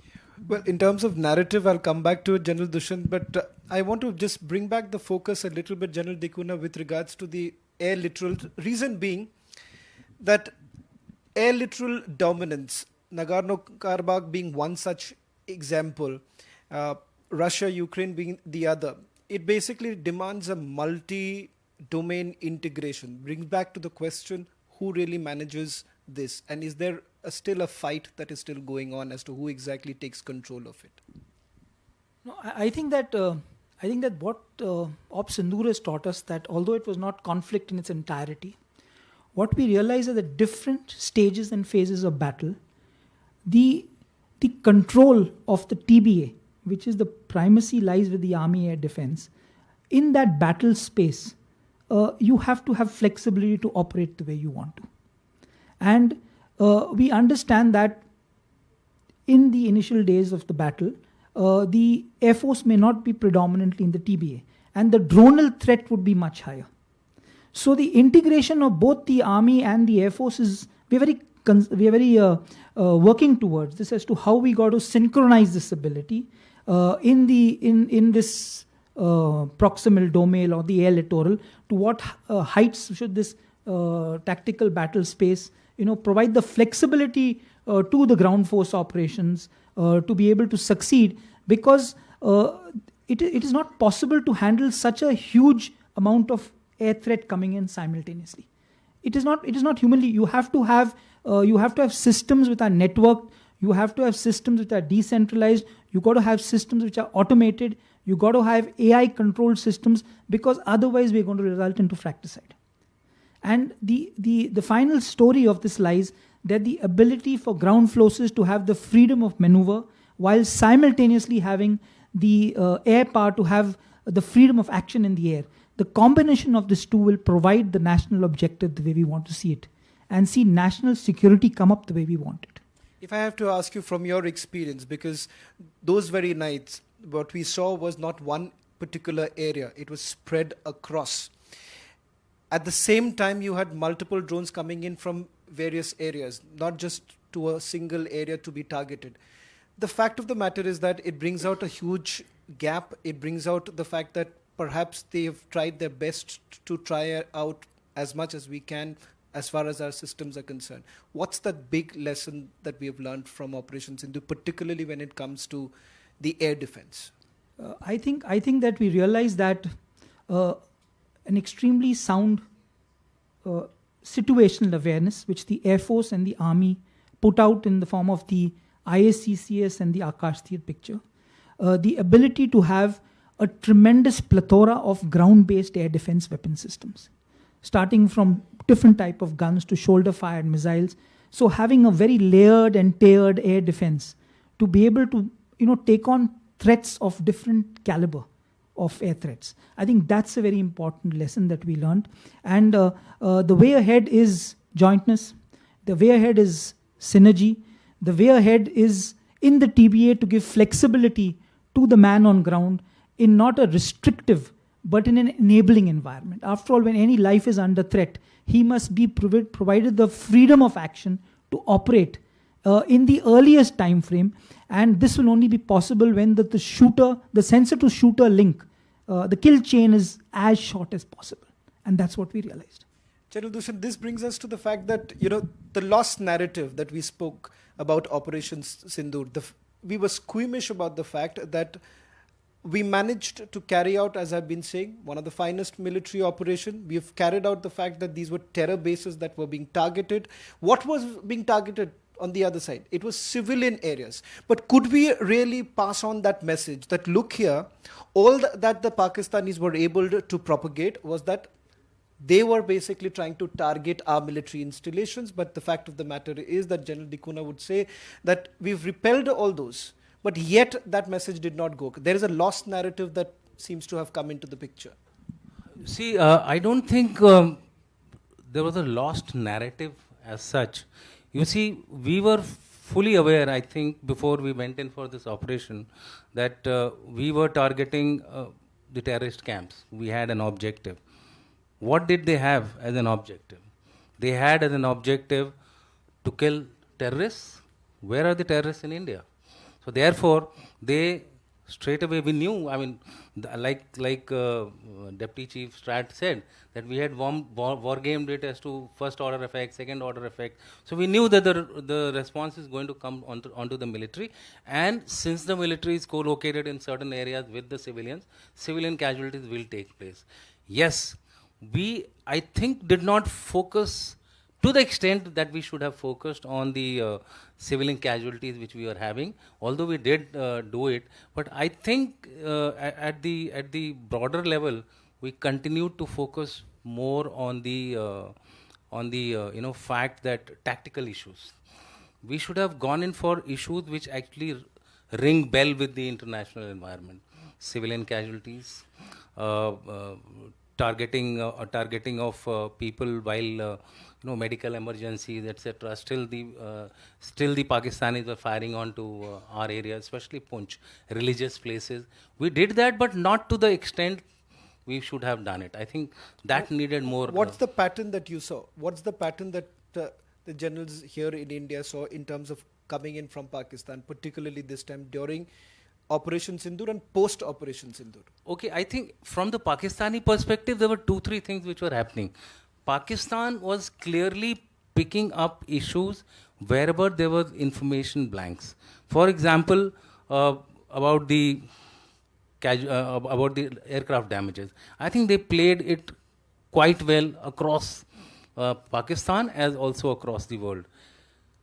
What we did not do was that we didn't ask the questions, how many you lost? I think that was something which we should have done, a counter narrative. an offensive narrative rather than a defensive narrative. What did they lose? How much did they lose? Right?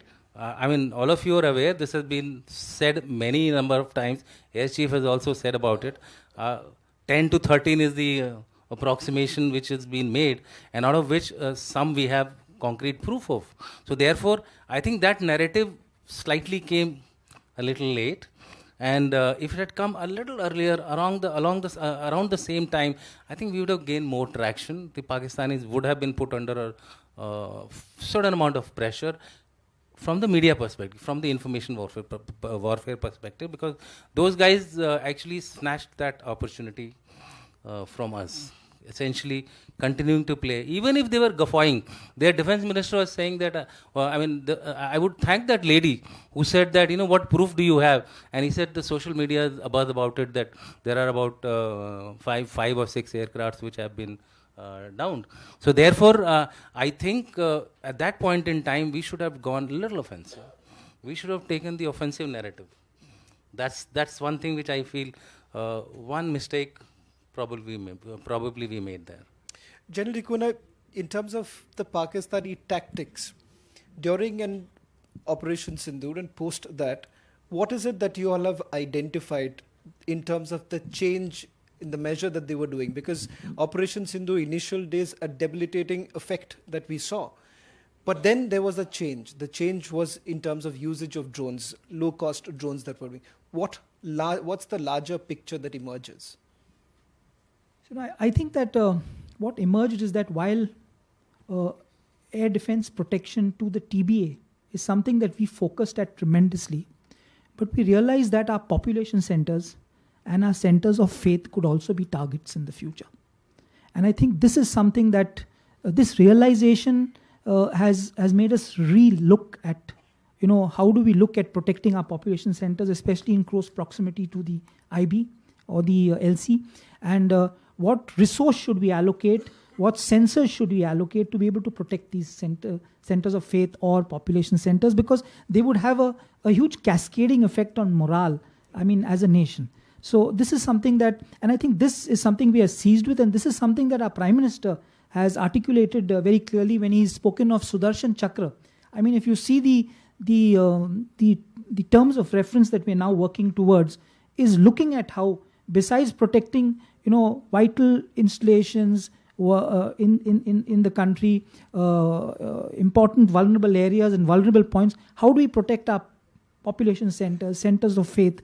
I think that's very important, and I think Sudarshan Chakra is going to look at a huge capability enhancement within the three services in the maritime domain to ensure that you take care of our population centers as well. So I think that's a very important factor that has been taken away. I find this very interesting because you said that religious institutions were being targeted, and the fact that Golden Temple being one such. It's a fascinating story the way you've actually carried that out. But I want to ask you, were there other areas which were difficult to manage in terms of religious institutions or areas for us? And how challenging was it at that point in time? It's amazing to know that the way we all rallied as a country, I think that is phenomenal, irrespective of religion. You have our ex-servicemen who were prepared to re-enroll and come back to fight.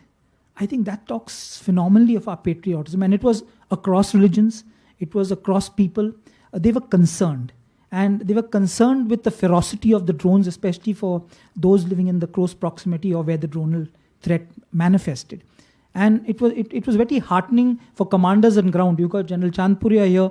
You had these ex-servicemen, volunteering on their own, and we realized this huge capability that we have, and also we are developing an app possibly today where you can use mobile phones to be able to generate dronal information as a sensor to everything else. I think we've got to have this capability infusion, and if the civil population, which we realized was so patriotic towards national security, national cause, it was a wonderful feeling. So why don't we use the capability of an Android phone with an app like you have in the Ukraine, the Ukrainian app? Why can't we do it and generate the same kind of input from multiple sensors and fuse this together?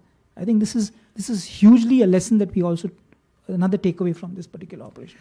General Dushan, one final question that I want to take from you is with regards to the fact that we spoke about lost narrative and we couldn't capitalize on various aspects of Operation Sindoor itself, who exactly is responsible for it? Because I'll ask you this, because we seem to have been stuck upon the fact that how many aircrafts were downed.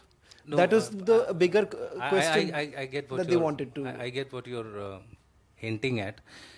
You see, in this environment of information domain, there are some structural gaps, and there are some cultural gaps, and there are some issues where we need more coordination.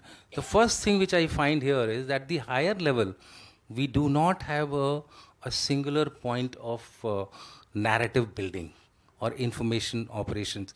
In my view, I think at the NSC level, there should be something, National Security Council level, there should be a body which is actually driving the strategic narrative, right? Now, that can be a deputy NSA, Stratcom, or whatever way you want to call it, name is not important, but everything has to flow from that point, right? That is one. The second thing is that the tri-services level, where I found that there is a need for the CDS to actually have that capability of driving the information domain. So we had this time ADGPI, we have the Air Force Media Cell, we have the Navy Media Cell. I think there is a need for a tri-service Stratcom immediately, because the second round, when it takes place, we are not rightly sure. So these are the two big things as far as structural initiatives are concerned, and all this will only come when we start fighting through our integrated theatre commands. Unless we have that integration within us, we will have problems in the air littorals, we will have problems in the narrative building, we will have problems at the strategic level. You see, when we talk of jointness, I've been in the US for quite some time, 2 years I've spent there. When you bring in jointness, what happens? You forget your uniforms. You are a single cadre, you have equal stakes in it, and everybody fights as one man. HR is very important, let me tell you.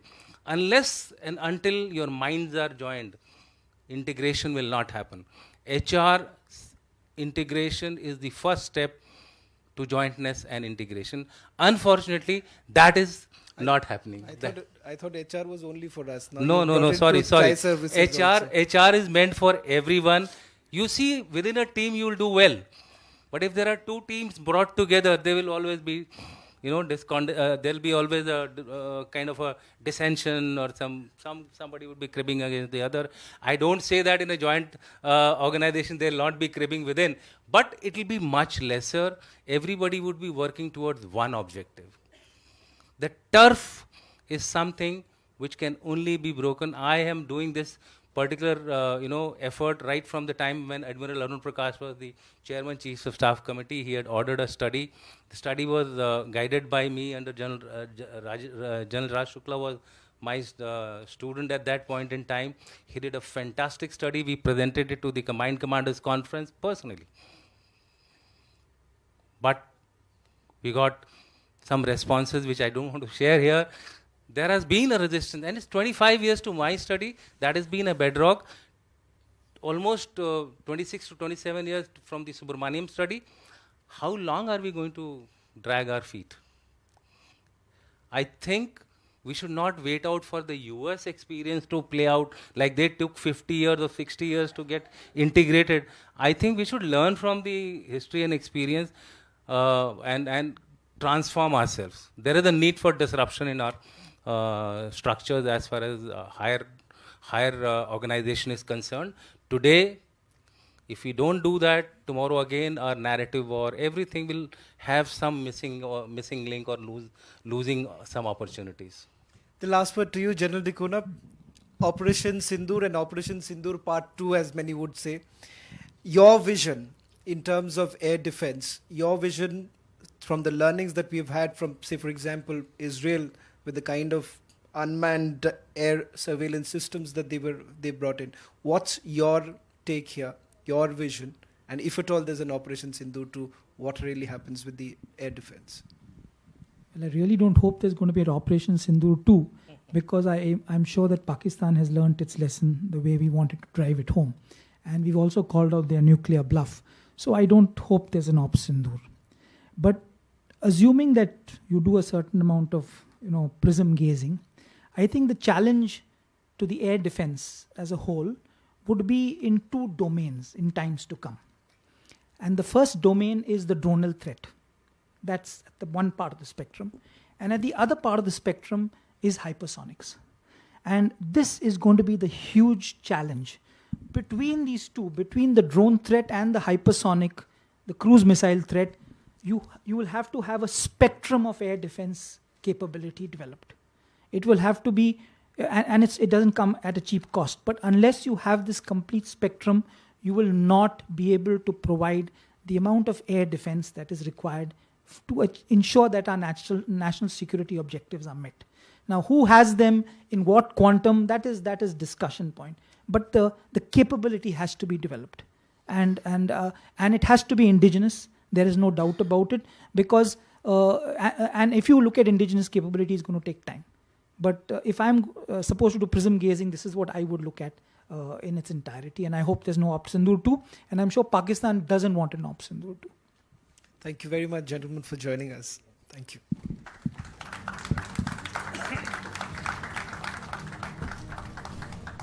Thank you so much, and thank you so much, Lieutenant General Dushyant Singh, Lieutenant General Sumer Ivan Dikuna, for your deep, insightful perspectives. And I would like to now request our Editor-in-Chief, Arnab Goswami, to please come on the stage and felicitate our esteemed guests.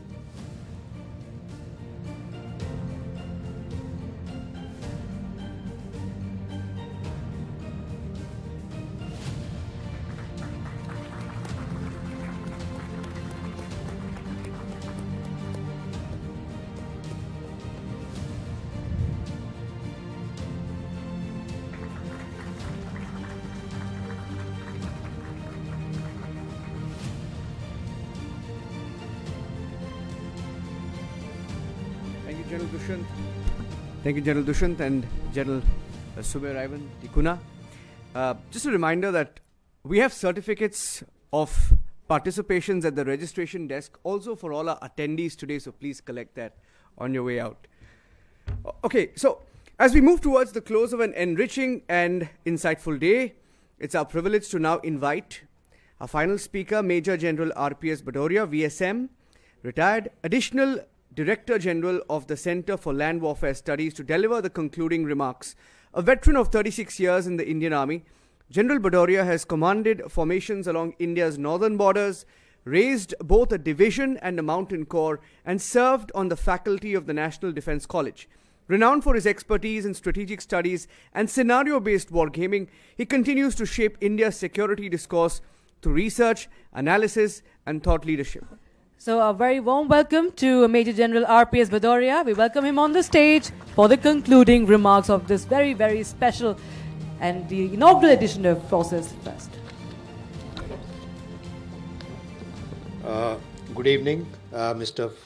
Arnab Goswami, DG Claus, senior general officers from the Indian Army, distinguished veterans, ladies and gentlemen. Now I am here to give the concluding remarks. A very difficult task, not because it's already 6:30, but because in this thought leadership conclave, we have had so many wonderful and innovative ideas to make the Indian Armed Forces the finest war fighting machine, and our nation a Viksit Bharat by 2047. So what I am going to do is I am only going to recollect some of the important aspects and I'll highlight them. To begin with, Mr. Arnab Goswami set the stage by giving out the theme of the conclave, which was Nation First, Forces First, which I think he personally believes in that. Then he said, we are at the inflection point strategically, and I would like to highlight 2 points which he made. First one was narrative building is part of the warfare, which was discussed in the previous session. Then charter for the civilians, something very essential, and what society can do for the armed forces. And this was very interesting to me. Our Prime Minister also says that duty, not just rights. Now, this was followed by the keynote address by the Chief of Army Staff, And in his talk, he very much summed up the complete proceedings that we have had since morning. And in that, he highlighted that we are in an era of comprehensive conflicts, convergence of capabilities, and composition of the conflicts, or the form of conflicts, has changed. And there are 5 very key takeaways from his talk. The first one is that land is currency of victory. The fallacy of the short war is over. The interdependence, that we need to have pragmatic partnerships with other strategic partners, and multidimensional wars are the new form. He also emphasized that India is a net provider of security, not only for the immediate neighborhood, but also for the extended neighborhood. Now, Mr. Baba Kalyani, he highlighted the need for fast decision-making and shortening the OODA loop. Then we had a very fascinating conversation held by Mr. Kapoor with the former Army and the Air Force chiefs. And both the chiefs brought out some very important points. The first one was that drones are defining the battlefield, but the legacy equipment will remain relevant. Then air superiority is an existential prerequisite. Then General Pandey mentioned that information warfare is the center of the warfare. And theaterization is very necessary, and everyone brought out except some of the Air Force participants. Then Operational Sindoor has set a new normal in India's offensive capabilities. Then General Bakshi, in his outstanding special talk, cautioned us that we do not have the luxury of time. We need to actually speeden up our reforms and whatever else that we are doing, particularly the modernization of the armed forces. Then we were privileged to hear General Ghai, his remarks on the Operation Sindoor. And there are 2 things that I would like to highlight. First one is that India has now redefined its strategic posture from the restraint to compellence and has shown the political clarity. The second one was that India has exposed the limits of nuclear blackmail of Pakistan. And finally, we had a very fascinating discussion on air littorals and grey zone warfare. So what emerged was that all these warfare will start with a whisper and convert into some kind of a warfare. So all of us as citizens, we all need to be very, very vigilant.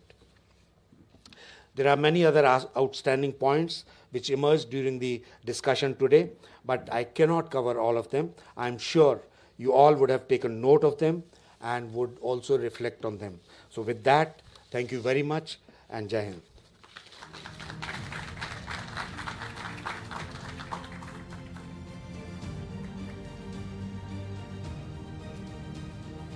And thank you so very much, General Bhadoria. And I request you all, please stay on the stage. And I now invite Senior Executive Editor Abhishek Kapoor to felicitate General Bhadoria.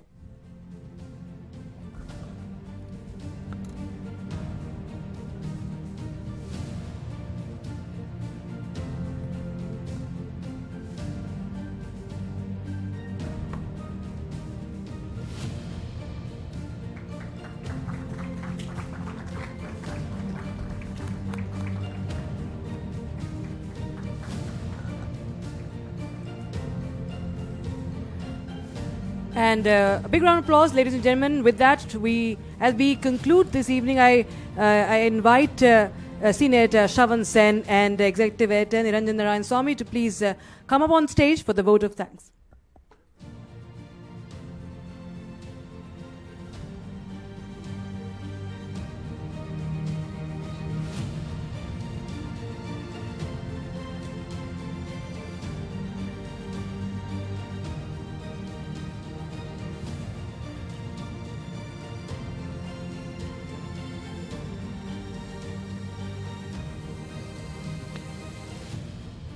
I must say it's overwhelming over the last few months when we conceptualized the idea of having the Forces First Conclave. It's been an experience, I must say, that we'll all cherish all our lives, given the fact that we have come a long way. And as our editor-in-chief always says, that we are not doing journalism for business. And I believe when we come to our newsroom and you see this nation first, that is something that is with us always. And I want to say this to all our soldiers in uniform, that as we do as journalists, for us this matters a lot. And we have on a daily basis, when we go back to the newsroom, when every news comes in from across the country, this is in our mind. This is our driving force, that our nation is first. And for us, forces first. Niranjan. Shravan, just a small anecdotal mention to all our officers here. So we have a Gen Z working in our newsrooms. All of them are in their 20s, early 20s. Something changed after Operation Sindoor. Every time when we get a video from our armed forces, whether it's the Air Force, the Army or the Navy, the entire newsroom lights up, and that's the next video that we break or put on air. So thank you for that. And in our vote of thanks, I'd like to say that this conclave has not merely been an event, it's been a reaffirmation of faith. Faith in Bharat's armed forces, faith in our nation's destiny, and faith in the idea that the uniform and the spirit it carries is the truest embodiment of the words nation first, forces first. And Republic Media Network conveys its deepest gratitude to General Upendra Dwivedi, Chief of the Army Staff, whose keynote address this morning was not just a speech, but a call to action. His words have reminded us that Bharat stands at a defining moment where strength must walk hand in hand with conscience and courage with character. Sean. A profound thanks to also senior officers and veterans whose presence and insights gave this conclave its gravitas and heart. Lieutenant General Devendra Sharma, Lieutenant General Ajay Chandpuria, Lieutenant General Abhijit S. Pendarkar, Lieutenant General Rajiv Ghai, Lieutenant General Sumir Ivan Dikuna, Lieutenant General Dushant Singh, Major General Sandeep Sharda, Air Marshal Deeptendu Chaudhary, Lieutenant General M.U. Nair, Lieutenant General A.K. Bhatt, Lieutenant General Raj Shukla, Major General G.D. Bakshi. We extend our respect and also gratitude to all these 57 serving officers who have joined our conclave. And I know it's been a very difficult day. Many of you have come away from your family and been with us. It means a lot to every officer who was in this auditorium today, all the 57 officers. Their presence reminds us that even as the nation prepares to celebrate Diwali, thousands of soldiers will not be home. They will be at their posts in the biting cold of the Himalayas, on the decks of warships, in the deserts and forests, keeping watch so that the rest of Bharat may sleep in peace. To every soldier, sailor, and an air warrior who was not even present at this gathering, this gratitude is for them. Republic Media Network is also extending its heartfelt thanks to Sri Baba Kalyani, Chairman, Managing Director of Bharat Forge, for his steadfast commitment to Atmanirbharta and defense and for his support to this conclave. A special note of appreciation to our partner, the Center for Land Warfare Studies, CLAWS. This collaboration has been one of pride and purpose that Shravan has led, and the intellectual clarity, vision and rigor that CLAWS has brought to this platform has made this conclave truly meaningful. Shravan. I would say that it's a perfect integration that has actually happened between CLAWS and Republic. And I think so this is a message across for the tri-services that this can't be better than this the kind of integration that we have done. So thank you very much, General Dushyant. And apologies if we have gone wrong somewhere. We've tried to stick to our timelines. Hopefully the next Forces First Conclave will stick to the time. On behalf of our network, the Republic Media Network, we dedicate this conclave and our deepest thanks to each one of you in uniform, to those who protect this nation, not just with weapons, but with will, honor, sacrifice. Thank you. Jai Hind, Jai Bharat.